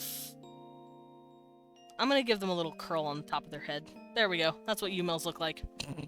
So we're going to have 25 of these, and she'll probably have, I don't know, 3 to 5 that hang out with her that are her siblings. Her, probably, her full siblings, not half siblings. The half siblings are probably dealing with their own shit with their own fathers.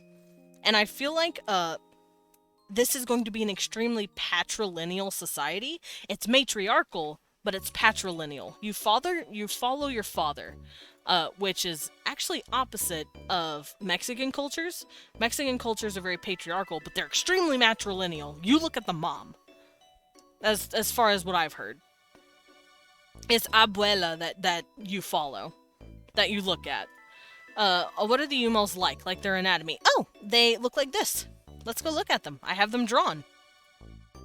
So this is a female. She is thicker.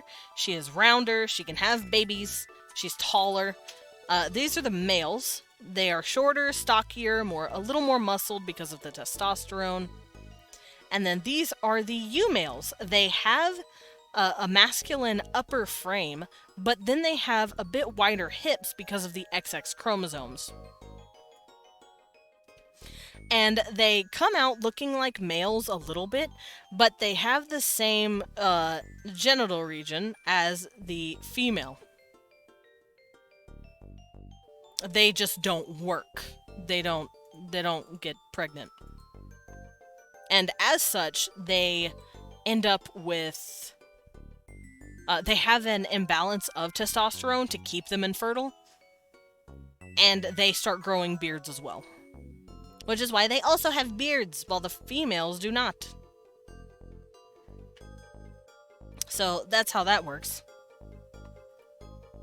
So yeah, she will have about 5 U-males, 5 siblings, roughly, that helps her rear her initial 10 to 15 kids. I don't know why, but this whole convo made me think of calico cats and why there's such a low number of male calicos. Yeah, there's such a low number of male calicos because male calico cats are... I believe it's because they have an extra chromosome or there's something up with their chromosome, but calicos, the pattern, only gets passed down through females, which is really cool and really interesting.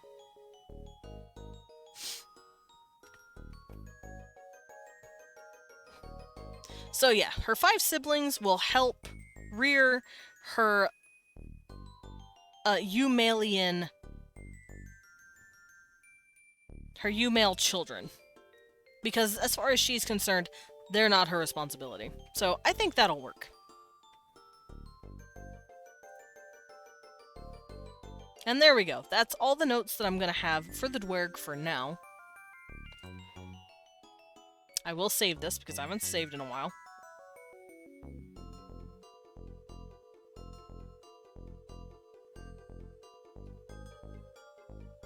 Alright. So now that I have that all down and I have that covered, thank you Pyrian for bringing that up so I could actually figure that out. I'm going to try and work some more on some beard designs. And like I said, I like this. I want to do this one. This one's pretty. And I want that for my males. And then I'll probably give the U-males a lot of braids. Because I like the braids still.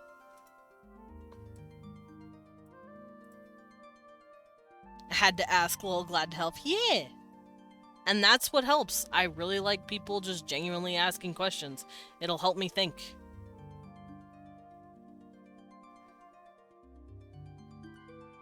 It's the chromosome that makes the pattern, and it's because male calicos are born with an extra one, and that fixes the ground for a lot of genetics problems. That's right.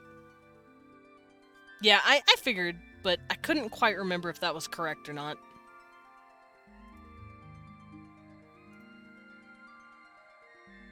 Okay, so these guys have access to a lot of wool, flax, all that, metal, and I do want them to have beard plates.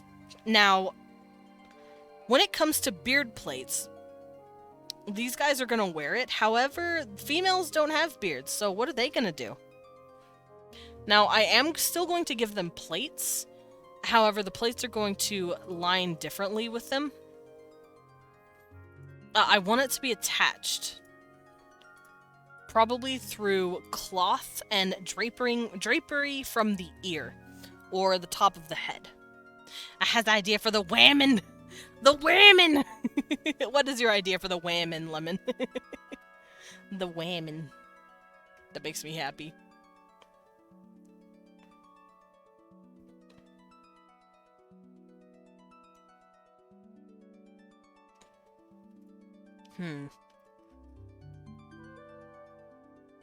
Also, I really like them keeping their hair long. Like, they probably just do not cut their hair. They consider their hair very sacred. However, that doesn't mean that they necessarily find their hair easy to get along with. Because, like I said, it's very coarse. But they have probably designed ways to get the shit out of their face. So they probably do wear a lot of hats and a lot of caps and, what are those things? Like, not bandanas, but they're like little, bands to wrap around their head to push that shit out of their face. So the little dangly bits of the hair that could be attached with the metal plates, so it's not attached but at a point under their jaw. Yeah! As you can see here, I've done that. Little plates right here. I've also considered having women and some men cover their faces with some sort of cloth so they could emulate the beards, kind of. And the cloth would be a really pretty signifier of their home, as their clan as well. Oh, I thought I messed something up. Okay. So I'm going to design the new beard for the males real quick. And like I said, the ewe males, they're not going to have a mustache, but males will. They'll keep their mustaches. I'm going to design it kind of off of this, so...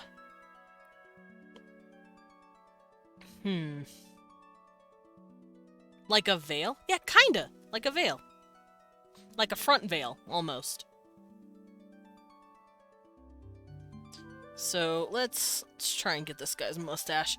I don't know if they would comb it back or if they'd comb it down and then trim it. Because it looks like it's down like this. But they would definitely keep it out of their mouth. They wouldn't want it in their mouth. Let's say this guy combed his back. Now, this guy combed his for the day. And let's say he braided it. And then the beard, let's see, that beard goes up right here. And then it's like super curly and pretty. But it looks like it does these little twirls like this.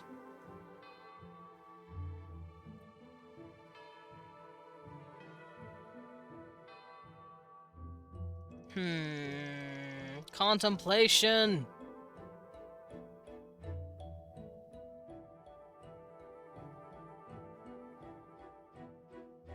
What if it was in nothing but little braids? Like, what if it was like this?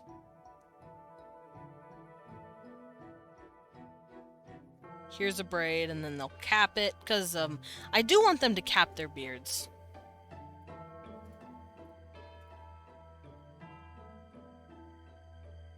And since their beards are so thick, it would help to get it out of the way. And then another little braid right here, coming from the chin. And then they'd cap it right here. And they'd be capping it with metal. They'd pop the metal piece and then probably clasp it or clamp it or tie it to the end of the hair just to keep the hair from getting fucked up. So the way I'm picturing it is that at the ends of the hair, like let's say, you're gonna see the the thing over here, so let's move over here. Finished landscaping inside the hobbit hole. Nice. Now you've supplied me with platonic wife. 78 stacks of cobble. I have done it. Ah, yes, exactly what a platonic wife would want. 78 stacks of cobblestone. So this is how I'm picturing the hair itself. Let's say this is the end of the hair. Like, let's say they've just finished braiding it or messing with it, and this is the end piece. this is like a zoom in of the hair. Like, let's say they've done folding it, and here it is. They probably take the hair, and they wrap it, like this. Let's see. They probably wrap it around like a little pin or something, or just curl it into itself, like so. Like, here's the hair piece, and it's all curled into itself. It gets pulled in like that. And then they...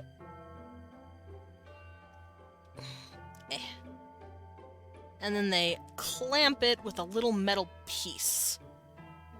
And I think that's what they do. I think they clamp it. The only acceptable Valentine's Day gift, exactly. And the only acceptable Valentine's Day gift in early July. Alright, so we'll keep doing that. We're gonna give them more braids. I'm saying it's braids, but it doesn't look like braids. But I promise, it's me pretending it's braids.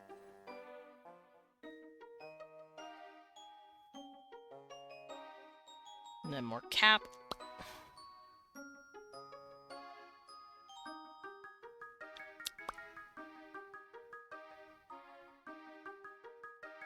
Alright.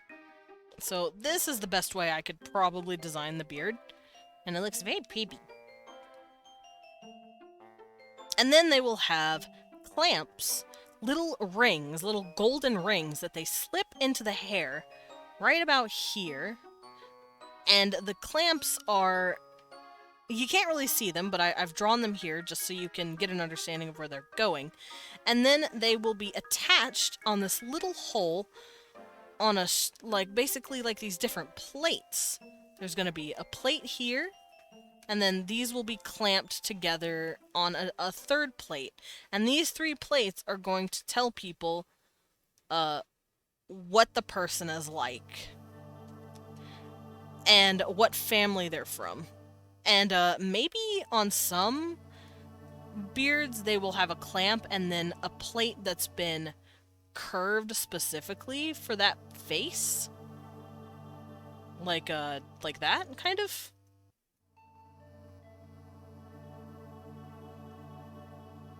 Like something like this. Where it's a lovely decoration. And they will definitely have more than one. Like, let's say, here's another plate that they've clamped into the beard. Here's another plate. And they're gonna just be decorative. And they're gonna have writings and maybe poetry, something. And here, they'll probably have their family. Just to tell people, this is where I'm from. If you are related to me, please do not pursue me romantically, because that is gross. And I also like the idea of this band on their head right here. You can see it here better, but I want the idea of a band on their head like this.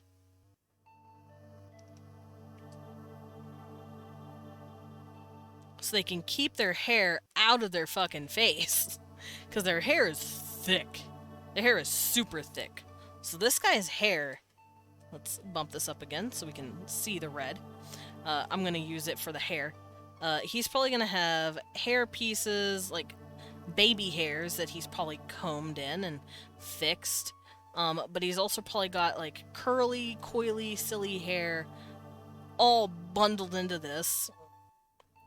And maybe they have a cap on top of their head, who knows? Or maybe they have hair sticking out a little bit like this. But then I want them to have just the craziest, biggest, thickest hair I can muster, like that. Like these big, bold looks, these really pretty looks. And who knows, maybe they have their hair coming down with their beards like this, and it's kind of amalgamating into this really pretty look. Like so. I think that'd be really fun. And they can afford to get away with this, especially the males and the females, because they don't have a whole lot of work to do other than child rearing. And look at that. It's so pretty. But yeah, they don't have to worry so much about working and mining and toiling. They're just there to have kids. Because that's all their function is, as far as the society is concerned. But I really like that. So they might have stuff that frames their hair as well. Let's say this guy has huge-ass earrings. Let's say they're like these really big, pretty circles that he is not just holding on in a clamp on his ear, but his hair is holding it up and making it look really cool. Maybe some of them have these like little chains or dangles in their hair, and maybe there's plates like on their hair resting. A la Prince of Egypt's the Queen. Oh god, I gotta go look for her now. Hold up. She was really pretty. Let's go look at her. I think her name was Tuya. Yeah, look how pretty she is. Like, what if they had, like, giant plates sitting on their head like this? Like, just giant thingies that, like, is literally propped up by the hair. That would be really pretty. Do you think the males handle education of the children since they will have the most time on their hands? Probably, especially with the males, and maybe a few you-males if they, like, form a bond with them, which they're, you know, they're their parents. Of course they're gonna care. And of course the queen is gonna care about her kids too, but her main focus is going to be with the females. And I do feel like the males are going to be the primary caretakers of the boys, as well as maybe a few you-males who feel more masculine than anything else. Because it is really common for you-males to feel more like men because of the amount of testosterone and just the natural genetics that they have going on in their bodies. But most of the time, they don't. They do identify as their third gender, as their society has put on them.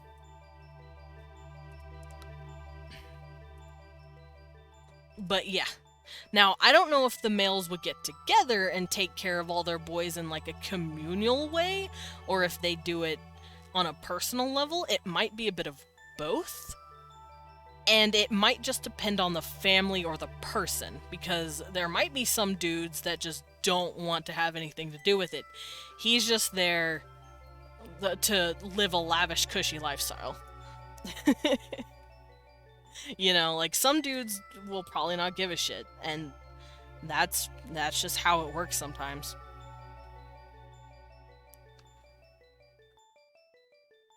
This society is going to be really fun to dip into. Also, I just really like how this boy looks. Look at him. He's so fabulous. But yeah, this is how I want to design my dwarves. I think it would be a really fun, fresh reinventing of how they look.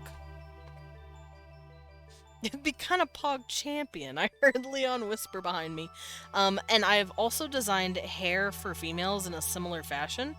I want their hair to be fucking big. Like, look at this lady. Look at her hair. I want it to be big, like his. I want it to be big and poofy. At least for the moles. The moles culture will be this. The mouse cultures, not so much.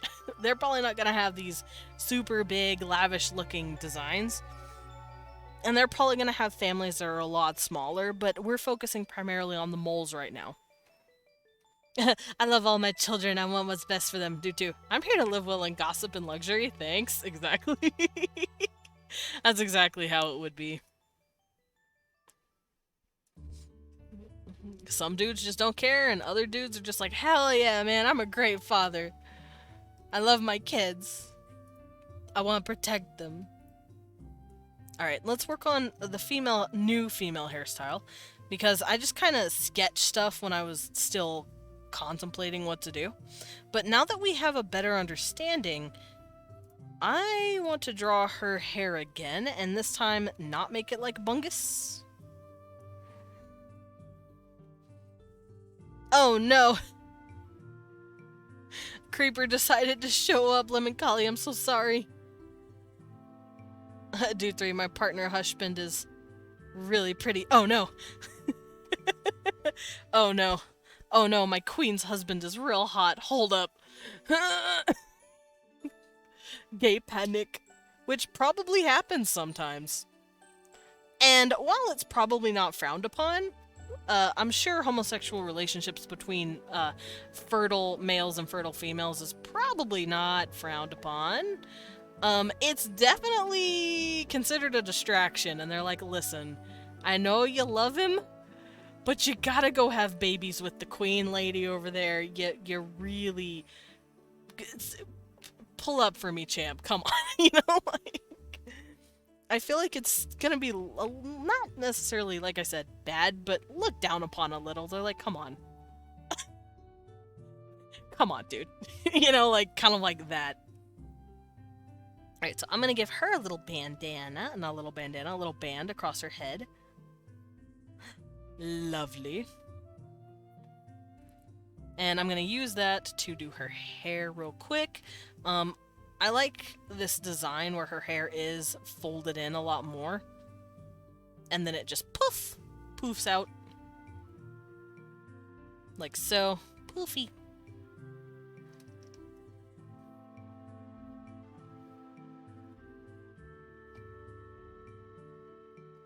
Actually, I want to do something.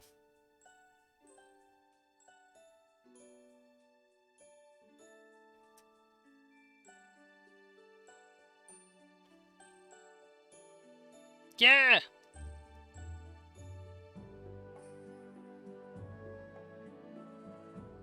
Have her hair super crazy. But lazy gays not making babies. Yeah, something like that. You'd probably just be considered lazy and selfish. Not necessarily, like, morally reprehensible like, the good old Christians liked to say back then. You'd just be considered kind of lazy and selfish. They'd be like, really, word dog? Come on. You had one job. You know, like... Literally, that's all they'd be like. Like, come on, dude. One job. Hurry up, buddy.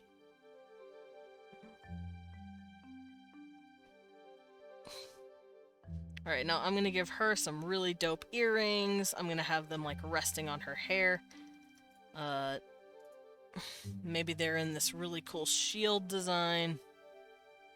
And they'd just be sitting. They'd be spread out and sitting on the hair. Now, for the beard plate, quote-unquote, the chin plate, she would probably have a strap like this on her band.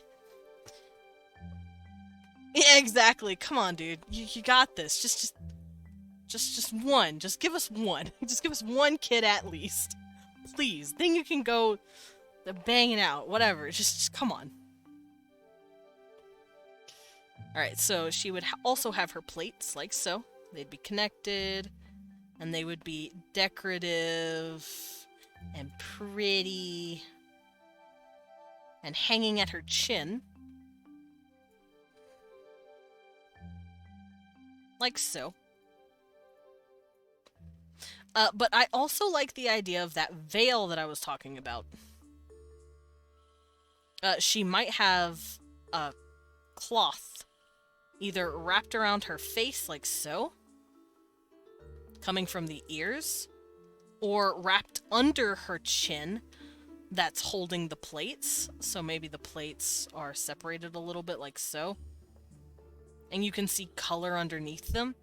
And it's just a really pretty color. And then you have just a cloth, a pretty cloth that drapes across her body, like so.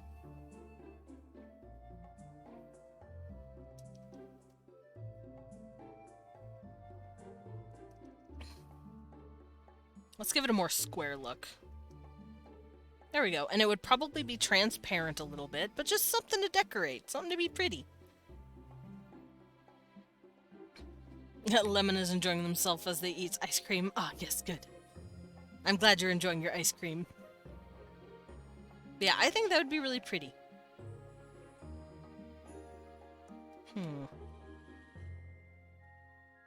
And as far as the U-males are concerned, let's see. Big poofy hair. They're also gonna have these bands. Oh wait, no, I need my symmetry tool. Come here.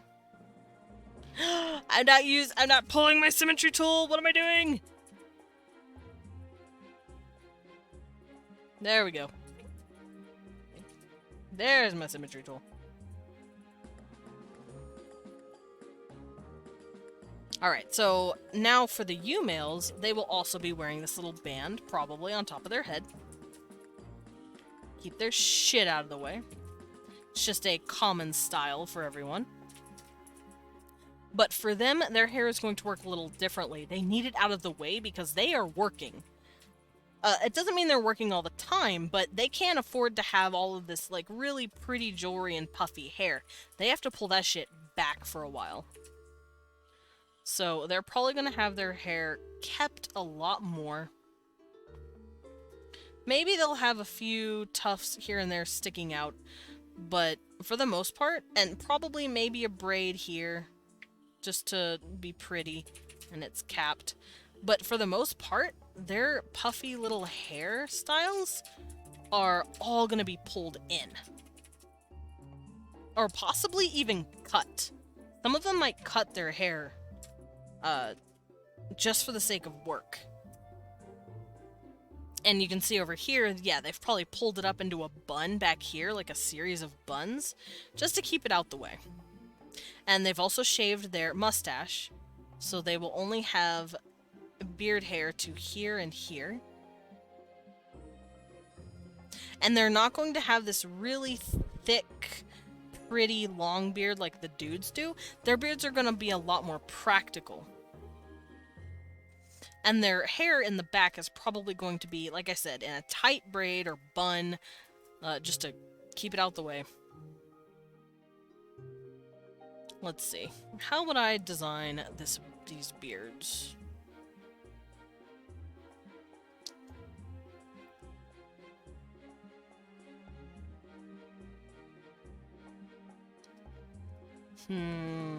Because they still want their beards, but they don't want them to be in the way. I feel like they would have them, like I said, they'd be in these two braids. And the braids would be really tight, really pulled in. Like so.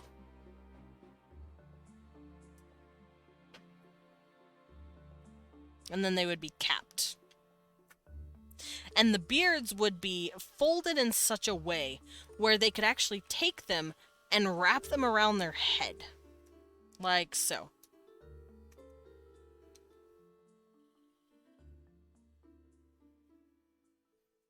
So they'd be able to take their beards. Let's erase this part.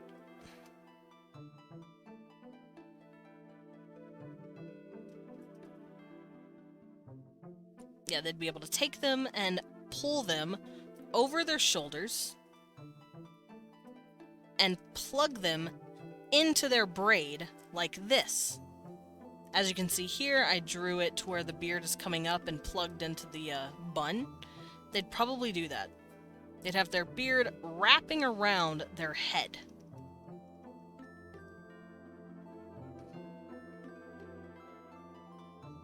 Like so. And that would keep it out of the way. That was a nice break, but now it's time to make a bedroom, which means, yay, more underground fucking terraforming. I feel that, Lemon. Alrighty, so that's how I designed them. And of course, they're also going to have beard plates. They don't want people who they're related to try and bone them. That'd be gross. But I do feel like it would be clipped in a bit higher than usual. Like at about up here, and it would mostly rest on the puff right here. And they probably wouldn't have anything crazy. They'd probably just have one beard plate, and that's it. And then they have symbols inside. Now with the men, they'd of course have multiple. Maybe they have their first plate be, oh, this is my original family, and then this is my current family, and then this is her plates showing her family lineage as well, showing maybe her mother and her father.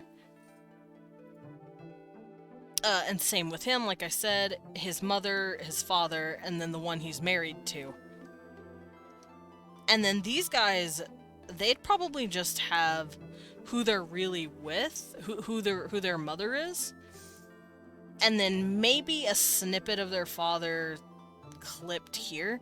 But they're not going to worry too much about really long, pretty plates because they don't really have anything to rest it on. And then after that, they're not going to worry about it.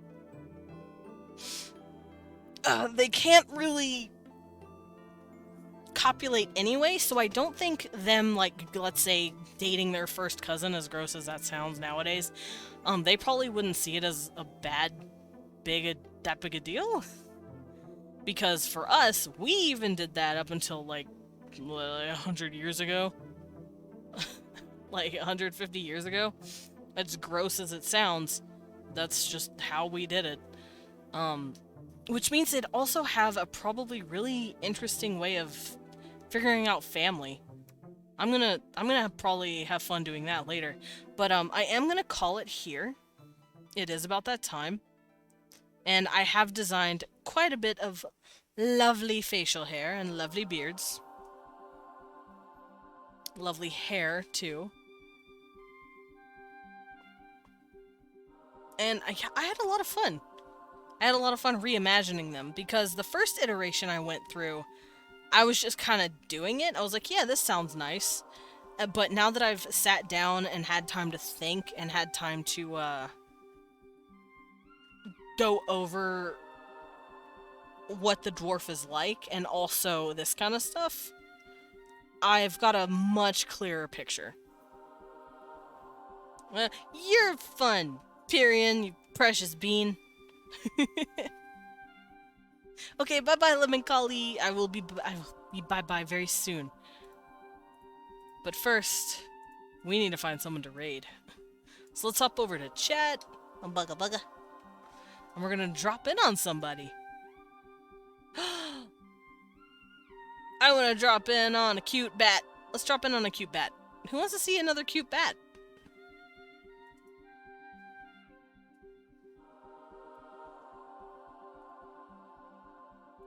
I'm just sitting here. Yeah, well, that's all you have to do. Oh no, I can't raid the cute bat. They're raiding someone. No! No! Damn it. That's okay. I have others. We could go see a cute skeleton instead. Okay, she's only been going for a couple of hours. Oh my god, I got an ad for Sneaky. Ah, fuck, I'm scared. I love his nails. Anyway, we're gonna go raid Vivi. Let's go raid Vivi Vidette. She's a very sweet skeleton lady. She's very cute. Her model is now oh my god. I'm sorry. I'm watching an ad for Sneaky and I'm so Anyway, she's playing Fallout New Vegas, and Fallout New Vegas is a dope-ass game. So, for those of you who have my emotes, you can grab this and let her know that it's tea time. Tea time is coming. But if you don't have my emotes, that's perfectly fine. You can just let her know a bat rave is coming instead. But thank you guys so much for sitting in with me today. Oh god, so many emails. I'm being waterboarded.